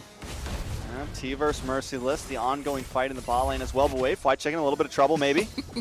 Those zigzags and their dividends against them. Big suppression lands. That's going to be the opportunity for Yato to get in and find the kill onto Mark Cutie. So now both gold laners have taken a death. That evens out the playing field. ISO also got a nice chunk of change off that gold plating. Can DPR fight for this turtle? Ooh. Nice. Jules Cutie able to find the turtle. Big set there for Gals Cutie to be able to interrupt Mobazane as he was about to use a retry on the turtle. All right, this feels like a lot more of a game than last time. Area 77 not giving up too easy. They've been playing for a while now. This is game number 6 for them. About, what, 3 hours, 3.5 hours of just straight Mobile Legends for them. and they're keeping up their stamina. Honestly, after last game, I thought it was just it for them. I thought they were just, tapped out at that point, but they're coming in to game number 4, not looking bad. They are 1,000 gold behind. BTK definitely controlling the pace currently, but we can't count them out just yet. Yeah, big set. Yato actually might be in a little trouble. Is going to have to use that rough waves to get away. On the backside, Mark Cutie gets found out by T and bursts down with that knockout punch. Area 77 is going to have to disengage from this fight. Man, T's just locked in. The target is on Mark Cutie's forehead, and it has been, and it continues to be. And now ISO on this Bruno, going to be able to rotate around. He gets all the gold plane, he gets that tower, and the Bruno is going to start to become a real problem. It's a 2,000 gold lead for BTK. Yeah, and I mean, we were talking about how heavy of an issue Mark Cutie has been for the team, and it looks like BTK tired of dealing with it right from the early game. I mean, we saw a little bit of a pressure from Area 77 onto that gold lane, but BTK turned it around very quickly, starting to set their sights locked into it. Big pop-up on the T. On the other side, Gals Cutie gets suppressed down. Mark Cutie looking for a good position, but Yato comes in immediately to get that pop-up and the rough waves. ISO finds a tower at mid while Mobazane takes down Gals Cutie, and now Area 77 in trouble. Appraiser's Wrath comes down. ISO finds a kill onto Merciless, and Yato finds his own kill as well. Only one left standing for Area 77. Let's just make one major point there is during that fight, ISO wasn't even involved and BTK was still winning. Yato makes such a huge play finding Mark Cutie in the middle of that skirmish, but ISO was just taking the tower in mid, and BTK still had that fight by the reins. And then once ISO took that tower, got involved, they just started cleaning house. But either way, even without him, BTK had the dub in that fight. Yeah, and then that was just so crazy how quickly Yato was able to find Mark Cutie. He was like literally just waiting for him to show himself. And as soon as he did, came in with the pop-up and the rough waves. Mobazane getting caught up. Merciless with a little bit of a pop-up. DPR has the Tortoise Pusins out. Are they going to be able to find this Tortoise? No, they are not. Mobazane able to find it. T finds a kill onto Merciless. DPR in a rough way getting CC'd down as he's trying to run away, leaving a trail behind him. He is going to be able to find an escape. We're getting into a very dangerous zone for Area 77. BTK now scaling up to about 5K gold lead. And when you have a Paquito, when you have a Bruno, I mean, when you have some of these picks along with the Kadita as well, the damage is just there. And this is prime time for BTK. Yeah, big pop-up on the DPR, but that's a tanky boy. Already kind of situating himself. Juice Cutie. I don't know if he was caught. He is going to use that flicker to get away. Big pop-up lands, followed by a hook onto Merciless. Appraiser's Wrath knocks him down. Here comes the Primal Wrath, trying to burst out Mobazane, but a couple of feathers and tickles coming out of there while ISO goes ahead and takes another tower. Yeah, Gals Cutie comes in, has a set now. Jules Cutie finds a Yato. That might be a little bit of a turning point if they can manage it. No, it does look like Area 77 is looking to disengage from this. DPR almost gets caught by T. Is going to have to use that flicker to get away. On the other side, Jules Cutie gets caught by ISO, who has joined the fight now and putting on the damage. Big pop-up lands on the ISO. Mark Cutie finds the kill there, and ISO finds a kill on to Gals Cutie. It is now a 10-5 game. Hey, man. Oh! Yeah. Time to get a breath here, and T says no, sir, as he finds another kill onto Mark Cutie. Listen, man, you just keep going, Private. I'm having a nice rest right now. I'm relaxing. Feet are kicked up. It's 11-5. Now, BTK now, they're being so proactive, man. Yes, they're losing a member here and there, but like T way early on, I know it was a while ago because that team fight lasted like 3 minutes, but T earlier on, he gets a kill. Even while the team fight's going on, he goes in the bot lane, takes that mid-tier 2. ISO's taking towers. Mobazane's rotating back up to the top. I mean, T's rotating back up to the top. They're all over the place right now. And even while fights are happening, they're making plays on the towers. They're mixing in and out of these team fights. And Area 77 is just having trouble keeping up. Oh man, an off-screen T finds a kill onto Mark Cutie, who just left the base. It might be all she wrote for T there, but it is going to leave it open for BTK to get this Lord. Yeah, so much value in that. They get the gold laner, plus they get a Lord. Mark Cutie's at 1-5-1 right now. And Beatrix isn't like that marksman anymore, so having that many deaths it's a problem. It's going to be a lot of trouble. And I mean, we're only 10 minutes in. Area 77, this could be the nail in the coffin for them. It's a 5K gold lead still for BTK. Lord marching down the top lane. I mean, BTK just feels like they have control. T's playing a great game, finding the back line every time. Same thing with Yato, always locking onto Mark Cutie. I mean, essentially they don't even have an ADC right now. Well, yeah, and they don't have that explosive ability that they need. A pretty tanky front line for BTK. And if you've taken down Mark Cutie, Jules Cutie can still lob out some magic, but it's not sustained damage that they need to be able to burst down BTK. And this is the problem I had with the draft during the early parts of this game, is there's nothing in the early game to really match what I'm seeing from BTK here at the front. Another tower goes down. We're left to only high grounds for Area 77. You can see the clash happening here. A little bit of damage comes onto Yato, but man, BTK doing a good job moving and sweeping. Merciless dives in, trying to make something happen here as they lock on. Mobazane, that's not the target that you want. This is just such a great front line by BTK, and still, I mean, a great defense for Area 77, but it's kind of a little bit of a hint of things to come as they're not able to burst anybody down. Yeah, I mean, Area 77, possible win conditions, they really just have to, they'd have to drag this game out. Probably another, 8, maybe even try to take it to the 20-minute mark, because they're just so far. Talking about dragging it out 8 minutes. It's not going to happen if you keep getting caught with hooks like that. Fly Chicken on fire right now, and DPR pays for it. Yeah, the pick pressure from BTK. You have the hooks, you have the rough waves from Yato, you have T, one punching into the backside. There's just so much pressure everywhere from BTK. It's so hard to deal with Area 77. It just doesn't seem like there's an answer, especially when you're at this much of a deficit. Because, yes, you have a bulky line from BTK, but really, Bakito's not the bulkiest. It's just they're so far ahead right now, it's they can't kill him. He's got Hunter Strike, he's got Bloodlust Axe, he does have Radiant Armor, plus the brute force breastplate. So I mean, at this point, it's he can take hits. He can also jump in and do a lot of damage. And then MOBA is just practically unkillable right now. Fried Chicken only needs 2 items, so all he needs to do is land hooks. It doesn't really matter if he dies. It's a tough road for Area 77 if they want to even try to make this last a bit longer. Yeah, actually a nice bit of damage coming down. Appraiser's Wrath chunks down. That's Jules ridiculous. Cutie. Mobazane is going to be able to dash his way to safety. A big suppression lands. Mark Cutie got a little greedy, and the team was waiting for it. Down goes Merciless as well. That's 2 down for Area 77. 5 members. Conceal play coming out. Big hook lands onto DPR. It's not going to be enough to finish him off just yet, but man, what an engagement by BTK. Yeah, they might try to end this here. Another wave coming down the mid. Yeah, Gals Cutie does get a hook for his efforts. Mid tower, high ground is no longer an option. There's only one high ground tower left. BTK looking, big set lands. Yato is loose from there. Big immortality has been activated. Down goes Gals Cutie. The rest of Area 77 is now up, trying to make them pay for it. ISO gets flipped up, is going to be able to get a little, another hook lands, and down goes Merciless. Yeah, this is becoming a bit of a problem. The gold deficit has now creeped to 4,000. I don't know, man. This Lord's going to get chipped down very quickly, and BTK are going to try to end this game.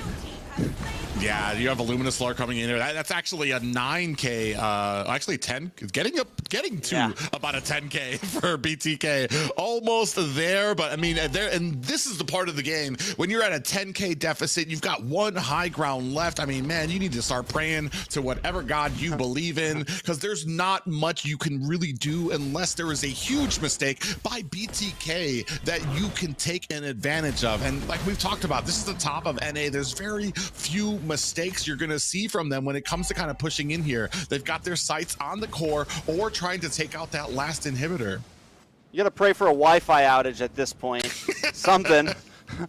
For a redraft at this point. Sorry, I had to say that, but No, now BTK, Lord coming down. Do they even? Oh, Mr. Worldwide. Yeah, DPR gets caught up. Merciless is there to kind of help secure his escape, and now you have a Lord at mid. Minions coming in from both sides. Out comes the ultimate from Amar Cutie. They are able to shut down the Lord. Big pickup onto BloodThirstyKings, but it's not enough. Gals Cutie gets caught with the hooks. Press down T finds a kill as well as Yato. That's 3 down for Area 77. Now focusing on the core, and BTK prevail in game 4.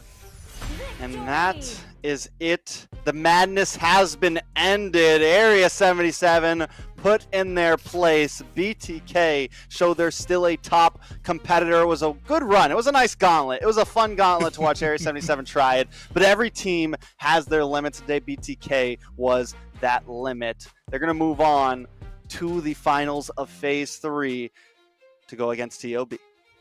Have to say, while this does put Area 77 out for the night, man, what a magnificent few matches with their involvement. Hats off to them for making this an exciting night and not the boring normal series that everybody thought it was going to be.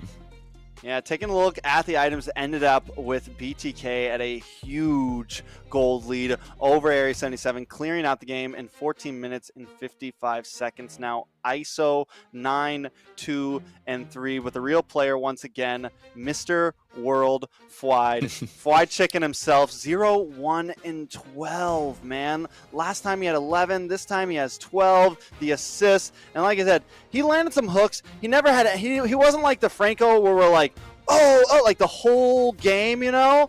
But still, the positioning, not taking any deaths except for one. This guy, I mean, he's not the greatest roamer in the world, but he's playing us so well for never playing roam before. Yeah, and that's the amazing thing about him. You're going to see a few of these kind of hooks landing out here. Fried Chicken is, while it's to the point I cannot kind of call it out as a weakness anymore as Fried Chicken there. I mean, this is just the domination that we were seeing from the team. Already 6K ahead while we were still able to find some kills for Mar Cutie. Man, I want to say BTK were surrounding him and they were honed in. And this another one here. And then the hook from Fried Chicken. There was just no room for Mar Cutie throughout this entire game.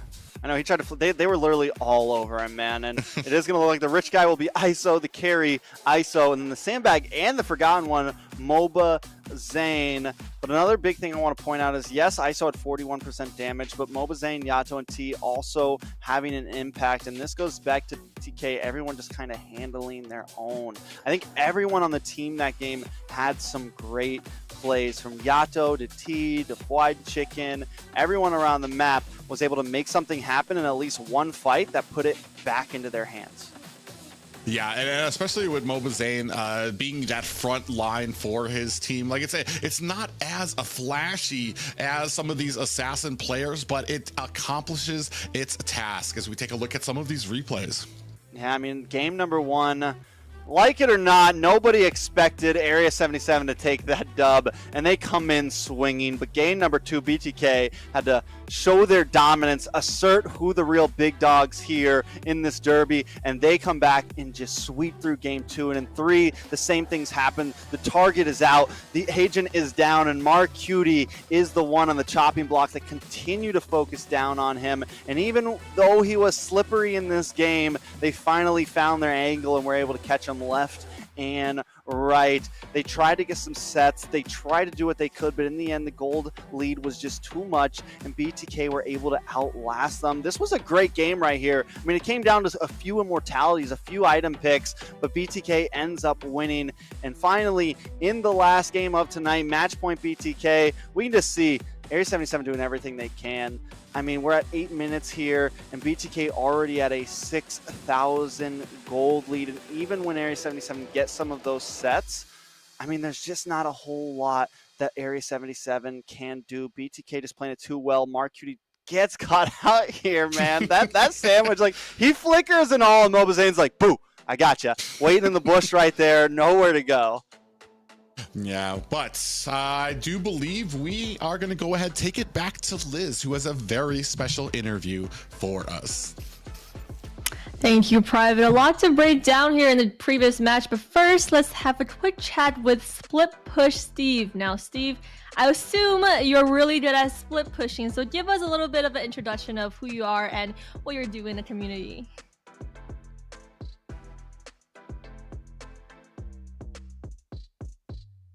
I think you're muted a little bit.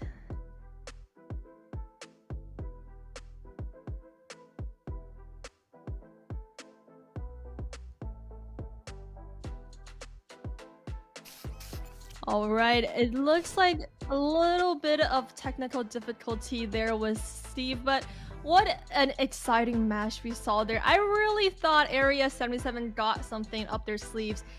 Judging by the first game, I was like, they're in challenger mode. I practically wrote a speech for if they were to win, passing by BTK, passing by Night of Fate, and then they moved to Avalon, and then BTK. But it seems like BTK is the real big dogs here, and it was a thrilling series to watch. Yeah, I do want to say, I think, after they took that last win against Avalon, and even earlier with KOF losing out, I think a lot of us were wondering, should they really be in the number 4 slot? How are they gonna do? A lot of those questions are on our mind, because I think those are questions that are on our minds every time somebody slips into the number 4 slot. It kind of happened for me last season when Empire slipped in, but I think seeing that past game with them against BTK, seeing how they competed, yes, they did end up losing. It was a reverse sweep, but still, just watching game 1, I have a little hope that they should be able to put on a decent performance in playoffs. Do I think they're going to take everything? No, I don't think they're going to be the champions of NACT, but it has been cemented in me now that I feel like they deserve their spot. It wasn't just a fluke. They definitely got that dog in them when it comes down to it. And now I think our Steve is back with us for an interview. Just a little bit of a fixer-upper, but how are you doing today? I'm doing good. This kind of stuff always happens to me, so I'm used to it. Just gotta go with the flow, All right, so I think you already mentioned a little bit, but we weren't able to capture that on the stream. So give us a little bit of introduction of who you are, because I know you're a streamer in the community, right? But tell us about what you've been streaming. Oh yeah, so I've been streaming a ton of Mobile Legends lately. A lot of people on Twitch wanted to get me into this game, so I actually started playing around March, April of this year. So I'm a pretty new player, but I was able to get Mythic just recently, so I'm probably the newest, worst Mythic, but I'm at least Mythic, so that's good. And I actually recently just did a 24-hour stream, but I didn't make it the whole time. I made it to 21 hours, but then I started getting a little too delirious, and then I had to log off. But everyone was supportive in my community, and just everyone in the YouTube community is so fun to be around. Wow, 24-hour stream, that's intense. And so you've been streaming for a while then, you've been streaming other games, and then you just jump into ML. Is that what it is? And we know that you've been restreaming a lot of NACT. So what made you come into ML? What made ML esports special for you?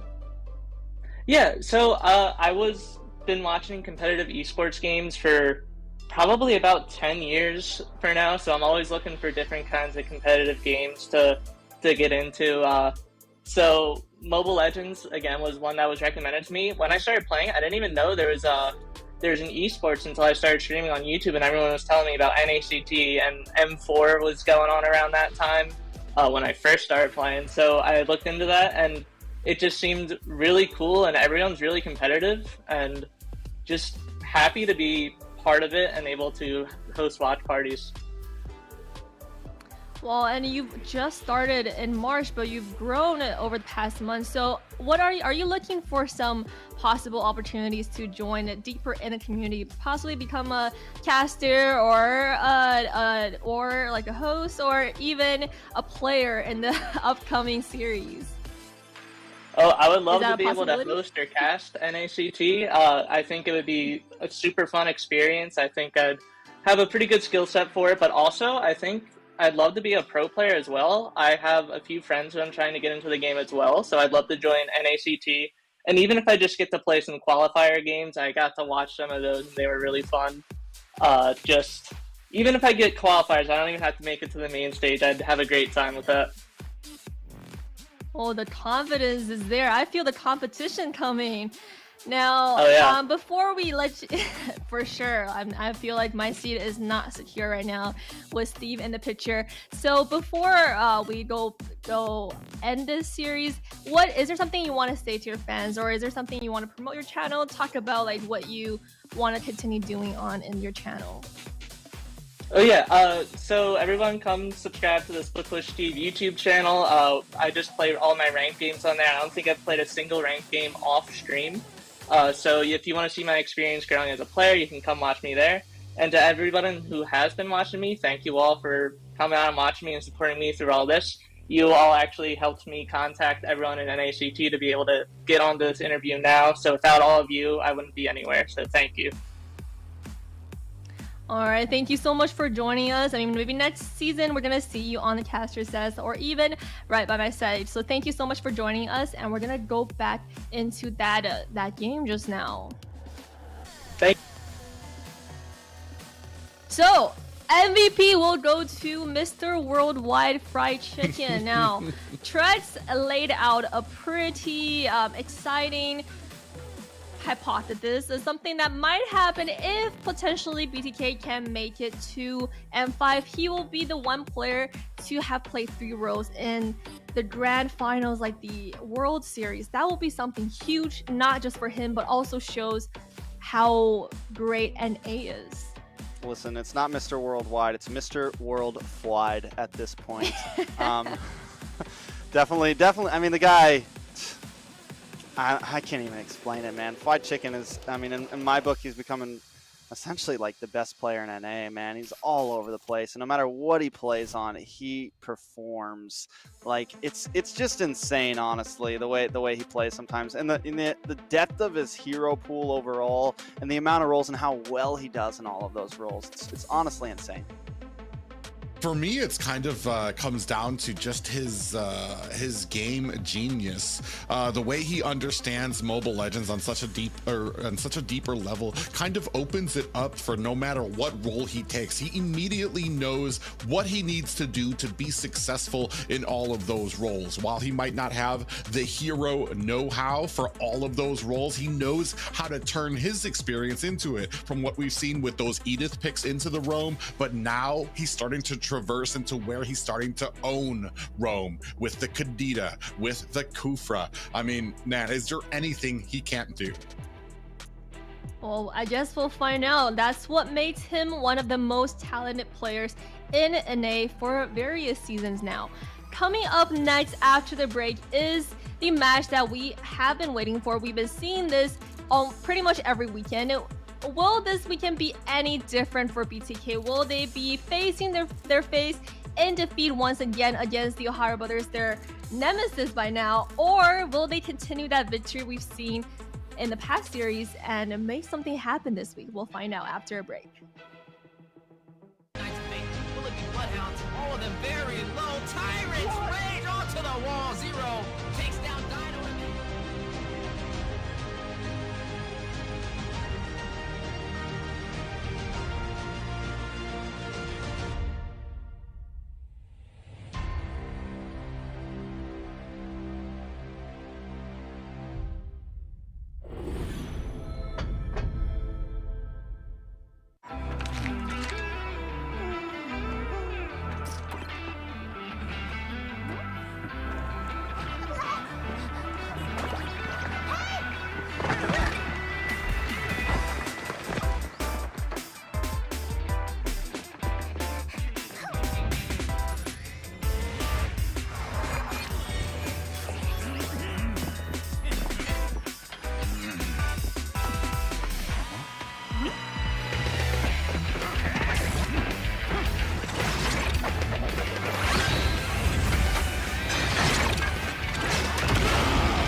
tournament for NACT Fall. This is Mara Aquino wishing you guys luck, and I hope you guys do so well and you go to Philippines for the upcoming M5 World Championship.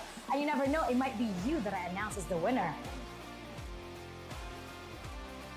Hi, I'm Gideon Q. I'm from Malaysia. I'm a talent as well as a caster for a majority of the MLBB tournaments that you may see internationally. Good luck to all the teams who are coming in for NACT fall season.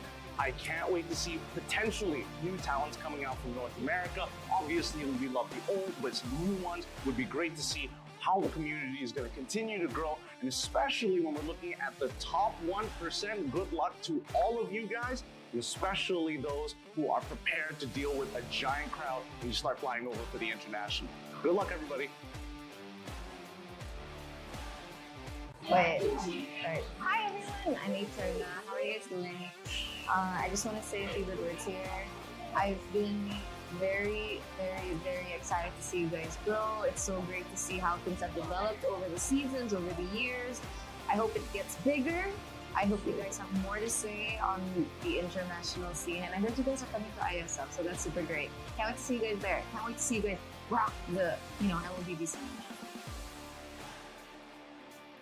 Hey guys, my name's Phil, and here's the thing, we watch NACT Grand Finals, and if that shows anything about how NACT is as a region, you know what? I can't wait for it. I hope NACT falls. All of you guys will do good, because at M5, we gotta see a surprise, man. I can't wait to see NAs in M5. What's up, guys? I'm Mirko, Indonesian caster. Right now, casting for MSC. I'm eating. They told me to do this. It's all good. NACT is gonna be insane, all right? You know who I'm rooting for. I'm wearing their colors. BTK all the way, all right? So yeah, BTK. Support M5 BTK.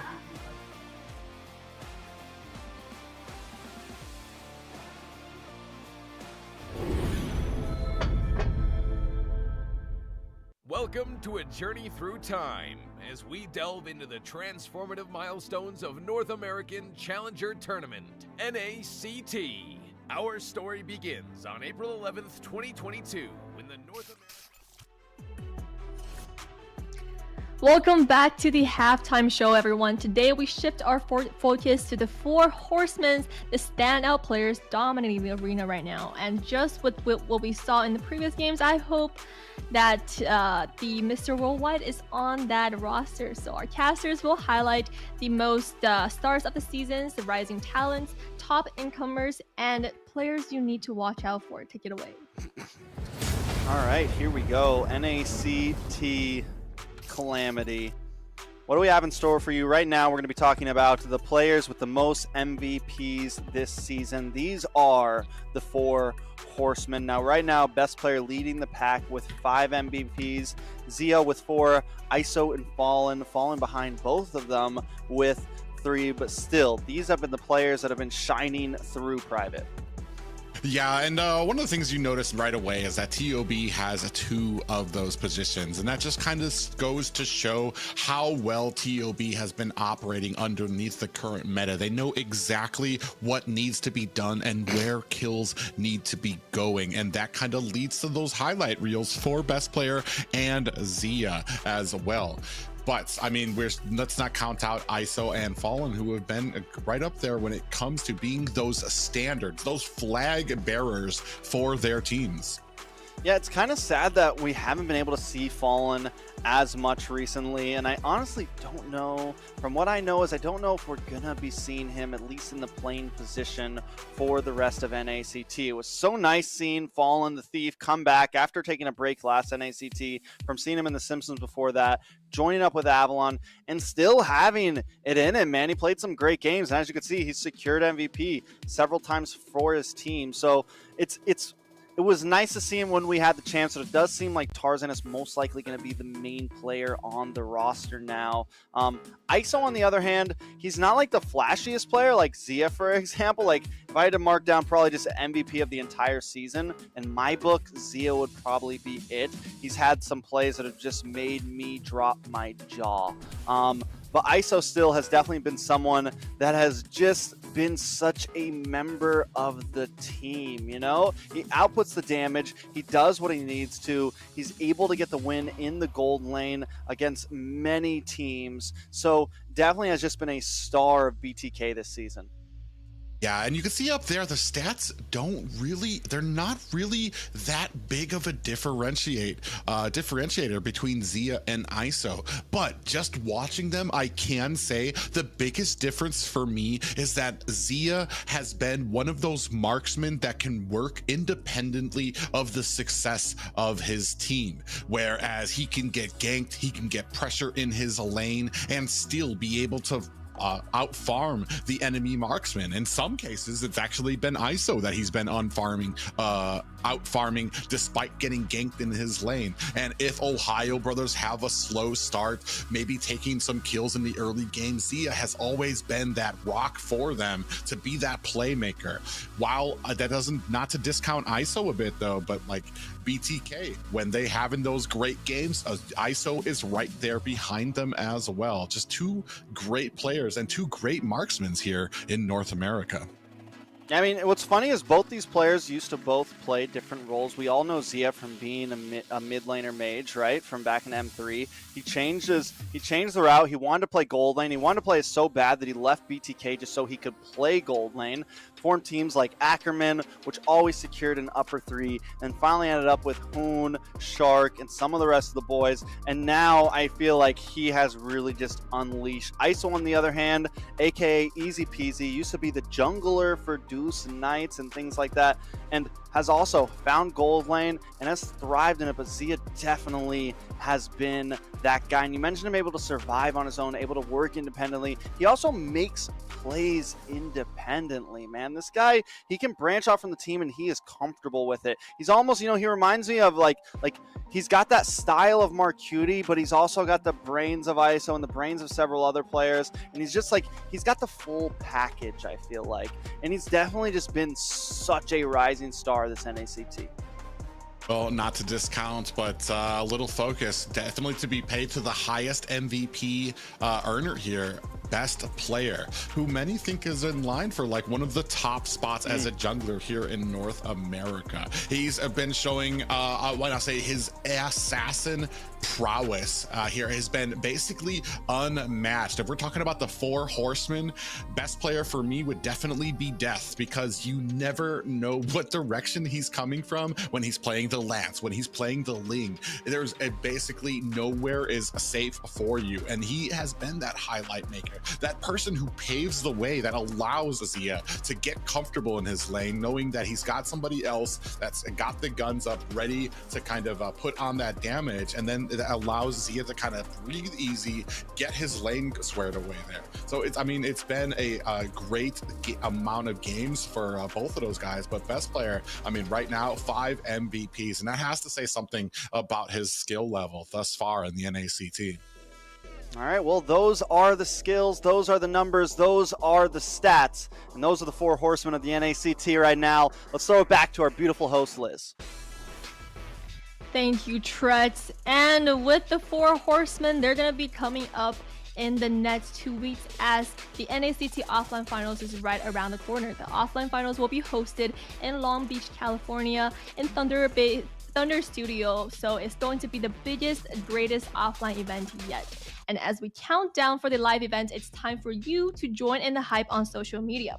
We're giving away free tickets as well as diamonds for the live event. So make sure you use that link in the description on YouTube to sign up for the event now, and also post a photo for LA in the MLBB NA Facebook group. But guys, how exciting is that event? Are you ready for LA? I am definitely ready. And when you guys post that photo, make sure it's #ShowcaseYourCity. And just a reminder, guys, you got to go out and touch grass to do this one. It can't be just a picture of the room. You got to showcase your city. I know it's hard for us Mobile Legends fans, but it's something we got to do. And I've heard it's a beautiful city. Never been to LA myself. Super excited to get there. And what better place to have our NACT playoffs? Yeah, NACT is turning Hollywood, so we're turning in that sand from the desert for the sand for those beautiful beaches out there, and every single event has been bigger than the last. And speaking for myself, from the last Las Vegas event, I can't wait to see how we top it in Los Angeles. I can't wait as well. And before we go on with the next series of games, let's have another giveaway for all our lovely fans. 30 giveaway codes listed on the screen, so for your chance to redeem one of these permanent skins for Blitz Attack for Beatrice. We saw how Marcuti as well as other marksmen have been playing it on that Beatrice, so make sure you are one of the 30 users to redeem that skin. Well guys, I'm hoping for some more challenger skins coming our way with the live events. What do you think? Yeah, I mean, I definitely love to see some more skins. We got a lot of things coming up too with M5. Got a lot of exciting skins and plans from the side of Moonton, but what about these exciting predictions from us, Private Dancer? Man, I don't even know what to say anymore. Tonight's has been, actually this entire weekend has been, I think it's put me down. I was only 2 losses, but now I'm at 3, so I don't even know what to think anymore. One thing that has been a standard so far has been TOB's domination, but as we commented before, I want to say last weekend, BTK came the closest they've ever been to being able to topple that mountain. Yeah, they came, I don't know, like they come close, but also there's still some things to work on. TOB, what I did like about last game, seeing them against Area 77, is it seems like they have a bit more dynamic to draft, which could be very helpful against TOB, because that's where TOB beats them a lot, is the draft dynamic always seems to be in the side of the Ohio brothers. Hopefully BTK finally have some answers to that. You know, I'm gonna put on a hostess curse for you guys. I know it's been a lot of series you've casted today, but I'm hoping for a 5-series game, no matter who the winner is, no matter whose tide is gonna turn to the favor of. And I mean, on my books, I'm still winning against Private Dancer on these predictions, even though I was this close to voting for Area 77. But I guess what's that production? Get rid of Liz. No, and now, without further ado, I think the last team is ready, or are they? But we're looking forward to the last series of the regular season. This is going to be the last match of the whole regular season stages. And with all the things that happened this weekend, will something be different when it comes to TOB versus BTK? Let's find out. All right. I guess they're not ready yet. Come on, Liz. This is what you get. We had a beautiful smile toss going on. That was a little bit. I was ready to sit there. I'm not gonna lie. I was ready to just. Jeez. I mean, we made a great picture right there. And now, I guess the teams are ready, and it's up to you guys to just take it away. Thank you so much, Liz. Always wonderful with the tosses. And now we jump into the final series of the night. BTK versus TOB. Yeah, and while both of these 2 teams have already secured their spot in the playoffs, you can bet that both of them are looking to make a statement here tonight, whether to maybe get that momentum as we move to the playoffs in Los Angeles. I mean, the past fights have been nothing and literally just TOB domination. Does Bloodthirsty King possibly have the formula needed to topple TOB? Well, if there's going to be a night, tonight could be that night, because if you guys haven't noticed, TOB does have a sub in. They've got Wrath playing on their own position instead of Shark, and we know the synergy with Hoon and Shark. And with that, with Wrath having not played a singular game with TOB throughout all 3 phases, this could be the chance for BTK to secure a dub.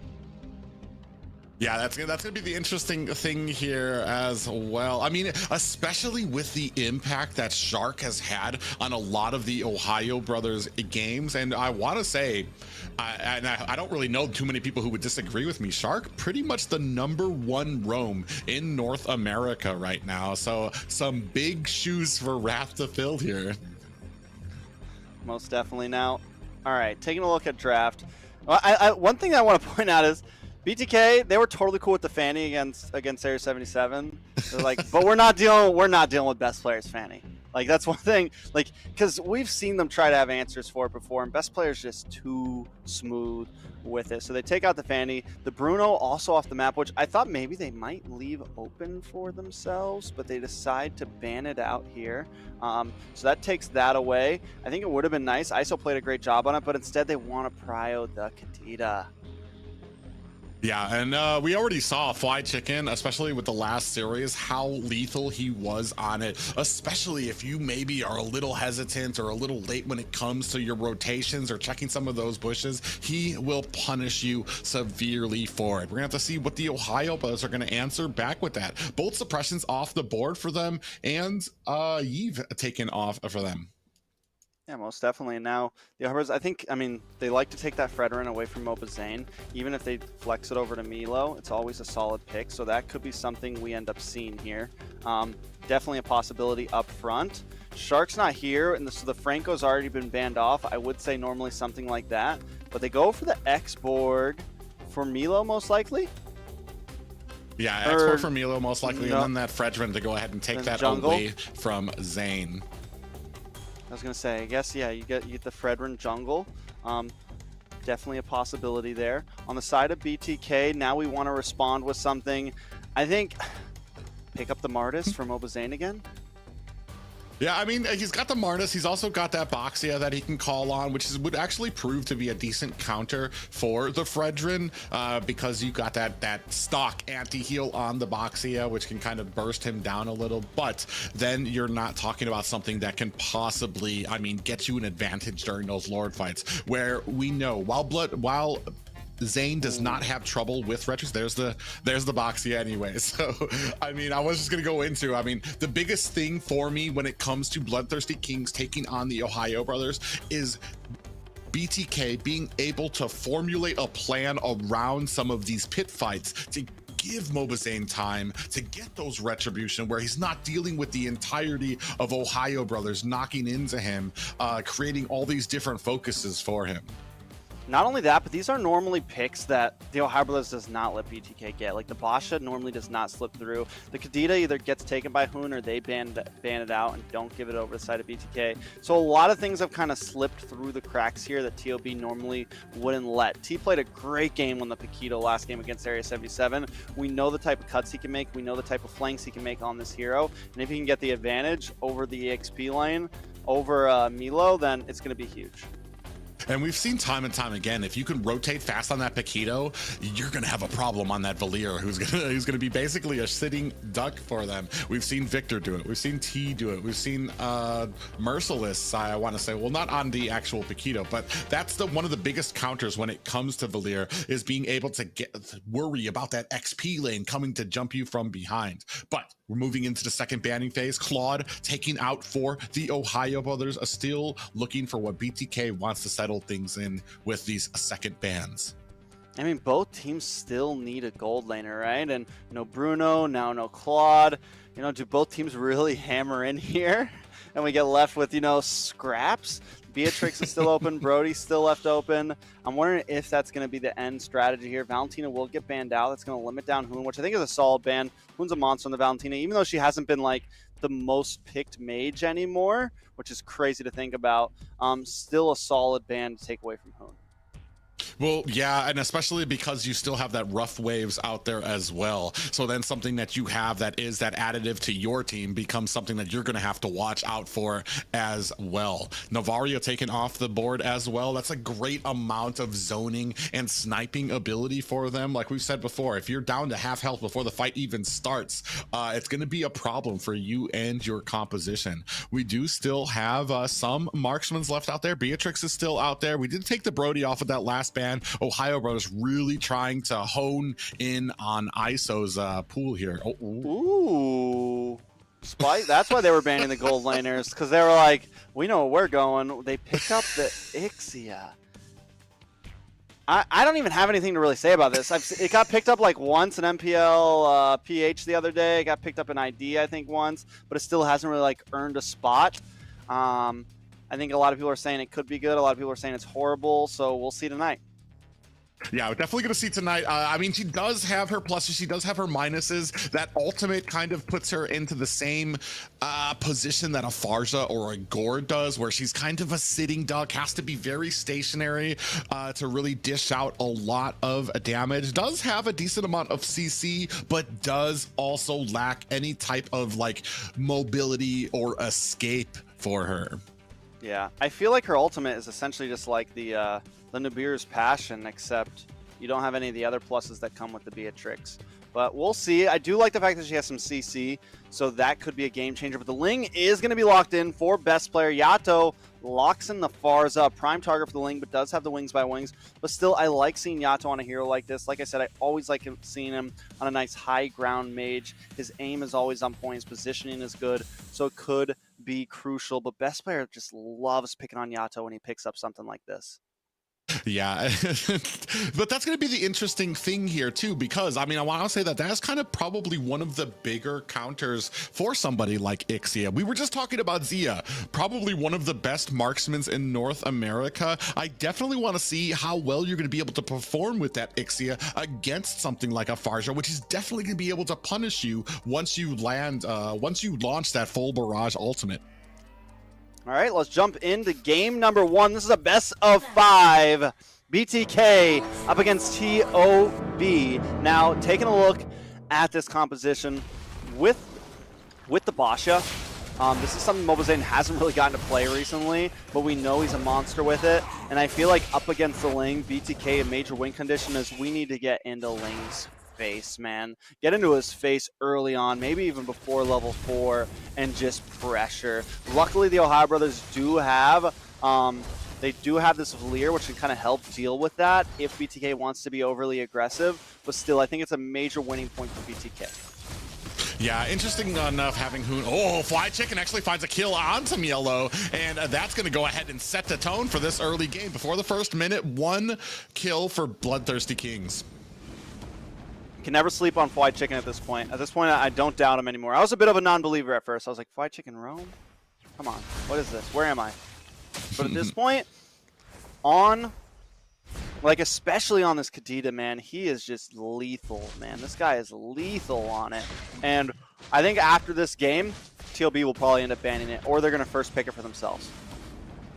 Yeah, Mobazane does clear out that minion, is starting to get himself in position for the turtle. Best player lands on top of Team Yellow there with the backup as well, trying to put on the damage, but T going to be able to get over these towers. Actually going to go ahead face to face with best player, trying to put on the damage with those knockout punches. Best player damage of his own. Hoon with the backup. Is best player going to be able to find the kill? Tempest of Blades is down. Mobazane coming in, looking for the set, is not going to be able to find best player, but that does zone out the TheOhioBrothers with 5 seconds left on this first turtle.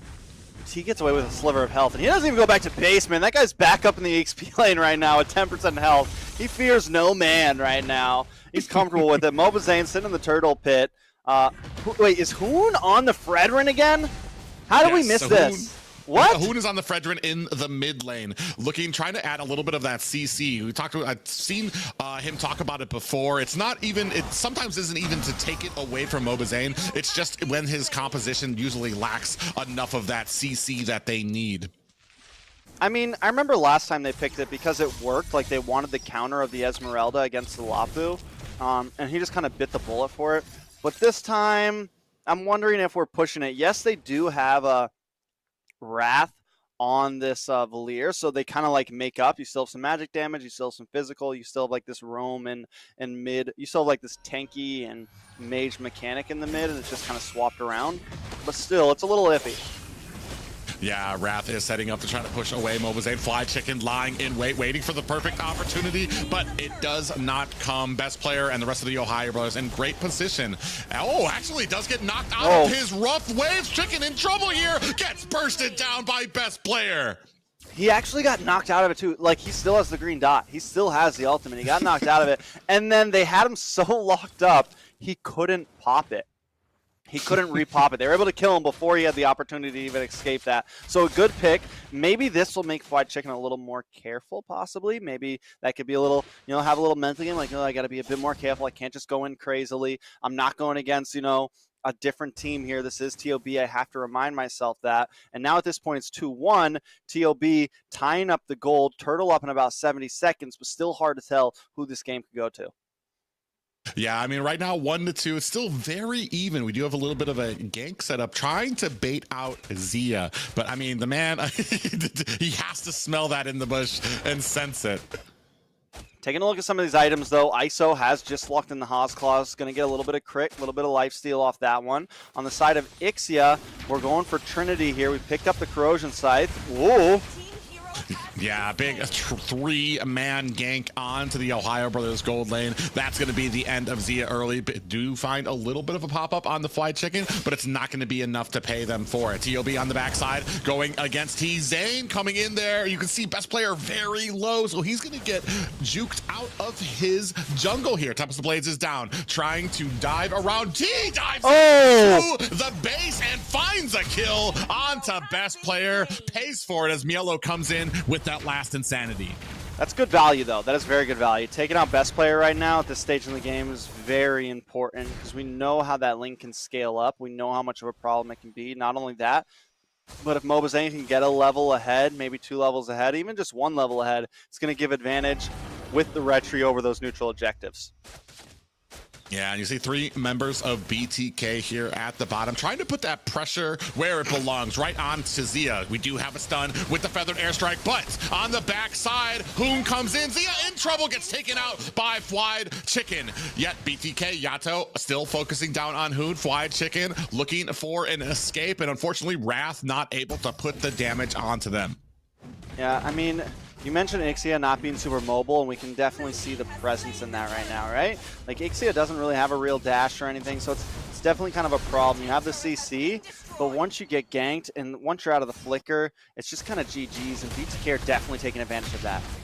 Oh, man, a big stun onto Hoon with the rough waves. Is he going to be able to get away? He is. That's a tanky boy Fredrin from him, and the rest of BTK focusing down on this purple buff. They are going to be able to walk away with it.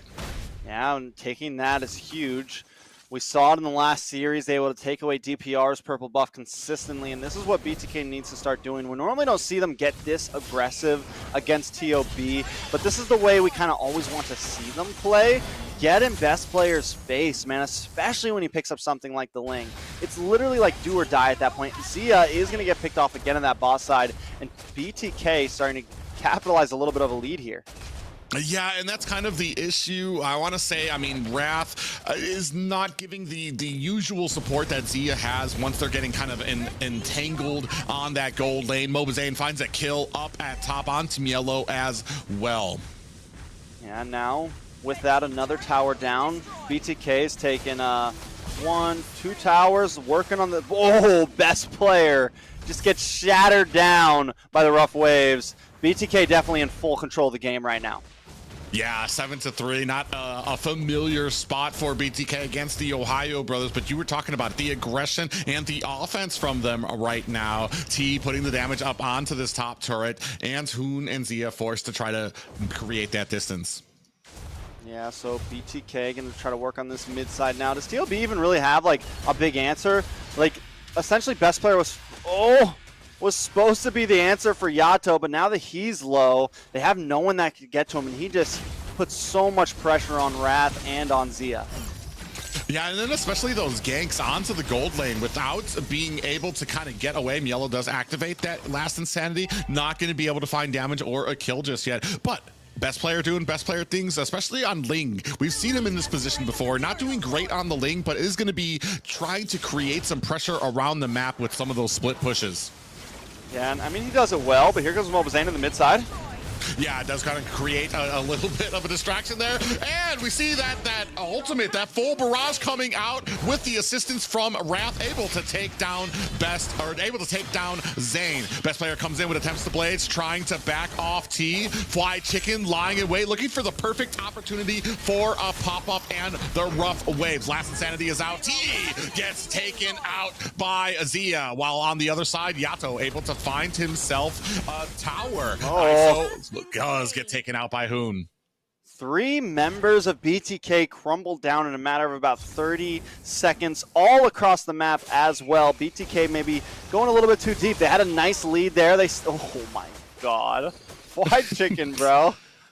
He's just always there. He's always watching, Mike Lebowski. Like, the guy just doesn't stop, man. It's like you're never safe. And right now the target is best player, and he is locking him down every single time.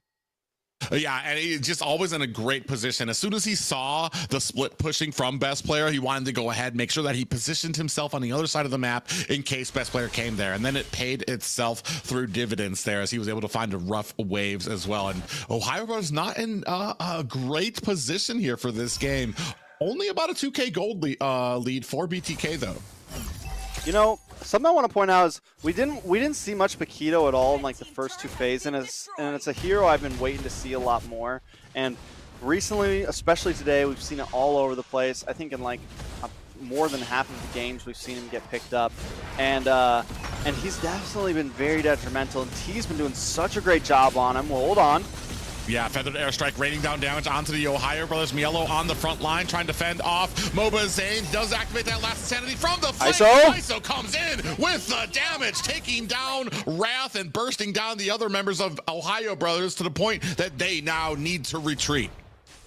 Man, the Airthel's just so fast, just comes in out of nowhere, pops the ultimate, starts shredding down members, and just when TOB, it kind of felt like they had some space, BTK deny that, and they've taken over the jungle once again. Best player's been barely able to get any buffs. They're giving this orange buff over to ISO. I don't think TOB is going to be able to deny it, and they're also not going to be able to deny this Lord. Mobazane should be able to take it. Yeah, there's not going to be much contention from the OhioBrothers, not in the position to really even look for team fights yet. Oh man, another one. Chicken finds another kill onto best player. How does he just knows? How does he always know where best player is going to go next, man? Like, just the game sense. I don't know, man. It's insane. Like, he's just waiting in these offlanes. I think after the one time we saw best player split push, Fried Chicken's like, all right, I got him. He wants to split push. I'm going to start waiting in these side and just chill. And in comes best player time after time. Yeah, and it does seem to be the answer. Best player, I mean, there's not much you can do if you're trying to split, especially now you're starting to take away the only other tool that Ling has left, especially when you're so far behind. The OhioBrothers trying to mount up a little bit of a defense here. Minions crashing in all lanes with the Lord up at the top. You see BTK surrounding that tower, able to take it down very quickly. And TOB have to be very concerned about how deep they go into with these defenses, because all it takes is for BTK to jump in, maybe get a stun. Feathered airstrike is down. Gets taken down by Fried Chicken, finds another mark. Meanwhile, Mielo trying to get out of the way. Immortality has been activated in the back line. Zia finds a kill onto T, and that will be 1 kill apiece, but still a great push for BTK. But oh man, best player once again with the split pushing ability here right now, he is swinging away. I have one job, and midair taken out. Yato able to take him, but he does take the tower. And honestly, like, I don't think it's a bad. Like, he'd be useless in the defense. He'd be useless in the team fight, right? Like, I don't think there's much he can actually do in a fight right now at 1-5-3. Taking a look at his gold, he's 7,500. He's sitting even at the bottom side of BTK and all of their lowest gold members. Fried Chicken's almost passed him up at this point. So I think it is the right play. As long as the OhioBrothers can defend some of these pushes, for him to kind of gain space here and there, it's not a bad idea. Yeah, 7K gold lead for BTK right now as they're trying to continue this chokehold around the OhioBrothers side of the map. Only inhibitors left for them, and you can already see all the jungle starting to get refused from the OhioBrothers. Yato does receive a taunt on the other side. Mobazane comes in. Hoon's going to go ahead, dash his way to safety. Mielo from the right comes in. Last insanity is out. Hoon goes down, and Mielo might not be able to find an escape. Yato with the finishing touches, but best player swoops in. Tempest of Blades is out. Fried Chicken finds the kill. Zia with a full barrage, putting on the damage. 5 kills of his own. That is clean. I mean, Zia is starting to pick up. He just locked in the VOD as well. And I will say that this Ixia, from what I've seen, even in other games, it does pack a bit of a punch once it gets online. And it's weird because it's not exactly like Shred, but it's not exactly Burst. That full barrage, though, you can definitely get some cleanup if the time is right, and it does have some defensive siege potential in it at that. So TOB definitely not out just yet. Yes, BTK has a huge gold lead, but TOB should maybe even be able to defend this Lord if they play it right. Yeah, they should be able to, but I mean, what we're talking about, what we need for a plan to kind of come back from it right now. And I mean, every angle that the Ohio Brothers are coming at it from right now, whether it's trying to mount the defense, trying to have best player on the lane, get those split pushes, there seems to be an answer, and BTK is responding quickly for it. Tempest of Blades is out onto 3 members, best player juking and diving around those swords to put on the damage. Minions are starting to crash up at the top with that Luminous Lord, while Zia is up there to try to take care of it. Still waiting for these lanes to kind of synchronize up mid. Minions coming in first, while half of the Ohio Brothers getting juked out by Feathered. Airstrike finds best player. Fly Chicken finds a tower as well. There are no more high grounds. The base is exposed, cold, naked, and alone as the Ohio Brothers trying to defend it. Yellow comes in with the last insanity. T finds a kill onto Zia. Yellow has to go back to the base. Wrath gets taken out by Fly to Chicken. Now you can see the rest of the damage going onto the core. This is going to be game 1 going to BTK. All right, BTK coming in game number 1. I think this is their first game 1 win against TOB so far this season. So well done. Can they continue it? It was definitely in a very dominating fashion, and I think in the past games against TOB, even when Fly Chicken subbed to Rome, it just feels like he's gotten so much more comfortable. The team has gotten a bit more comfortable with it. They work better with it now. The synergy is starting to get there, and it's definitely something TOB has to watch out for, especially coming into these next games. Yeah, and there's just certain picks that you just can't give Chicken right now. He's too skilled regardless if he is Romaine or not. And I think right now we've already pretty much thrown out that argument, as Chicken pretty much has showed he can play anything he needs to be successful. 9, 2, and 3. I mean, you think he's not a Romaine? Are you kidding me? Fly Chicken able to find some great pickups, not just during team fights though, where there's a lot going on, but his positioning around the map, able to find and surprise even best player.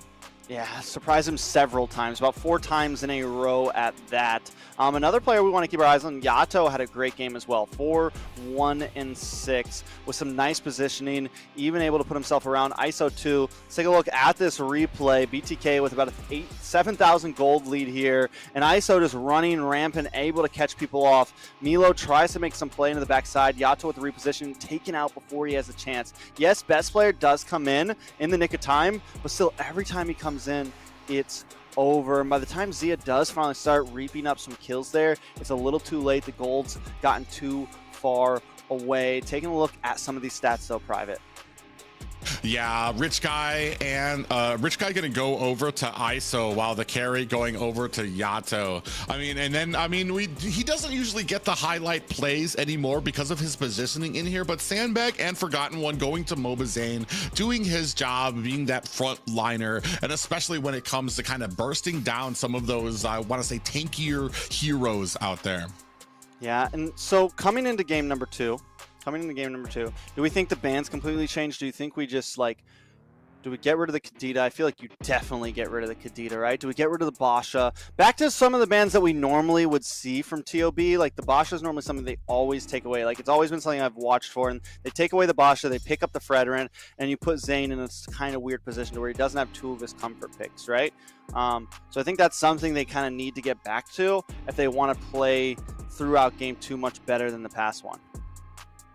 Well, I guess it kind of, for me, it depends on why those were left out in the first place. We might be covering down for maybe Wrath doesn't have the same type of hero pool that Shark does when it comes to some of those tankier heroes, which forced Hoon to pick up that Fredrin into the mid lane to try to compensate for it. The one thing I do know is that it's probably not the best time to start experimenting in that marksman role with a very underwhelming marksmans when it comes to movement speed and mobility, especially if you don't have the usual support that you do in that marksman lane. And we saw, I mean, early game, Zia was just getting bombarded with BTK members.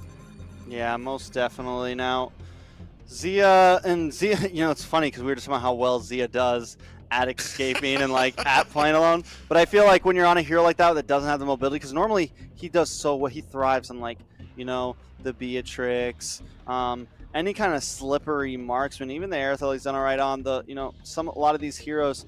And on something like that, there's no real space. And I think that's been one of the reasons why we haven't seen the Ixie a whole lot. Yes, it does seem like it has potential, but it has to be in the right composition, and your team has to be completely ready for it. Now, BTK going to ban out the Fanny again. I don't know, man. The Kaja's gone. I really think TOB, they have to ban out the Kadita, man. Or, I mean, Hoon will pick it up, though. That's the thing, though. Hoon will play Kadita if he has to. Even if Shark doesn't play it, it's not uncommon to see Hoon pick it up and do amazing on it. So I think BTK actually might need to, like, double check themselves as, like, maybe we want to ban the Kadita, because Hoon will most likely steal that from them. It seems like they're going to ban it, though. Yeah, well, OhioBrothers, go ahead, ban it out, and that's going to leave open some picks for BTK here, though, as well. Possibly going to be getting that Fredrin as well, because I don't really think the OhioBrothers, are you going to go ahead and prioritize that Fredrin over, I want to say, what we've usually seen in the historically from the OhioBrothers, which is usually that mage or that XP laner, those game changers for them. Most definitely. And now the Yee's going to get banned out from BTK. TOB on their last ban, and then it's going to swing back to BTK, and then we'll finally get to see what some of these picks are going to be, because that's really what I'm wondering, like, how much does TOB switch it up? I think they definitely, you know, they went a little experimental in game number 1, I would say, you know. The Ixia pick, they pick up Hoon on the Fredrin once again. I definitely think they need to kind of get back to the basics here if they don't want to lose out on another game, because if BTK wins this next game, I don't know. Trust me, the OhioBrothers are great, but I don't know if today they have what's in them to try to pull a reverse sweep off or anything. They need to try to even the playing field here and now. Yeah, and that's kind of what we'd be looking at here. I mean, especially when it comes to like a reverse sweep for here. I want to say the OhioBrothers. I mean, the elephant in the room right now, or rather the lack of a Shark, is a big issue for the OhioBrothers. We've talked about, like, when it comes to ranked matches, like usually the roam is like one of those flexible, you can put a new person on there. When you start grading up here to like the top 8 of North America, that roam is a very intricate role that you need. It gets the vision, it sets the tone, it sets the enemy team for when it comes to a lot of these plays. The changing it up, we've seen Fly Chicken starting to get his hands on that role, really starting to get confident and comfortable in that role, while it seems like OhioBrothers might have some difficulties and frustrations at dealing with it. Looking for those first picks, we're going to see what the OhioBrothers are prioritizing here. I mean, not only that, but like, it's not even just Shark. It's the synergy between Shark and Hoon, man. Like, that duo right there is just so deadly. Like, I don't know how much they actually talk in comms or what the deal is, but it just feels like they read each other's minds sometime, and like they're always on the same page when trying to make plays happen. Does look like Zia this time is going to lock in the Bruno up front, which I think is going to be a very solid pick for him, and a scary pick. Like, everything else aside, that pick is going to be scary. And BTK, okay, T, you know, I'm excited about this. I play some Khalid. I'm happy. Let's go. It's going to be a great pick. I I mean, when we're talking about pluses for Khalid, there's a lot of early game damage that he can dish out and a decent amount of sustain, especially when it comes to kind of diving or even trying to offset, especially in the early game where not a lot of heroes can burst him down while he's in that rejuvenating state. I'm not even sure what it's called because we don't really see Khalid out here too often. Pardon? It's called Eat Sand, nerd. No, but no. The only problem is that it gets CC'd and like with the taunt and with the bikini. That's why Khalid fell off. Like, because that second skill, once you get CC'd, you're done, and then you're just a sitting duck. So like, it's a good pick, but also it's a dangerous pick.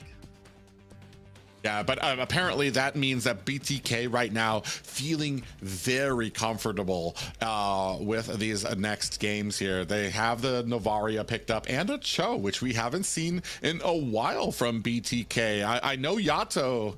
Yato was actually a really big Cho user way back in the day. Once we were used to have those Area 77 versus BTK matches. Yeah, so I think what it is like, you know, fine, you guys got Wrath, we'll take Khalid. Let's just do this. Anyways, we're coming on to this next set of bans here. Valentina for BTK, Brody from the Ohio Brothers. We still need a marksman for BTK. Now the Airthil's still open, the Beatrix is still open. Plenty of options still on the field here, but I don't even know like what really can take on the Bruno right now. I feel like you want some range, right? You just want to be able to like range him in the laning phase because you don't want to get up close and personal with him. I mean, definitely the range is the big thing for me. I'm not going to say Hanabi, but like Melissa is out there with that doll. You can clear him out because that's the biggest thing about Bruno is even for a marksman, he's got pretty short range there. Oh, and Clint out there, especially with that passive, it actually has a huge range on it that you can kind of put on the damage from. I think the Clint is definitely straight. I think like the Clint is good. I think the Melissa is kind of getting slept on right now. I think it would have also been a great pick, really. Like you said, you have huge range, plus you have nice shred to deal with the Fredrin and the Bakito and thing, and you had the go away to deal with the Bakito trying to dive on you. So I think it would have been a good answer. They decided to go for the Clint instead. We've seen the Clint pop up a few times. It's done well here and there. It's done bad here and there. So we'll see exactly how ISO coins it. Taking a look at BTK's comp so far, we do have some heavy dive with the Cho and with the Khalid. You have some possibilities for big plays. And now TOB firing back with the Harris. We got a show match tonight, man. I'm not going to sugarcoat it. We have a show match tonight. I'm just going to have fun. All right. Yeah, fun it is. Big thing, I do like kind of I guess Harith is going to be the jungler for them. Florin, I'm actually surprised we haven't seen more Florins. I feel think like Harley's she's kind of be mid. Fredrin jungle. Maybe, we'll see. Yeah, well, well, Florin has, I mean, her ultimate, the Bloom now, it's been a global alt, but now with the new emblems, with everything now, it's a huge top up from anywhere on the map. So it's so useful. And I've actually kind of wondered why we don't see that more often. I do like that the TheOhioBrothers do have checked a lot of boxes, whether it comes to CC, tankiness, a little bit of zoning out, and the assassin out there as well. All right, let's jump into game number 2. This is going to be BTK up against TOB for the 100th time. Let's see exactly how this pans out. Yeah, trying to keep things fresh are the TheOhioBrothers and BTK. Some outside the box picks ups here. We'll see how it manages for both of these teams. Yeah, most definitely. Now, Mobazane has played this Karina a few times now, right? We've seen him pull it up out of the clutch here and there, especially when some of his hot picks are taken away from him. And he's actually done well with it. There was one game against TOB where I thought like they had it in the bag. They ended up blowing it. But either way, definitely interesting. T, on the other hand, you mentioned this Khalid. And yes, I mean, Khalid probably has some of the highest damage from level like 1 to 3. After 4, you could start to argue other heroes and stuff. But early game, his mobility and damage is definitely insane. He has the dive potential as well, so definitely someone to watch out for. Could be the thing that makes or breaks BTK here. Yeah, and not just that, but he also has that his passive ability. Once he gets going, and lets him traverse the map from the side lane to the mid lane so quickly. It's gonna be very interesting to see if there's a way for them to go ahead and deal with it. You see Mobazane, might be locked on. The Hoon is gonna very quickly use that escape. Yeah, you know, I was just thinking with the Harley on mid. I think we've seen Hoon play this like one other time.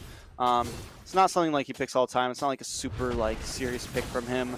But still, if we want to, Mobazane finds Sia there. Yeah, I mean, they absolutely burst him down. There was the combination between the shots from ISO, Fly Chicken with the snipe, and then Mobazane just came in as the cleanup crew. Yeah, I mean, I think that's the plan right now. Mobazane continue to come in as the cleanup crew. He's going to be able to, like, consistently do that. I'm still trying to see exactly where like Harley's gonna fit in all of this. You do have some movement, you have some way to get onto ISO here. You have some possibilities to make it on to Novaria as well. I think that's actually a good answer to Novaria, really, because you can actually like flicker into that backside and try to definitely secure something. But Hoon almost took a death earlier, so he's gonna have to be careful. Harley is like very squishy. Yes, mobile, but just a glass cannon, essentially. Oh, you just see Yellow kind of coming in onto T, who is going to go ahead, put that damage on, and they're still trying to get a little bit of organization. Best player able to pick up this turtle. In comes T. Shadow Assault from Mobazane is not going to be able to find a target, and down goes Mobazane. You know, and Fly Chicken finds Z up in the top side, so at least it's a 1-for-1, but that's 2 kills onto the gold lane of the Ohio Brothers. And again, gold laner or Mobazane, I think it's a very fair trade overall. They're going to be able to get some gold plating here as well for ISO. Wrath trying to make his way up, but really hasn't been making any huge plays or statements on his side. Yeah, TOB already on the side of Mobazane. Oh, he is. I don't even know if he was. No, he wasn't able to get that purple buff. It is stolen away from the Ohio Brothers. Better start for Ohio Brothers this game as they're already inside of Mobazane's jungle. Yeah, we'll say this, the Paquito could end up being a problem for Mobazane here, right? You have the skill damage, which is always going to hit onto the Karina, right? You have the CC to kind of like slow him down when he's trying to dive in. So the Paquito, Milo, if Milo plays right, he, man, just having some trouble here. Yeah, you can see that Mielo ran out of juice there right at the end. T gets away with just narrowly, though. Man, Khalid needs a buff, man. He's looking a little weak down there. The man needs a buff. Moonton, I need you to handle that. Hopefully, we'll see something like that in the future. But up in the top side, ISO up against Wrath and Zia. And Yato and Far Chicken have just been hanging out down here as well. I mean, yeah, a big Way of the Dragon lands onto Wrath, really taking advantage of his, I want to say, his positioning there. Yato in trouble, best player comes in. Hoon with the deadly magic is not going to be able to capitalize. Does Yato have the roamer boots, or does White Chicken have the roamer boots right now? I'm wondering. Next time we see the items, remind me. A lot of damage on ISO though. Yeah, he gets taken down. That's going to be a tower for the Ohio. Well, actually, it's going to be some gold plating for the Ohio Brothers. Getting a little bit of gold in their pocket. Best player comes in, locks on the Yato. Not sure he's going to be able to make much happen just yet. Mielo comes in onto Mobazane. That's a lot of damage onto the assassin Karina. And Mielo comes in with the final touches with that knockout punch. Milo's so slippery, man. Milo is another player that I think when he first joined TOB officially as the XP, we wondered how well he was going to do. And the man has just been a beast this whole season. So much better than I ever expected. Wow, Zia, I can't believe he came so close. I thought that was for sure going to be a wipe for Zia, but that's a kill. That's dirty. That's dirty. So dirty. That's one of the pluses of Harley, right? You get it. If you know where they are, you can get them for sure. And Hoon, having experience on the assassin roles, he can definitely pull that off. Now, taking a look, I want to find my answer. It does look like Fly Chickens did pick up the roam boots. So Yato doesn't have them. Mobazane still having some trouble here. He's 3 levels behind Mobazane right now. And here comes Milo once again, completely shattering him down. Yeah, Appraiser's Wrath is more than enough. Yato comes in from the outside looking for a little bit of a Way of the Dragon onto Mielo, decides against it as Wrath is there as well. Whole team of the Ohio brothers except for the Marksman. Marksman actually down at the bottom, bursts down T off screen. Yeah, things have definitely gotten a little bit interesting here. The Echo comes out. Yeah, Appraiser's Wrath comes down just to take care of the minions. Actually, best player down to about 25% health. The rest of TOB look to be disengaging from this. Great tower pushing so far for the Ohio brothers, and it does look like Zia looking for a little something at the bottom as he picks up that Berserker's Fury. Yeah, I mean, with that, he's going to be able to do even more damage. Milo, on the other hand, 1, 0, and 2. He's able to move around this whole map, and I don't know, like, what can Mobazane even do here? Like, when it comes down to these big neutral objectives, I feel like he's gonna have no way in. He's gonna get taunted up by best player, or he's gonna get knocked up by Milo. It's just not the greatest matchup for him right now. Not to mention that, but you have even more sustainability with Wrath, causing the bloom and everything. So it definitely seems like there's a lot of things that BTK need to try to answer here. Speaking of which, Mobazane does get knocked up and put down by best player, looking for some more CC. Taunt goes on to Yato, who's going to use that flicker to get himself to safety. Best player staying in the front line. Yellow trying to put on the damage. Look at Hoon from the side, finds the pick onto Mobazane.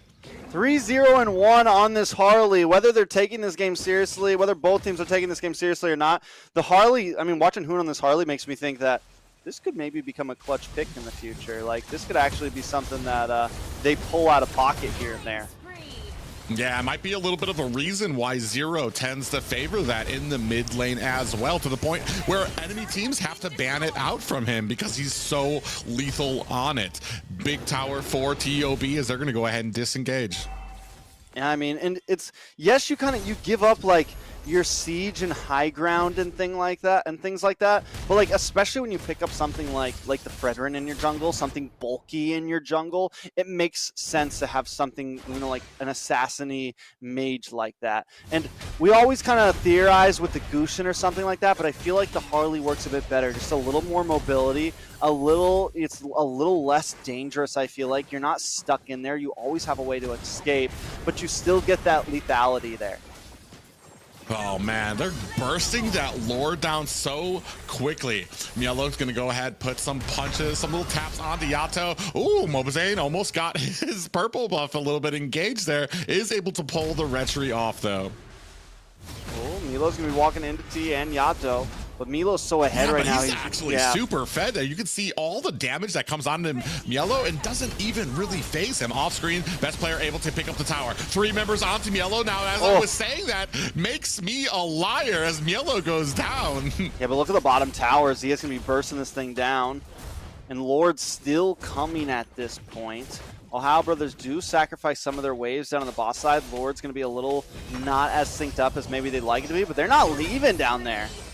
Oh, jeez. I think that's the end for Mobazane. Hoon, I didn't think he was going to be able to do it, but packs that flame shot from the pocket, able to put the finishing touches onto him. Now we're starting to focus on this core. Fly Chicken going to use that flicker to get away from Zia. Out comes the snipe. Are we waiting for it? Trying to maybe look for Wrath. Is not going to be able to do it. T comes in with a little bit of a stun. Not going to be able to capitalize on it. This is about an 8K gold lead for the Ohio brothers. And that's going to be game 2 going to TOB.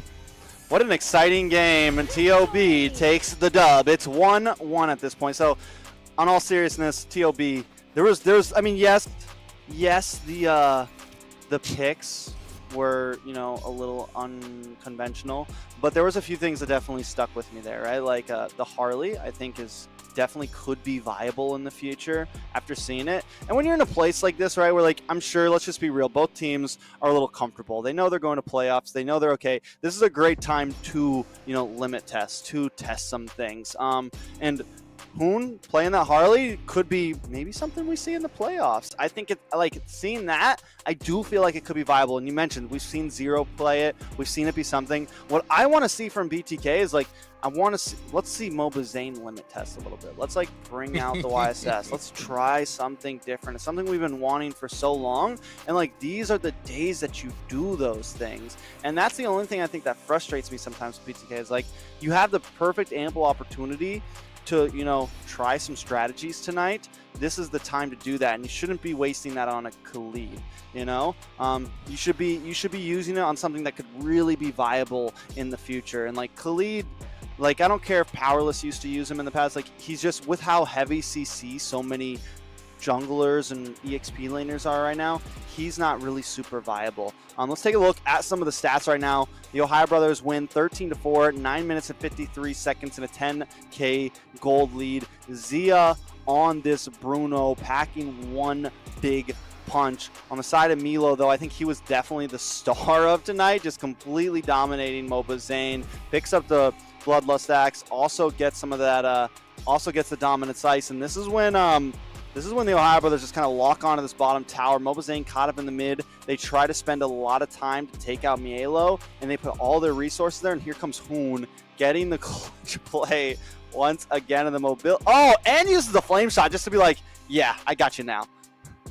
Yeah, that's what I was talking about, is that it looked like he might have been able to get away, but had that flame shot right from his pocket. We can see here from the stats, Rich Guy going to Zia, Carry going to Zia, forgotten one, Wrath getting himself on the board there. Unfortunately, Sandbag going to Yato there, but you can see here from the stats, damage to Turtle, damage to turrets, and Turtle Lord turrets, all basically in favor of the Ohio Brothers. A little bit of a mismatch when it comes to Karina against a Fredrin, as it did seem that Ohio Brothers had the number for that. Yeah, you know, the Karina, like, it's good against some of those non-skill heroes, right? Like, people that are going to output the damage, it can work against marksman and stuff. But the Fredrin, you lock them up. Once Karina comes in, you get taunted. And on top of that, you had Milo, who also heavy skill damage, like very heavy skill damage, plus the CC. So every time Zane tried to come in, there was just literally nothing he could do. He was getting burst down. Then if he did escape, here comes Hoon from the side, able to get those final touches on him, right? So definitely need to rethink some of those things and need to be a bit more thoughtful when the drafts come up. And now, speaking of drafts, this is game number 3. BTK on the blue side this time. Yeah, gonna have first pick for them. I'm assuming we might be looking at, I don't know if we're gonna be looking at a Fredrin for them, if they're gonna want to secure that. I do like, the Ohio Brothers really been wanting to take away that Fredrin from BTK, whether it's through bans or just picking it up. Even if Hoon has to play it in mid, they're just gonna take it away. Maybe more of a nuisance to Moba Zane, as they all know that it's one of his favorite heroes. A typical ban, though, starting out for both of these teams. For Ramis on the side of BTK, along with the Kaja and Kadita for TOB. Yeah, I mean, it is a literal fact when it's like 99% of games of TOB versus BTK, TOB takes the Fredrin. Like, it is just, and it's pure in spite of Zane. Like, no one else is doing, like, no one else has such a high pick ban rate of Fredrin other than TOB. I mean, they're like, no matter what, Moba Zane does not get that hero. Unless, like, something here. But even in these spots, normally, BTK is like, they go for the Kadita first, right? Or they go for something else that's a little more viable, right? They pick something else up front. So, like what we saw last game, they pick the Kadita, the Ohio Brothers still take the Fredrin. But, I mean, BTK just has to be able to deal with that, right? We have to get past that. Like, we could, like, that can't be the only hero that Moba Zane's going to win on. And we know he has the ability to play some other things. He played a great Paquito last game against Area 77. We know the possibilities are there. I think the real strat, like, when we come down into playoffs, when we come down in the future, is like, let TOB do that and have something ready for it. Like, because at this point, TOB is almost kind of readable for BTK, if you think about it, just because you know who they're going to target, you know what they're going to go for. So BTK has to get dynamic in their draft too and be ready to deal with that, to counter that. Now, in an answer, BTK going to go ahead, take that go ahead and take that Bruno away from Zia. And man, we were talking about it before. Bruno, even in a normal person's hands right now, is just an incredibly strong marksman. With that crit, with those stacks getting up, I mean, especially when you move into the mid and late game, he's just bursting people down. But when you're talking about somebody like Zia, who's already kind of a master of the crafts in marksman lane, it's going to be a huge problem, especially even what we saw, even with trying to use Clint to try to counter it. The biggest problem with Clint too is you kind of sacrifice a little bit of that mobility. He does have a dash, but I mean, it's a tiny one from all of the marksmen. We do have a pickup here again, taking away the Fredrin. First pick up alongside the Novaria for the Ohio Brothers. Most definitely, and Martis is going to be picked by Mobazane there. They're going to pick up the X-Borg as well, so far, I like the draft from BTK here. We saw T do wonderful things on this X-Borg. Not only that, but they have the Bruno plus the Martis, just very strong with a lot of bases covered. You have damage with ISO, you have early game damage with Mobazane, and you just have overall coverage with T on this X-Borg. You have chip, you have zoning, you have a lot of those things needed for several points of the game. So the Ohio Brothers, on the other hand, I think they also need to round themselves out. Do they pick up like a high damaging mage here or a high damaging marksman? I think one of those things have to come in now. Yeah, that's going to be the question as well. And X-Borg, we saw Area 77 had a big struggle against it. Picking up that Paquito again, that's really interesting too, because it's been something that Mobazane also shines on. We saw last game Yellow had a great game with Paquito, able to kind of get around, get a lot of that damage in to really focus down Mobazane. I am wondering how we're going to kind of fend off some of that early game here from Mobazane, especially on the Martis, who really shines in that, has the Mortal Coil, so that he's not going to be getting CC'd down. It's just going to depend on how some of these objective fights go for them, and if they're going to be able to find the retries there. I know it is a huge order, especially when you're dealing with a Fredrin who's got that taunt, who can take your I want to say your focus away from that objective for that split second that you need to be able to retrieve. Most definitely. And I mean, with Mobazane though on the Martis, like, it's definitely much different than the Karina last game, right? You have so much more pressure, you have so much more survivability, and even have some ability to maybe stop Milo in his tracks a little bit when he tries to come in. I'm wondering like how the matchup between T and Milo is going to go. He did so well in the Paquito last time, and I still think the Paquito does a good job against the X-Borg comparative to a lot of other XP laners kind of have trouble with the X-Borg, have trouble with the kiting that happens from it. But Paquito can kind of close that distance. So in Milo's hands, this could be the answer for them against T's X-Borg. But still, if they don't get an early game kill onto T early on, and he's just able to get that immortality and start stacking up, we know how well he can just go deathless throughout the game, and that can definitely be a problem for TOB. But finally, we do see some normal drafts coming in so far. We're not going to get too crazy and just say they're not going to completely go left field on us. But right now, things are seeming, average. Just another day in MLBB. It's 1-1. We're back to ground zero here. Until we find out that like X-Borg is going to be in the marksman Mia lane jungle. or... yeah, 1-1 apiece, and BloodThirstyKings definitely focusing on they definitely reading something into this Angela, maybe possibly not wanting to see Angeline combo, but I doubt that would be the case because we have the Fredrin out already. That would probably be best player on it again with Hoon onto this Novaria. So I guess we're definitely looking for, I want to say, the mage possibly and the marksman for the Ohio Brothers. Most definitely. And with that, marksman, a lot of marksmen still open essentially. Literally no marksman bans actually in the top side, which this is like a first for that. Hoon is going to pick up the gourd, a very solid pick. Just needs to be able to watch out for Mobazane, maybe trying to interrupt, and then whatever Fwy Chicken ends up picking up as well. BTK on the other hand still need a mage. Fars is gone, so none of that. They pick up the Valentina, so they get a magic gush of their own, and Fwy Chicken picks up the Franco. Very solid, especially against this, especially against Hoon on this gourd. Yeah, that's going to be the big problem is you have that Mystic Gush come out, you're sitting duck, and that's a prime opportunity. We saw Fried Chicken. He's no slouch on the Franco either, landing some incredible hooks against Area 77, and now you're going to have basically a sitting duck target for you to be able to kind of land some of those hooks on. Now just waiting to see what Zia kind of wants to put in to this gold lane to face off against the Bruno.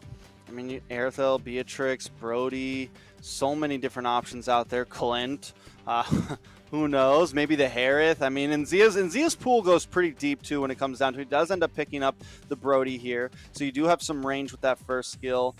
We've seen the Brody do okay. We've seen the Brody do bad, but still definitely a solid pick. You do have some escapability from dives. The problem is this Fried Chicken doesn't have like a divey roam right now. Fried Chicken's going to be trying to hook you. Fried Chicken's going to be trying to come in, and if they're able to get that onto Zia, if ISO even gets the smallest advantage here, BTK could definitely make quick work. They definitely have some high snowball capabilities on their team, and I think that's the plan here. Let's get in their face early on. Yeah, and we're going to see how well these picks do for both BTK and the Ohio Brothers. We're getting close to that game 3 here to see if they have maybe something spicy in store for each other. Which composition are you looking for that seems most liable to pay off here, Drex? Personally, I'm in the favor of BTK right now. I really like their composition. Don't get me wrong. TOB looks good. Like, they have the Novaria. They also have a nice front to back, a lot of possibilities. But I think like the major game changer here for me is probably just the Bruno, man. Like, everything else is pretty similar. Also, I still believe that the Martis can do a little better than the Fredrin as long as it's played right. Plus, you have Suppress him with Fried Chicken. I just feel like you have a few more answers on BTK side than TOB has right now. And we're going to see how that pays off. Mielo does go ahead, engage onto Yato, putting some damage. Actually, Mielo taking a brunt of the damage after that Terrify. We can see big engagement. Fried Chicken does land a hook onto Best Player. Almost resets. Oh, actually can't reset the orange buff, but more or less just trying to be a nuisance in the enemy jungle. Yeah, I mean, that's your job, and this just continues to cement that Fried Chicken knows where he's supposed to be at every part of the game. He knows what he's supposed to be doing depending on what hero he has, what roam he has, and he always, he just follows the assignment, follows the textbook. He doesn't try to get crazy. He doesn't try to do anything super different than the rest of the world, but he's always there when he needs to be, and that's even on this Franco. Yeah, he wasn't able to get a big steal, but still he gets vision. Helps out Mobazane in that sense to know where he needs to be rotating, who he needs to watch out for. And as long as Fried Chicken can keep doing that, it's a huge W for BTK. Yeah, a little bit of pressure down. Oh, Zia gets caught with the hook and a flicker. ISO there to clean up the missing pieces. Zia goes down very quickly. And on the backside, Wrath comes in with a snipe. Does chunk down ISO, but it's not going to be enough to get the kill. At the end of this, do I just want to see Chicken and Rome in the playoffs? Even if Baj could come back, do I just want Chicken and Rome? I'm almost starting to feel that way. I mean, he has kind of taken a great ownership of that position right now. I mean, like I said, he's got some great game sense when it comes to it, and it really fits well with whatever role he kind of gets into. It took him a little bit of time, I want to say, for him to be able to kind of get his feet wet about that position. But now, I mean, you'd never know that he wasn't a roam main. Yeah, and he does go for that choice of boots. I always forget the name of them, the speed boots that give him even more speed. So which is going to help him rotate even more. We see him hovering down with ISO here, but it's going to help him move around a little bit faster than usual, right? And I think that's really important for a Franco because you're not like a divey. You want to try to change your position quickly. You want to try to move around in these team fights. And there goes another hook onto Zia. Yeah, Zia unfortunately gets caught again. Not a flicker this time from Franco, but ISO able to clean up. Wrath arriving just a little bit too late to provide enough support. All right, now Yato also going to be rotating down. Best Player getting in the midst of things. Ooh, a big Terrify lands onto Best Player and a hook, and Hoon able to take down Fried Chicken with that Mystic Gush. And I love how, and he took his time with that flicker, right? Because he knew if he goes in too early, he gets, he has a chance of getting taunted or something like that, and it stops it. But he waits to the last second till Fried Chicken gets just out of range, and then he flickers in and makes sure he secures the kill. So very well played by Hoon there. A couple items are coming in. Zia able to pick up the Blade of Hepatitis. Hoon picks up the, I always forget the name of it, the winner, the cold, the freeze, the freezing sword guy. Chat's going to yell at me for this one, but I forget the name, I'm sorry. It slows him down, I know what it does. But anyways, Hoon picks that up. It's going to help a little bit more, especially in some of these team fights, because he's going to get this slow off on the enemy team whenever he hits that magic gush and the rest of his skills. Yeah, and you can see right now going ahead does activate that ultimate a little bit early. That means they're not going to have it for this fight. Dancing around the turtle, Yellow is going to go ahead try to zone out Yato down to about half health. Now we're starting to push Mobazane away. Mortal Coil comes out. Is it going to be enough to give Best Player the time he needs? And Best Player able to go ahead and pick that up. Another ultimate from Yato, and that's going to be a kill for Best Player. Yeah, well played. Zia now on his third death. Yato does go down. Milo as well. Luckily, Best Player's doing, he's hanging in there. He's 1-0-1 right now. BTK hasn't completely escaped with it. But as long as Best Player can kind of go deathless, he can at least start to be a front line at some point, start to absorb some damage. The problem is Zia at this point, I mean, on the Brody, I have trouble seeing Zia really get in there. Hoon is going to have to end up being the major damage outputter for the side of TOB. And if Hoon can find the right positioning and eventually maybe they can get some kills on ISO, it could be the turnaround for TOB. Yes, it could, but there's a big focus right now for BTK onto this bottom tower. Magic Gush is out. Fly Chicken, very low, finds the hook, but gets taken out before he can make something happen out of it. Mobazane is going to go ahead, slow down Best Player. 3 members of TOB in hot pursuit are not going to be able to catch up to him. At mid, we see a little bit of an exchange going on. Terrify onto Yellow. Here comes the last Insanity. Is not going to be able to get away. That's a really good play by T. Even though they lose that bottom tower, they make up some ground in the mid side, able to take out Milo. Now he's at 0-2-0. Normally Milo's he's an important member of the team. As we keep on saying, he definitely.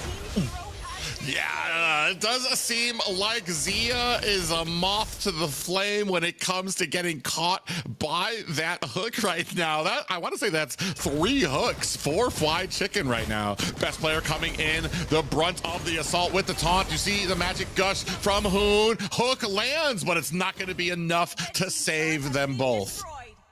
Most definitely. So, this just in, it's called the Ice Queen Wand, and now that I've just heard that, I think I'm so stupid for not knowing the name, because I know the name of that item. But anyways, back to it. TOB starting to get a bit more control. They were at about a 2,000 gold deficit. Now we've knocked it back up to 1. Should be able to claim this turtle most likely. Some things we need to watch out for, though. T sitting at 1-0-0. I mentioned this. If they're not able to get any early game kills onto this Xborg can become a real problem in the mid and late game, especially in the hands of T, especially compared to Milo, who's taken 2 deaths as their EXP laner, and he's the one who's supposed to be creating space for the team. But with the burst damage of Yato and ISO, he's not going to be able to do that as we go farther into this game.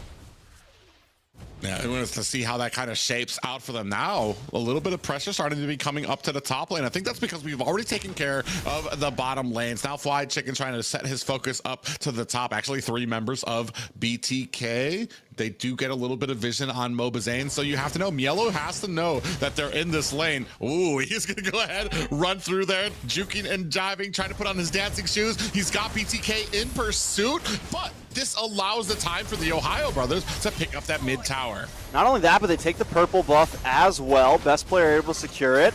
A lot of damage.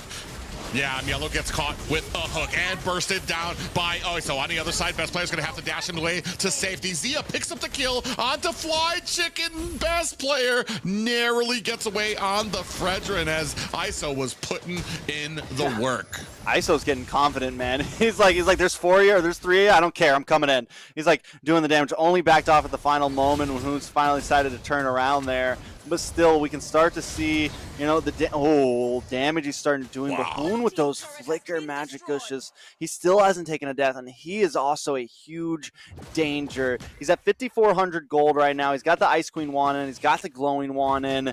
He's definitely starting to output a lot. Compared to Yato, who's about a 700 gold deficit behind him, Yato just got the Lightning Truncheon in, has finished the book, but still falling behind in terms of damage. And what BTK kind of lacks too is they don't have that, picking up the Valentina, they don't have that high ground mage, right? They're more of just like, they're kind of ube, like we got to get up close and personal. We don't have someone who can just like sit in the back and really output damage. Even ISO as a marksman, Bruno's more of like, I want to dash in. I want to try to like get in the midst of things. I don't have a huge range. So BTK has to find a way to deal with Hoon as we creep farther into this game. Oh, they're setting up for position halfway down on this Lord. Big hook lands on the best player. Suppression is on him. He might not be able to make it out of here. That's a retry down for the Ohio brothers. Zia with a torn apart memories on the backside. Mielo looking for a kill. He's not done, and he takes a whole bunch of tower shot for his effort. Meanwhile, Zia able to get the Lord as they take their focus away. Mobazane got brought down really low health, trying to get down best player, and he just kind of backed off. He didn't want to risk going in there for the Lord and taking the death, so they lose the Lord out. Zia able to take it. Milo finds Yato. Milo finally coming online a little bit here. 1v1. Yeah, he's battling it out with T here. Doesn't look like he's going to be able to make it out. Even Fly Chicken coming into the flank for a little bit of support, but I think T definitely had that under control. So BTK doesn't take the Lord, but they should be able to melt down this one. So they're not going to lose too much out of this. TOB not able to gain a lot of ground. Hopefully Zia at least takes this bottom tier 2. If he can do that, then they gain something at least from that Lord take here. Yeah, you're talking about that, but look at the damage that Zia's dishing out at this bottom tower as well. Going to clear out some of these minions, and best player inside the jungle right now. Mobazane sees it. They're trying to refuse it. This might be a little bit greedy for TOB. Mobazane going to go ahead and pick that up. Hook lands onto best player with the suppression. T finds the kill. Oh my God! From Hoon! Oh my God! Clears out 2 members of BTK with that Gord ultimate. That is disgusting, man. That is so disgusting. 5-0-3 on Hoon. That is ridiculous. That's a 2-for-1 right there.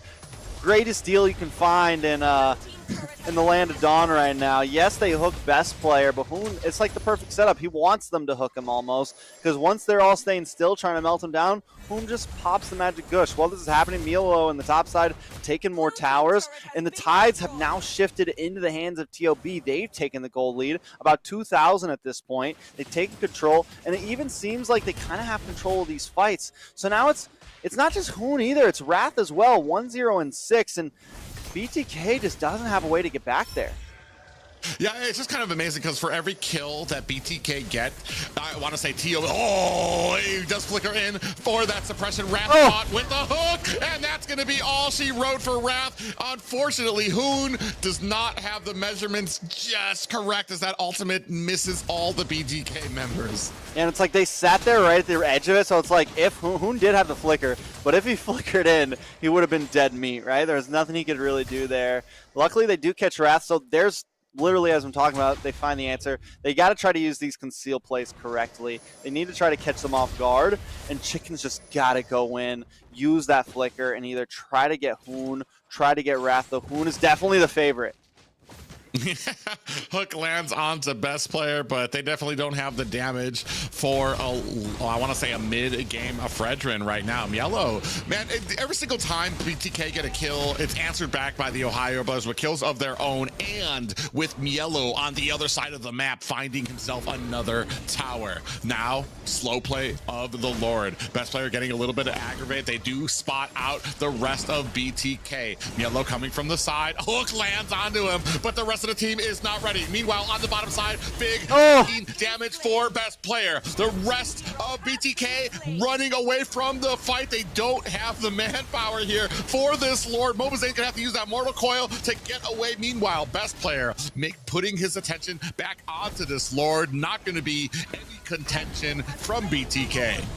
Yeah, that's rough. Zia After taking those 4 deaths, we're starting to see a little bit of damage come from him as well. TOB bided enough time, and now they're back in this game. Not only in this game, but leading this game, trying to put themselves at match point. ISO and Yato just got shattered down, man, and the torn apart memories was just the final touch there, able to get that final kill. BTK now on the ropes, in the base, waiting for the push to come.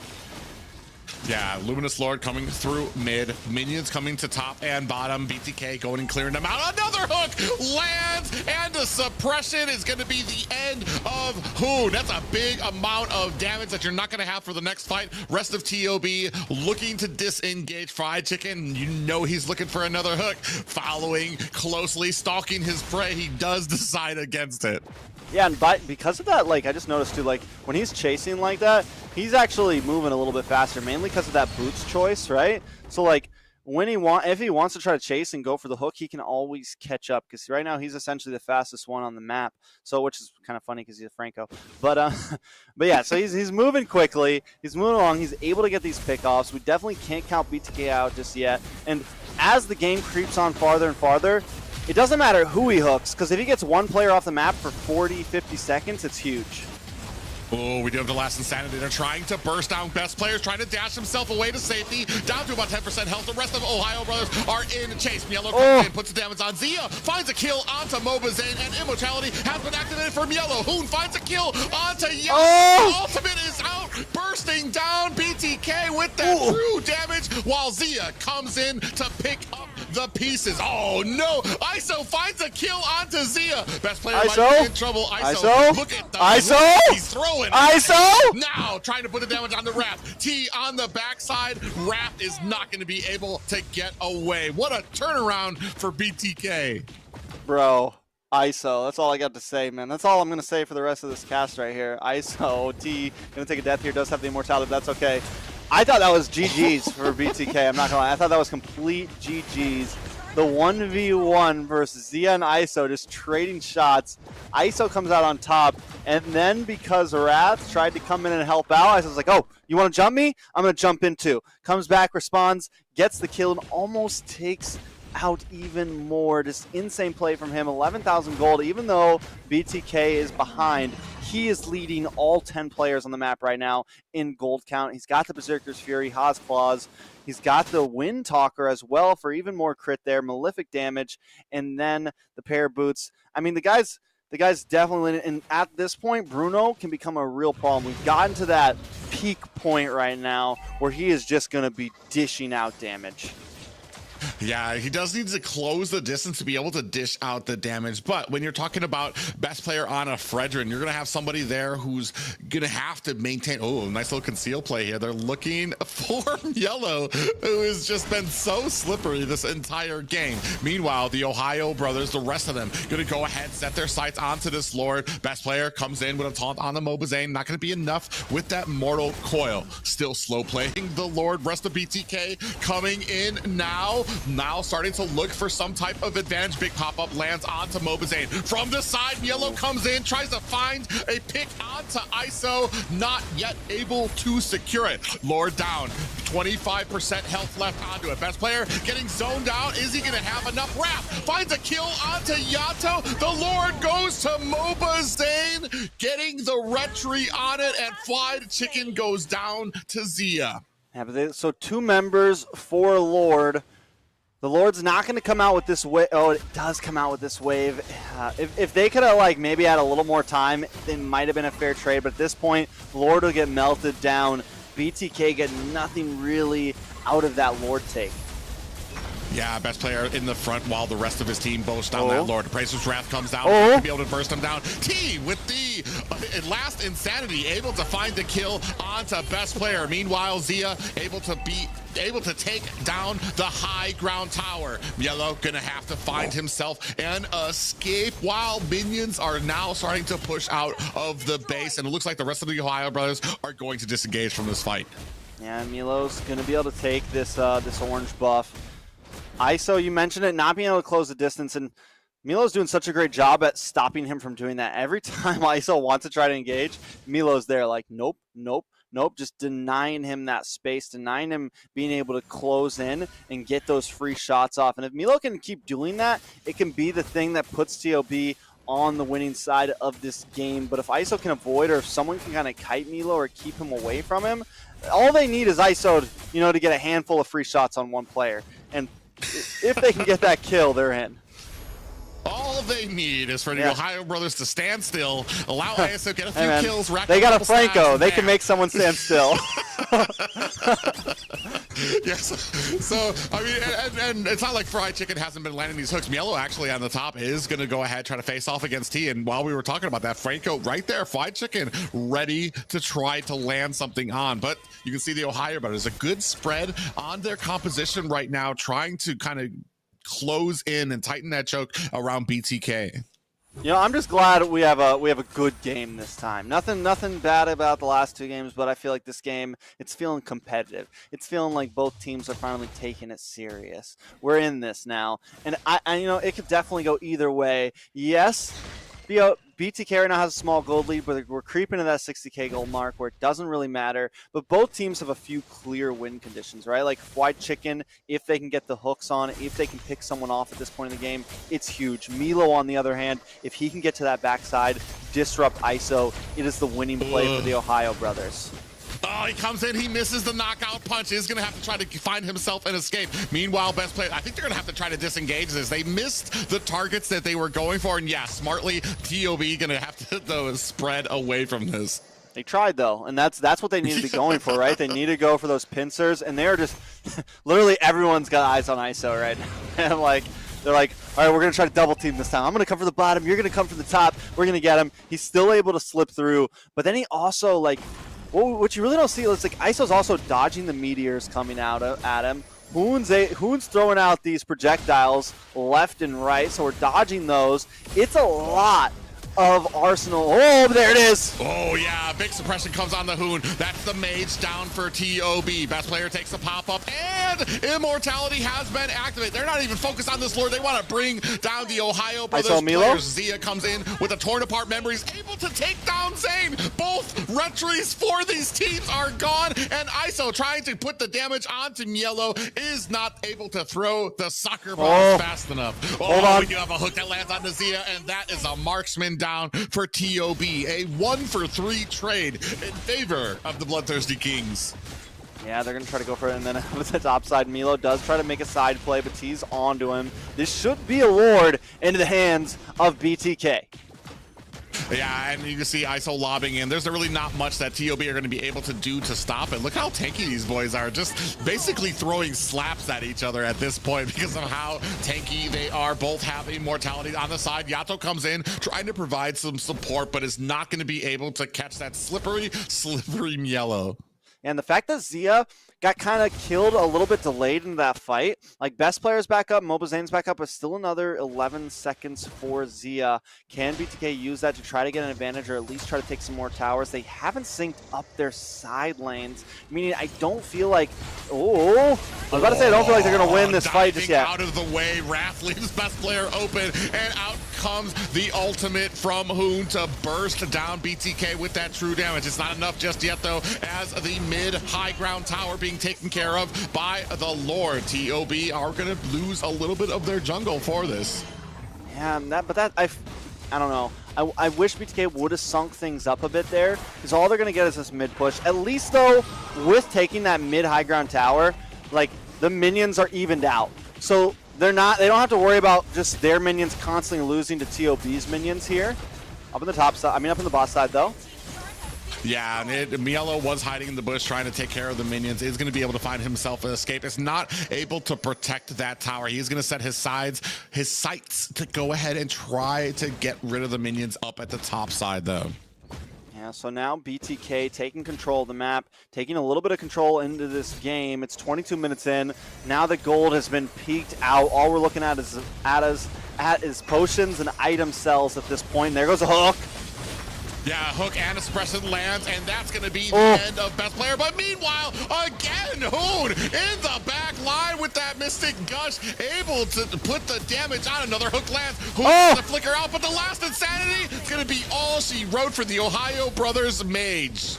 I think this could possibly be it. It's 4 members up for the side of BTK. 50-second death counters on 3 members of the Ohio Brothers. All they have is Wrath and Zia right now. No big wave clear, essentially. Zia can maybe help out, but with BTK, the way they're standing, they can try to end this. And look at ISO. Yeah, ISO is putting the damage. Oh, gets turned out by Zia, who's trying to put in the damage. Yato comes in with the damage, and that's going to be another game for BTK. 2-1. 2-1, baby. Match point for BTK. Are we going to see a game 5? I think that's what they're kind of looking for. We'll see exactly what happens, but a good game at that. White Chicken showing some great hooks there. Definitely coming in clutch, but T as well. And just the bounce back from both teams. I think the major factor is, though, once again, once ISO came online with that Bruno, the damage was getting chipped. And as long as BTK could kind of split up TOB, they were able to win out fights. It's when they were kind of like taking them head on and they were getting caught in these weird spots where Milo would get to the back or Best Player would get to the back, it was trouble. But as long as BTK could kind of control the distance and the way that the fights were going, they were able to, secure the win overall. Yeah, and you can see here Fly Chicken with 15 assists as well. I mean, he's pretty lethal with those hooks. And I want to say a lot of his tone was set before these fights if he was able to kind of find that pick onto Hoon. If they were able to kind of get on to Zia. They did land a lot of hooks onto Best Player. I'm not sure if that mattered as much because that was the opening that Hoon needed to kind of throw down that Gord ultimate, taking all that true damage on. It was, I think the key moments were when Hoon got shut down early and really kind of turned the tides of a lot of those team fights. And take a look at T, man. 6-0 and 7-0 deaths. Let's take a look at these replays real quick, though. This is at the 20-minute mark. This was one of the big moments. White Chicken finally connects onto Hoon, and then Best Player just instantly gets shredded down. ISO able to get those free shots off. Finally got him to stand still for a second. ISO does then back off, and I mean, look at him. He's ready to go up against Milo 1v1, and that's been like his major issue the whole time. But someone I really want to point out, man, T, once again, he went deathless that whole time on the X-Borg. Listen, man, like, it doesn't seem like he's doing a whole lot, but he definitely is. He's able to create space. He's able to create zoning. He's able to deal with whatever EXP laner you send at him. And it's a problem. Like, if you just have someone alive on the map the whole time, it definitely makes a difference. Yeah, we can see here the rich guy going to ISO. I mean, the ton of gold per minute you were talking about. If he's not dying, he's going to be a menace at some point in the game. The carry, Hoon, we saw it with those ultimates from Gord. 153,000 damage dealt out there, and Best Player taking the Sandbag Award as well. It still surprises me how much damage Gord does. Like, it's honestly insane because it doesn't feel like it's not like he has like a big burst skill or anything. He's just like consistently chipping out, but like it's just insane. Whenever you see that percentage at the end, anytime there's a Gord on the map, he's always like 30-40% damage. It's nuts. And those fights right there, when we were seeing Hoon coming in like halfway, like Best Player would go down, but then he would just like delete 2 players in a matter of seconds. It's pure insanity. Yeah, we're going to see if BTK have what it takes to kind of finally close the book on this last series. It's game point for them. Ohio Brothers are sitting at 1 point, BTK with 2. Yeah, I mean, match point. BTK, all they got to do is win 1 more. Now, this is just the Phase 3 Grand Finals. We still have playoffs after this. But I think at this point, BTK just, everyone's getting comfortable. We also have TOB with their sub on right now. I think everyone's just like, let's put on a good show for the very end. Let's prepare for finals. Fried Chicken, I think it's great practice for him right now on the roam. We're seeing more. I feel like every game he's just getting better and better, man. And like at this point, I was very worried about this whole sub, but at this point in playoffs, like I'm cool with it. I feel good about BTK, man, going into playoffs. The Ohio Brothers, I'm sure Shark will come back. We know Wrath. We met him last NACT. He's a great guy, but still, Shark and Hoon, we need that duo if we're going to be able to really go full power. Yeah, I mean, and that's the honest thing too. Is like a great guy, but not Shark, and that's the big issue, especially when it comes to like the synergy. You've talked about it, Hoon and Shark. The way that they rotate through the map, especially in the early game, is what kind of creates that pressure onto Zane. It creates that pressure into the side lanes as well. And while I mean, Wrath doing his job here for the Ohio Brothers in this last series. Definitely there is something different about the cohesion of those members there. Moving into the draft, nothing that we are going to go ahead. That respect band coming out for the Franco right now. The Ohio Brothers going to go ahead and take it off the board. Yeah, I think it's solid. I think it's very solid. You take out the Kaji, you take out the Franco. These are two heroes that, like, and I feel like this happens every season. Like, you don't see him banned in the very beginning, but then towards the end, Franco starts getting banned a whole bunch. Kaji starts getting banned a whole bunch. And now it's like every team, it's like, we always forget how much of a pain suppression is, especially in like highly competitive. Like in rank, you might not ban these heroes all the time, but I feel like when it's in the right hands, these are things you just don't want to deal with. BTK gonna ban out that Bruno preemptively, knowing that the Ohio Brothers Zia will probably pick it up. And just, if you're a second pick, I feel like you never want to leave that Bruno open. Well, also, right, what is still open right now is the Kadita for possibly for the Ohio Bros to pick up. I mean, we've already seen how well that Fly Chicken can kind of perform on it, especially I mean, when it comes to mechanical heroes. I think it really doesn't matter for Fly Chicken. What I've been seeing, if they're a mechanical hero, Fly Chicken's going to be able to use him very expertly, especially when it comes to those target lock heroes that need to aim things. He's just really great at being able to kind of land that from at the last moment. Yeah, I think that's something they're probably debating right now. It's like, do we pick up the Kadita right now? You do leave a lot of things open. The Fredrin is open for BTK if they want it right now, and that's been the thing that TOB takes away. That's a lot of time that's their first pick against BTK. It's like, all right, we pick up the Fredrin, and we give them something, but by doing that, they're going to forfeit over that Kadita. And I guarantee you that BTK picks up the Kadita here. Maybe not. If I'm off, I look dumb, but... Not just the Kadita, but you've got the Fredrin too. So you've left that open. While you've given Yellow the Uranus. I mean... interesting strategy from the Ohio Brothers. See how that works out with these, because you've left it open for 2 picks for BTK. I mean, the Uranus has been like very strong. We don't see it all the time, but like I think every time it's played, it's almost like it's done wonders. Mobazane is going to finally lock in the Fredrin, and bro, they gotta lock in the Kadita here. It's so good on Fly Chicken. Like, it's so good. If I'm their coach, I'm yelling, Kadita! They go for the Claude instead. That's why we're at I'd the be an casting angry desk, coach. and I'd be an angry coach. Throwing chairs into the court. I told you. Yeah, so we've got Claude picked up for ISO. I'm wondering if the Ohio Brothers are going to go ahead, maybe try to lock that in. You've said before, Hoon does play it, so he has been known to it. I'm not even sure about Wrath's hero pool. He might be able to play Kadita as well. I mean, it's not the hardest hero to learn. It just is the hardest one to master when it comes to kind of getting those angles for the rough waves, the pop-ups, and the petrify. Most definitely. And I want to defend this Claude pick, actually, because now that I think about it, I think they were probably wondering too, like, do we go for the Kadita, do we go for this? They pick up the Claude, and I think it's solid, because like, what if they take a gold laner? We need an answer to we want an answer to Milo, right? We want an answer to Bull.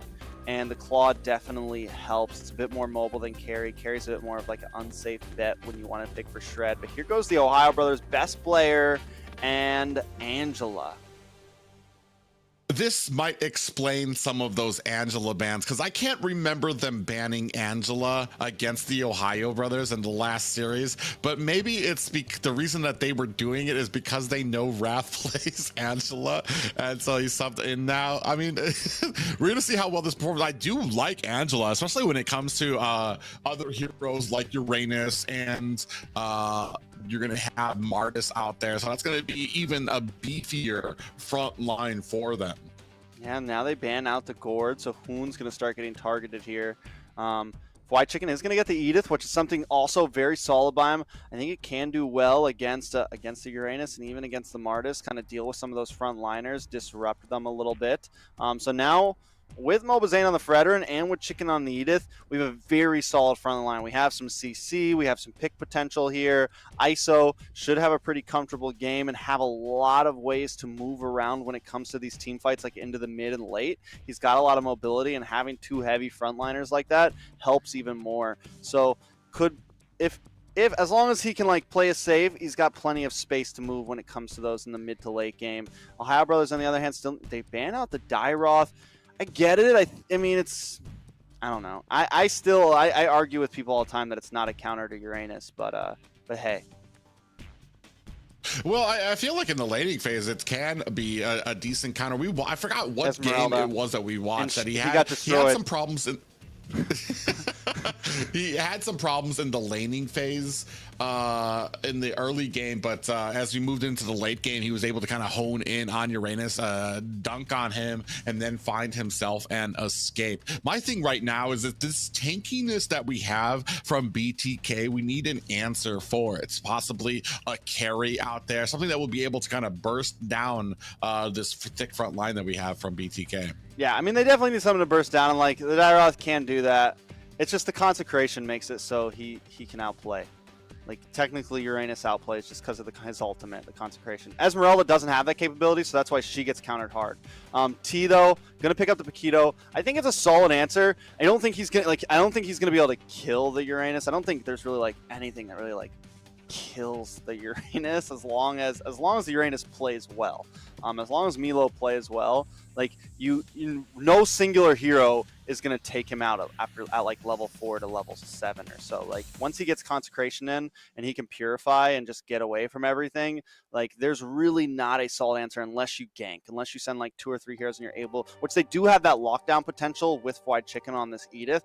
And I almost feel like a Uranus might be even more important to gank than whatever Zia picks up, because if you let Milo just free farm and maybe but now you have a Leslie, so it's like you also don't want to let that get to late game. So like the OhioBrothers right now, it's an interesting draft because you have early game potential with the Martis, and then you have 2 extreme late game heroes that are going to be such a problem if we get past like 15 minutes.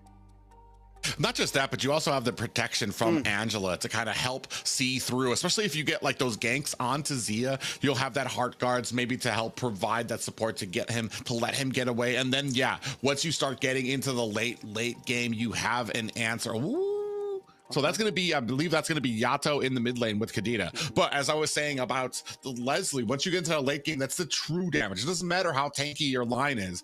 Leslie's going to be able to kind of burst that down in the late game. But we're going to see if they're going to be able to have a better time against this Kadita than they did the last time they saw it, because, man, it was a menace for the OhioBrothers. Yeah, I mean, Kadita is just such a strong pick right now. And with that burst damage, Heart Guard might not even matter. And like the way the Kadita works is it catches you off guard. There's no way that Wrath is going to be able to click Heart Guard, lock onto Zia, all within the time that Yato petrifies you and kills you. You know what I'm saying? Like, Heart Guard's a little bit more delayed. So I think the Kadita ends up being a solid pick here. Yes, once again, BTK kind of sacrifices a high ground mage for something that's a bit more divey and bursty, but I think it could be the right choice here. Possibly game point for BTK here against the OhioBrothers. We're going to see if they have what it takes, as they're trying to set the tone for the playoffs. Yeah, match point, as you said, BTK trying to take home the first dub against TOB and maybe kind of, like you said, set the pace, maybe try to put in some future sight here. Can they do it, though? TOB, this is the time. Milo already having, down to about half health. Let's take a look at some of the emblems here. Best player does go for Killing Spree on the Martis, which I think is very solid. On the side of T, we have the Quantum Charge, and then we also have 2 other Quantum Charges, so we're looking for a lot of mobility. Wrath actually gets caught there on Angela. Fly Chicken in trouble, down to about half health as Mielo putting on the slaps to him from the backside. Best player looking to put the damage on him. That's going to be a first blood for Best Player onto Fly Chicken. Now they set their sights onto Mobazane, trying to steal away his jungle. As he rotates in, he's thinking better about this fight. Best Player dancing around. They're looking for some type of engagement, but now you have 3 members of BTK surrounding him. T tries to go in, gets caught and popped popped up from the Mortal Coil. And this is where, I'm like a really big fan of the Martis with a very late game marksman like Leslie or something, or like a Martis with another very late game hero, because he brings such early game pressure. And it's like, it's one of those compositions where it's like you have two very clear win conditions, right? And you're not just locked into one thing. Either best player can scale and just snowball, and even if best player has it a little bit rough, you still have Zia, you still have Milo as some possibilities to help you carry out through mid and late. And then you mentioned even more, to add even more dynamic to TOB's draft was that Angela to help Zia and Milo have a little bit of a better time in the early game. So I think TOB just brought a very clean draft here. BTK though, also a good draft, but just not as dynamic overall. Yeah, a little late in rotating back to get that first objective. Best player not able to capture it, so it's going to go over to BTK without much contention. That only evens out the gold thus far, though. Yeah, gold is going to be standing at an even. With the turtle over to BTK, we are seeing a little bit of positioning. Yato, and that's going to be clutch too, being able to rough waves out of that. I'm wondering, what does Hoon go for with his Valentina? Looks like he's going to be taking Fried Chicken's ultimate. Does Fried Chicken get the knock-up? I mean, does Hoon get the knock-up when he steals that? Because I know, like, if it's considered a transformation ultimate that you're taking, you take a few skills. But if it's not, it's so... No, the problem is if Hoon takes Fried Chicken's Primal Wrath, I feel like it doesn't really benefit him that much, because Primal Wrath scales off of the physical or magic defense that you have. I gotcha. He will get those other abilities wherein he gets the stun and he gets the little auto attacks, but it's not, I feel like it's almost kind of a wasted ultimate to steal. Yeah, so probably go for Yato. Probably go for Yato with the rough waves. I feel like that's probably his best bet overall. We'll see exactly how it plans out, how he ends up using some of these stolen skills and what he needs to do. Now, on the side of BTK here, a little bit of map control, but this is going to be an issue. If Milo gets this deep cut and BTK can't do anything about it, we already know the trouble that can cause and how much gold that can give him. Yeah, and we tried with the Hearts Guard, actually not able to save Zia, but the rest of BTK in trouble here as the swarm of TOB coming in, actually now bursting down best player, and it looks like Hoon in trouble. Wrath gonna have to try to find himself and escape as well from the other side. So trying to clear out these minions, looking for a little bit more pressure, and a taunt onto Wrath. Hoon in trouble as Yellow finds a kill onto Fly Chicken off scene. Man, they're just throwing punches, man. Everyone left, right. We're 3-3, 4 minutes in, 6 kills on the board. That's over a kill a minute. We're looking at almost 2 kills a minute at this point. They're definitely going at it. Mobazane back to his purple buff. So, all right, BTK. T, if he can rotate around, are they going for a? They're going for a lane swap, huh? Already? Yeah, gold lanes. It looks like ISO's gonna be moving up to the top side. Yep, and we do have a little pop-up that lands on Team Yellow. Another one, too. He's in a bouncy house right now. And Yato comes in, does miss the rough waves. Best player trying to put the finishing touches onto this turtle, while Yellow on the backside, taking the damage from BTK. Down comes the Appraiser's Wrath. Doesn't burst him down too much. Yellow trying to get out of the way. T comes in with those knockout punches, but the Hearts Guard saves him from death, while best player on the backside finds a decimation of his own. Rest of the team trying to get away, and that's going to be a tower for ISO. A nice tower for ISO, and losing T, I think it's a fair trade at that at least, but it looks like the TheOhioBrothers are going to take this tower, which makes that not a fair trade in the end. But wait, Fly Chicken!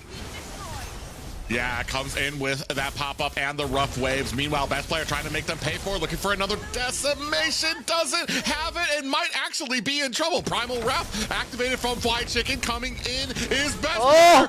Is not going to be able to find it as T comes in with the cleanup. Man, for just a second there, just a second, I thought that was a bad play by Fly Chicken, but T always seems to come in at the nick of time.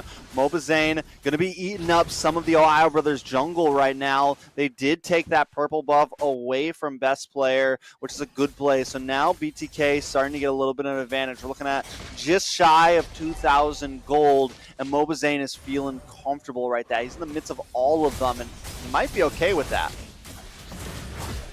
Yeah, and right now, Mobazane in a little bit of trouble here. 3 members of Pacers. Wrath comes down, doesn't burst him down, getting slowed down by Wrath's Angela. In comes Best Player, able to find a kill on to Mobazane. Now, Yato in a little bit of trouble, earns a decimation for his troubles. Best Player in chase, trying to take down ISO, leaps across the ledge. Is he going to be able to get it? He is not. Fly Chicken on the side. Going on? With a pop-up of his own. ISO with that blazing duet. Best Player has to rethink that one as he gets taken down. What is going on right now, Private? I don't know where we are, what Twilight Zone we have entered, but they still keep going. Yeah, Hoon finds a kill on the T. Now Chicken with a pop-up on the Hoon. Zia with the ultimate sniper. A flicker looking for it. Is not going to be able to connect. Fly Chicken in trouble. Rough Waves does not connect as Hoon leaves the mid lane. All right, 7-6. BTK still leading 1,300 gold right now.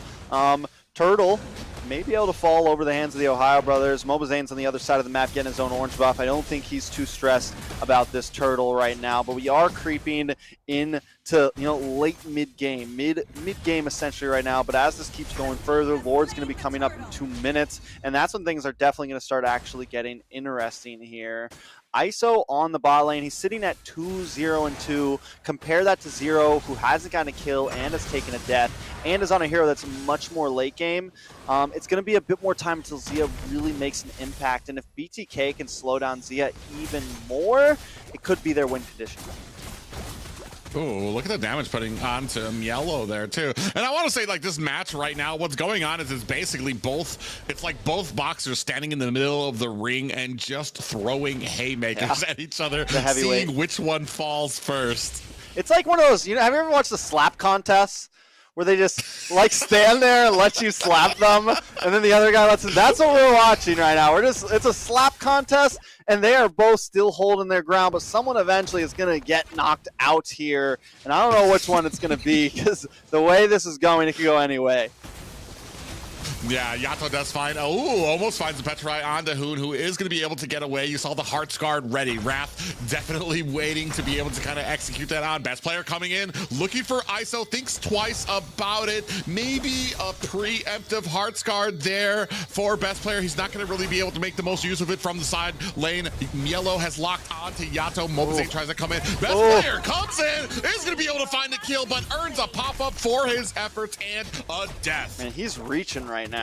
He is definitely reaching right now, and I want to say this, like, whether it's because Wrath is on the team or this or that, whatever you want, I will say one thing is that the Ohio brothers, we've seen this from them before, when they start to fall behind a little bit, when they do take some losses, I think it's something we saw in the NACT, they start to get a little bit riskier almost, and I don't know if it's because Shark's not there or what it is, but it feels like Best Players is, he's extending a bit more. Maybe it's comfortability, maybe it's they know they're going to playoffs or this or that, but the way I know Best Players, he likes to win. He's a calm guy, but he likes to win. He's not crazy when his team gets all kinds of silly and this and that. He's always the one who's like, let's take this serious, let's take this serious. But right now, with the way that TOB's going, it seems like he's just getting a little bit too risky right now.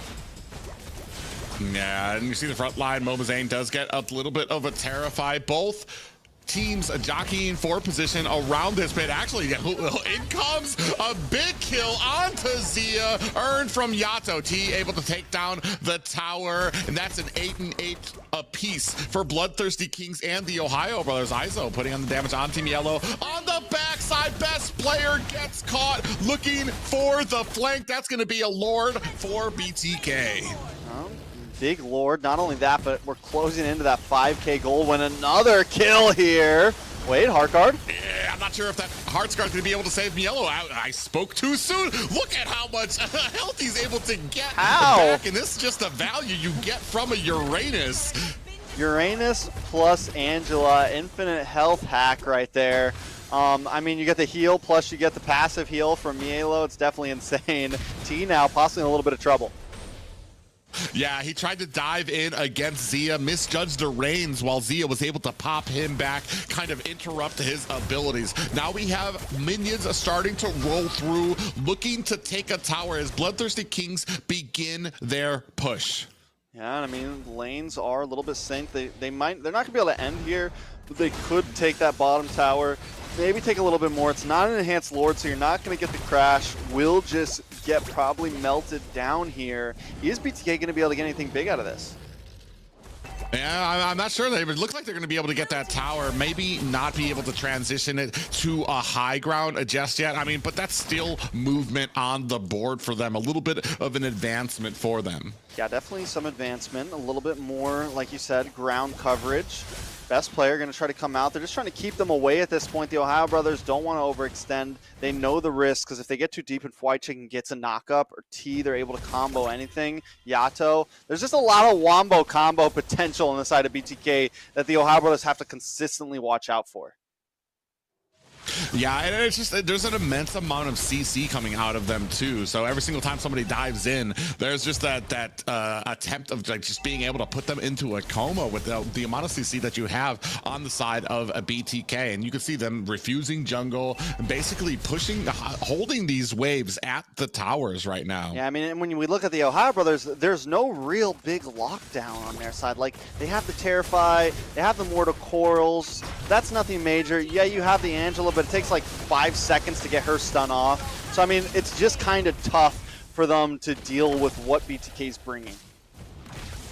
Yeah, we were just talking about the CC ability of BTK. Best player tries to go in, tries to Mortal Coil his way to safety, does not create the distance he needs, and immediately gets locked down. Meanwhile, Mielo on the side doing Uranus things, trying to cut the lanes, does notice that the team's coming after him, but I mean, unless you have the entire team against him, you're not going to be able to lock down a Uranus at this point in the game. Yeah, I mean, one good thing dealing with the Uranus is like ISO has been able to scale, like has been able to correlate along with Milo scaling, so he does at least shred here. The only thing really keeping Milo up is the Heart Guard. This could be a bad spot though. Heart Guards come out. Bro, full bar of health. Full bar of health. Full health. That's ridiculous, bro. That is insanity right there. But that is a Heart Guard down. Lord back on the map. Both of them having to go back to base. Milo's still on the opposite side. Look at T though. Yeah, T's going to go ahead and try to push in there. It's just an Angela. Okay, I was about to say just an Angela against T. That might want to rethink that plan, but both of them on that side doing the split pushing thing here while we're jockeying for a position at this Lord. Mobazane putting the boots to it, and looks like it's not going to be contested by the Ohio Brothers just yet. He's spoke too soon. Best player comes in. Coil have the Heart Guard out. It's a very early, I want to say. When it comes to Uranus, I want to say Wrath is so much more patient than when he sees best player go in. As soon as best player goes in, Heart Guard immediately comes out there. Maybe almost wasted a bit. T down very low from the back end. ISO with that blazing duet. Yato finds a kill onto best player, and now finally might have a little bit of a problem. ISO does get killed by Zia, but Fly Chicken finally able to bring down Mielo. Yeah, I mean, it's 3 for 1 plus a Lord. BTK definitely coming out on top, still holding about a 6,000 gold lead. And now with this being an enhanced Lord and nothing but high ground towers standing between BTK and victory, this could be endable. Like I said, there's no big siege potential for the Ohio Brothers. You know, all they have is a Zia, which, yes, can melt down the Lord, but still with lack of CC and lack of a high ground mage, it's going to be a tough defense. Yeah, it's pretty amazing here right now. It does seem like they have the opportunity to be able to close this. There's not. We were talking about it before. I mean, you don't have a lot of CC here to be able to kind of lock down anything from BTK or to kind of hold them down. So you're really depending on being able to chase them down. We saw earlier how well that didn't work out for best player as he tried to chase some of the members into the towers. So it's going to be very interesting to see if there's a way for TOB to deal with this. Yeah, mid lane, bot lane synced up. Lord about to crash. Let's see if BTK can end this. Yeah, Lord comes in through the bottom, makes ends meet of that high ground tower. Now best player in the front gets flipped up and tossed up for his effort. He does execute that Mortal Coil to get himself out of harm's way. Zia finds a kill on to Fly Chicken. Now the rest of BTK on the back foot trying to run away. As soon as they lost the Fly Chicken, they're like, nope, I think we're done with this push. Zia finally online, question mark? We know the Leslie can be dangerous. I thought it might have taken a bit more time, but the true damage is starting to come through. Yato's going to need to come into clutch here, I think. I think this is his time to shine because he needs to try to get to that back line and take out Zia. Zia, if this continues this way for another minute or two, it's going to be a huge issue for BTK. Even with their goal lead. Even with the gold lead, sitting at about 8K right now for BTK, which is just amazing that the Ohio Brothers are able to push back against it like that for right now. But I'm going to see if that kind of continues as we're looking at 69 seconds on the Lord. Mielo just fearless when it comes to cutting these lanes. He's not afraid of the team. He's not afraid of anything right now, especially when you have that Hearts Guard in the pocket for Wrath. T on the backside gets caught by Hoon and Zia. Mielo puts a little bit of damage onto. Ooh, ISO. Look at the chunking. Hoon activates. Oh. He uses. Oh. Wow. Hoon able to find the kill. I'm speechless from that. Momotan comes in, finds the kill onto Hoon. Help assistance by Yato. Now they're trying to chase down Rap. On the other side, gets taken out by T. Best player on the back end, putting the damage on the Flight Chicken. Primal Wrap has been activated. Look at Mielo just surviving past anything. Zia chunking the rest of BTK as he has that safe distance from them, but this might be all she wrote for two members of the Ohio Brothers. Down goes best player. They're trying to focus down onto Mielo, and that is an immortality expended for him and a death. I don't know. I think it's hilarious when, like, he's just standing there. All five of them are just, like, kicking, jumping this guy, and he just won't go down. And finally, Milo goes down, but still, Zia, Hoon, they do buy enough time. Hoon's back on the map. Wrath back on the map. ISO back on the map as well. It's still Vive verse 3. This Lord should go to the side of BTK. I don't think there's anything TOB can do about it. It's getting melted down so fast. Now, BTK back in this position. When they charge this, they still need to be careful for Zia. Zia's doing such a wonderful job at pacing and keeping his distance. He's never going too deep. He knows his range. He knows how to dance back and forth in these team fights, uses skills to get in, get out, and make those hits where it counts. So TOB on the defense once again, but it's hard for me to count them out. And BTK, I'm wondering, like, if they lose Flight Chicken again, if something like that happens, do they just need to try to force it before it's too late?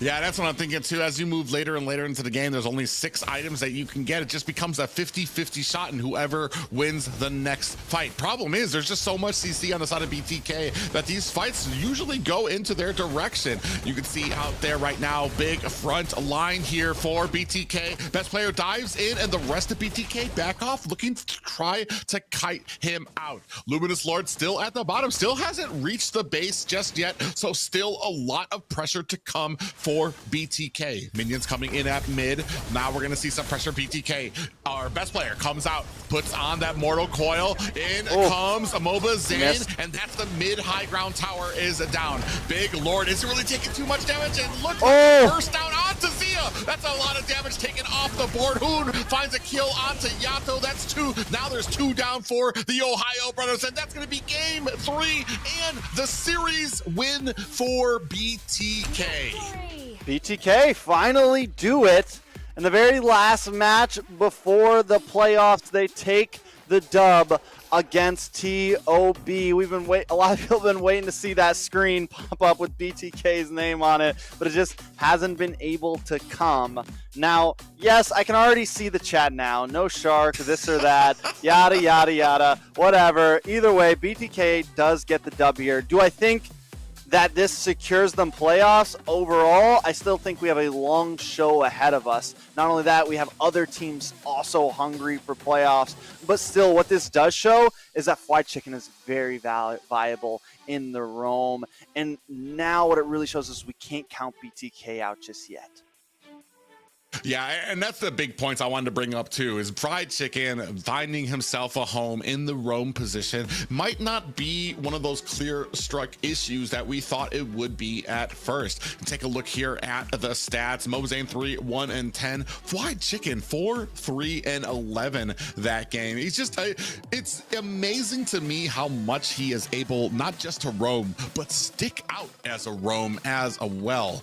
And man, I can see it already. The collective North American Mobile Legends Clippers losing their mind right now as BTK take a series over the Ohio Brothers. All of this was caught in 4K by your favorite Clippers.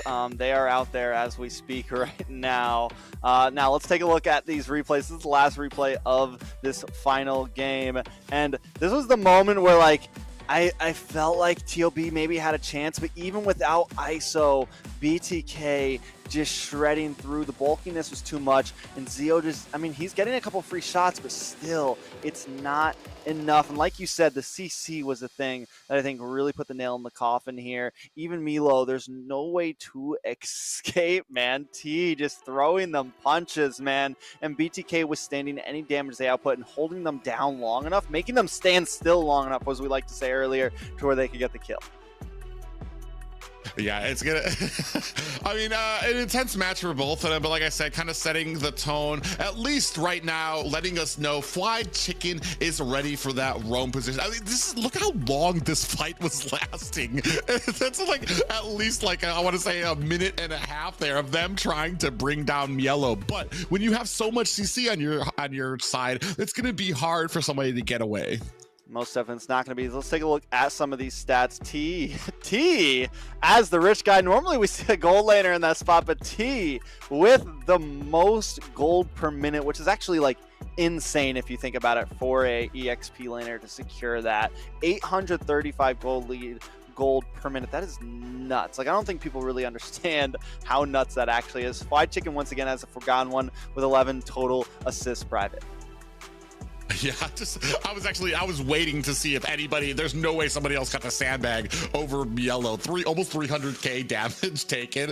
Amazing stats there. But in the end, BTK walk away with the victory. We can see here some clips from the first game where BTK able to come away with the win off of them. A lot of that raining down damage from Yato. Too much for the Ohio Brothers. Even with, and especially with the Kadita from Chicken, who found a lot of those placements underneath best player. Yeah, definitely a great series overall. Creeping into game number 2. This is when things got a little crazy. Hoon brings out this this Harley, which in my eyes could definitely be a pocket pick in the future. BTK tries some different picks of their own, and it does seem to backfire on them. TLB making quick work in that game. Now, game number 3, Fried Chicken showing off the Franco and doing so well with it. I mean, just dominating left and right. Same thing with ISO, though, because on that Bruno was one of the major things that helped the win, along with T on that Franco. In the end, though, BTK do get the dub on this game and takes them to match point for the final game, where they also secure their victory. Yeah, you saw those dangerous hooks, actually, so much so from Fried Chicken that they ended up banning it for this last series. And this last series is where we were talking about with that immense amount of CC coming out from BTK. I mean, a huge fight here as Mielo taking a brunt of the assault, and eventually BTK just clearing it out for the victory.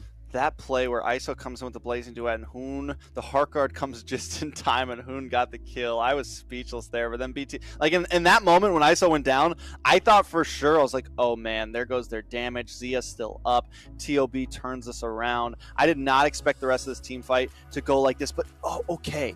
Zia has to go back. Minions on the crystal, and that I think is also one of the major things there that they're able to get the advantage. But that is enough of us talking, because I know everyone wants to hear from our wonderful, beautiful host, Liz.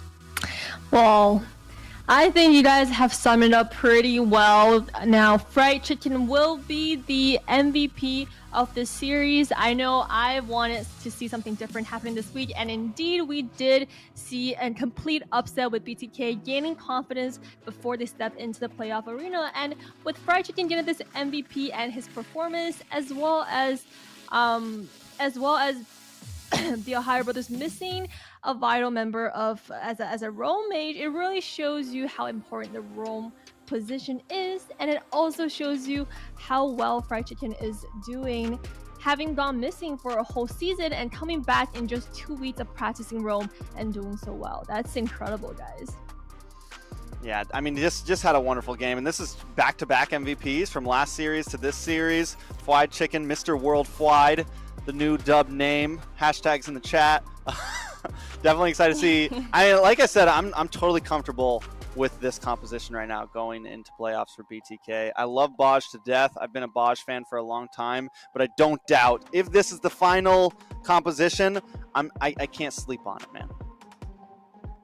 Yeah, especially with how well Fried has kind of flexed into the role. I mean, maybe, who knows? Maybe he starts picking up roam position more often than not when it comes, especially when it comes to these things. I mean, like I said, there's just that thing that you need when it comes to Mobile Legends, the intelligence that Fried Chicken has. He got 2 MVPs tonight alone. This coming from somebody who just took on the role. So that just speaks mountains for me. Definitely, he's definitely a pivotal player in the BTK right now. And let's take a recap at today's games, because this is the last day of the NACT. Now, in the first half of the night, Area 77 made miracle happen and punched their ticket to the playoffs as they secured a dominating victory against Avalon. Top 4 teams are secured, but then the battle continues. They were able to paint the Cinderella story as far as taking a game to BTK. However, the final series was once again BTK versus the Ohio Brothers for the 500th time, and both teams put on a great show last series, but BTK was finally able to secure one victory series against TOB, and it's very important because this is right before they step into the playoffs, so that's going to set the tone for the matches, and we'll see how they're going to perform in the playoffs. Now, next thing on the schedule is the standings. Private, you took the last series, so now with everything done, all the matches completed, take us through what are the current standings right now. All right, so it's definitely very interesting. I think we need just a second. Things are getting updated now. All right, so first things first, I think the biggest thing to talk about with standings is Area 77. They make it to playoffs. The aliens have landed. They are here, and they're going to LA, baby. So I think it's very excited for that one. Not only that, Avalon also secures a spot, but after that loss to Area 77, their positioning as like the number 3 team seems a little rocky. I think everyone can at least agree on that one.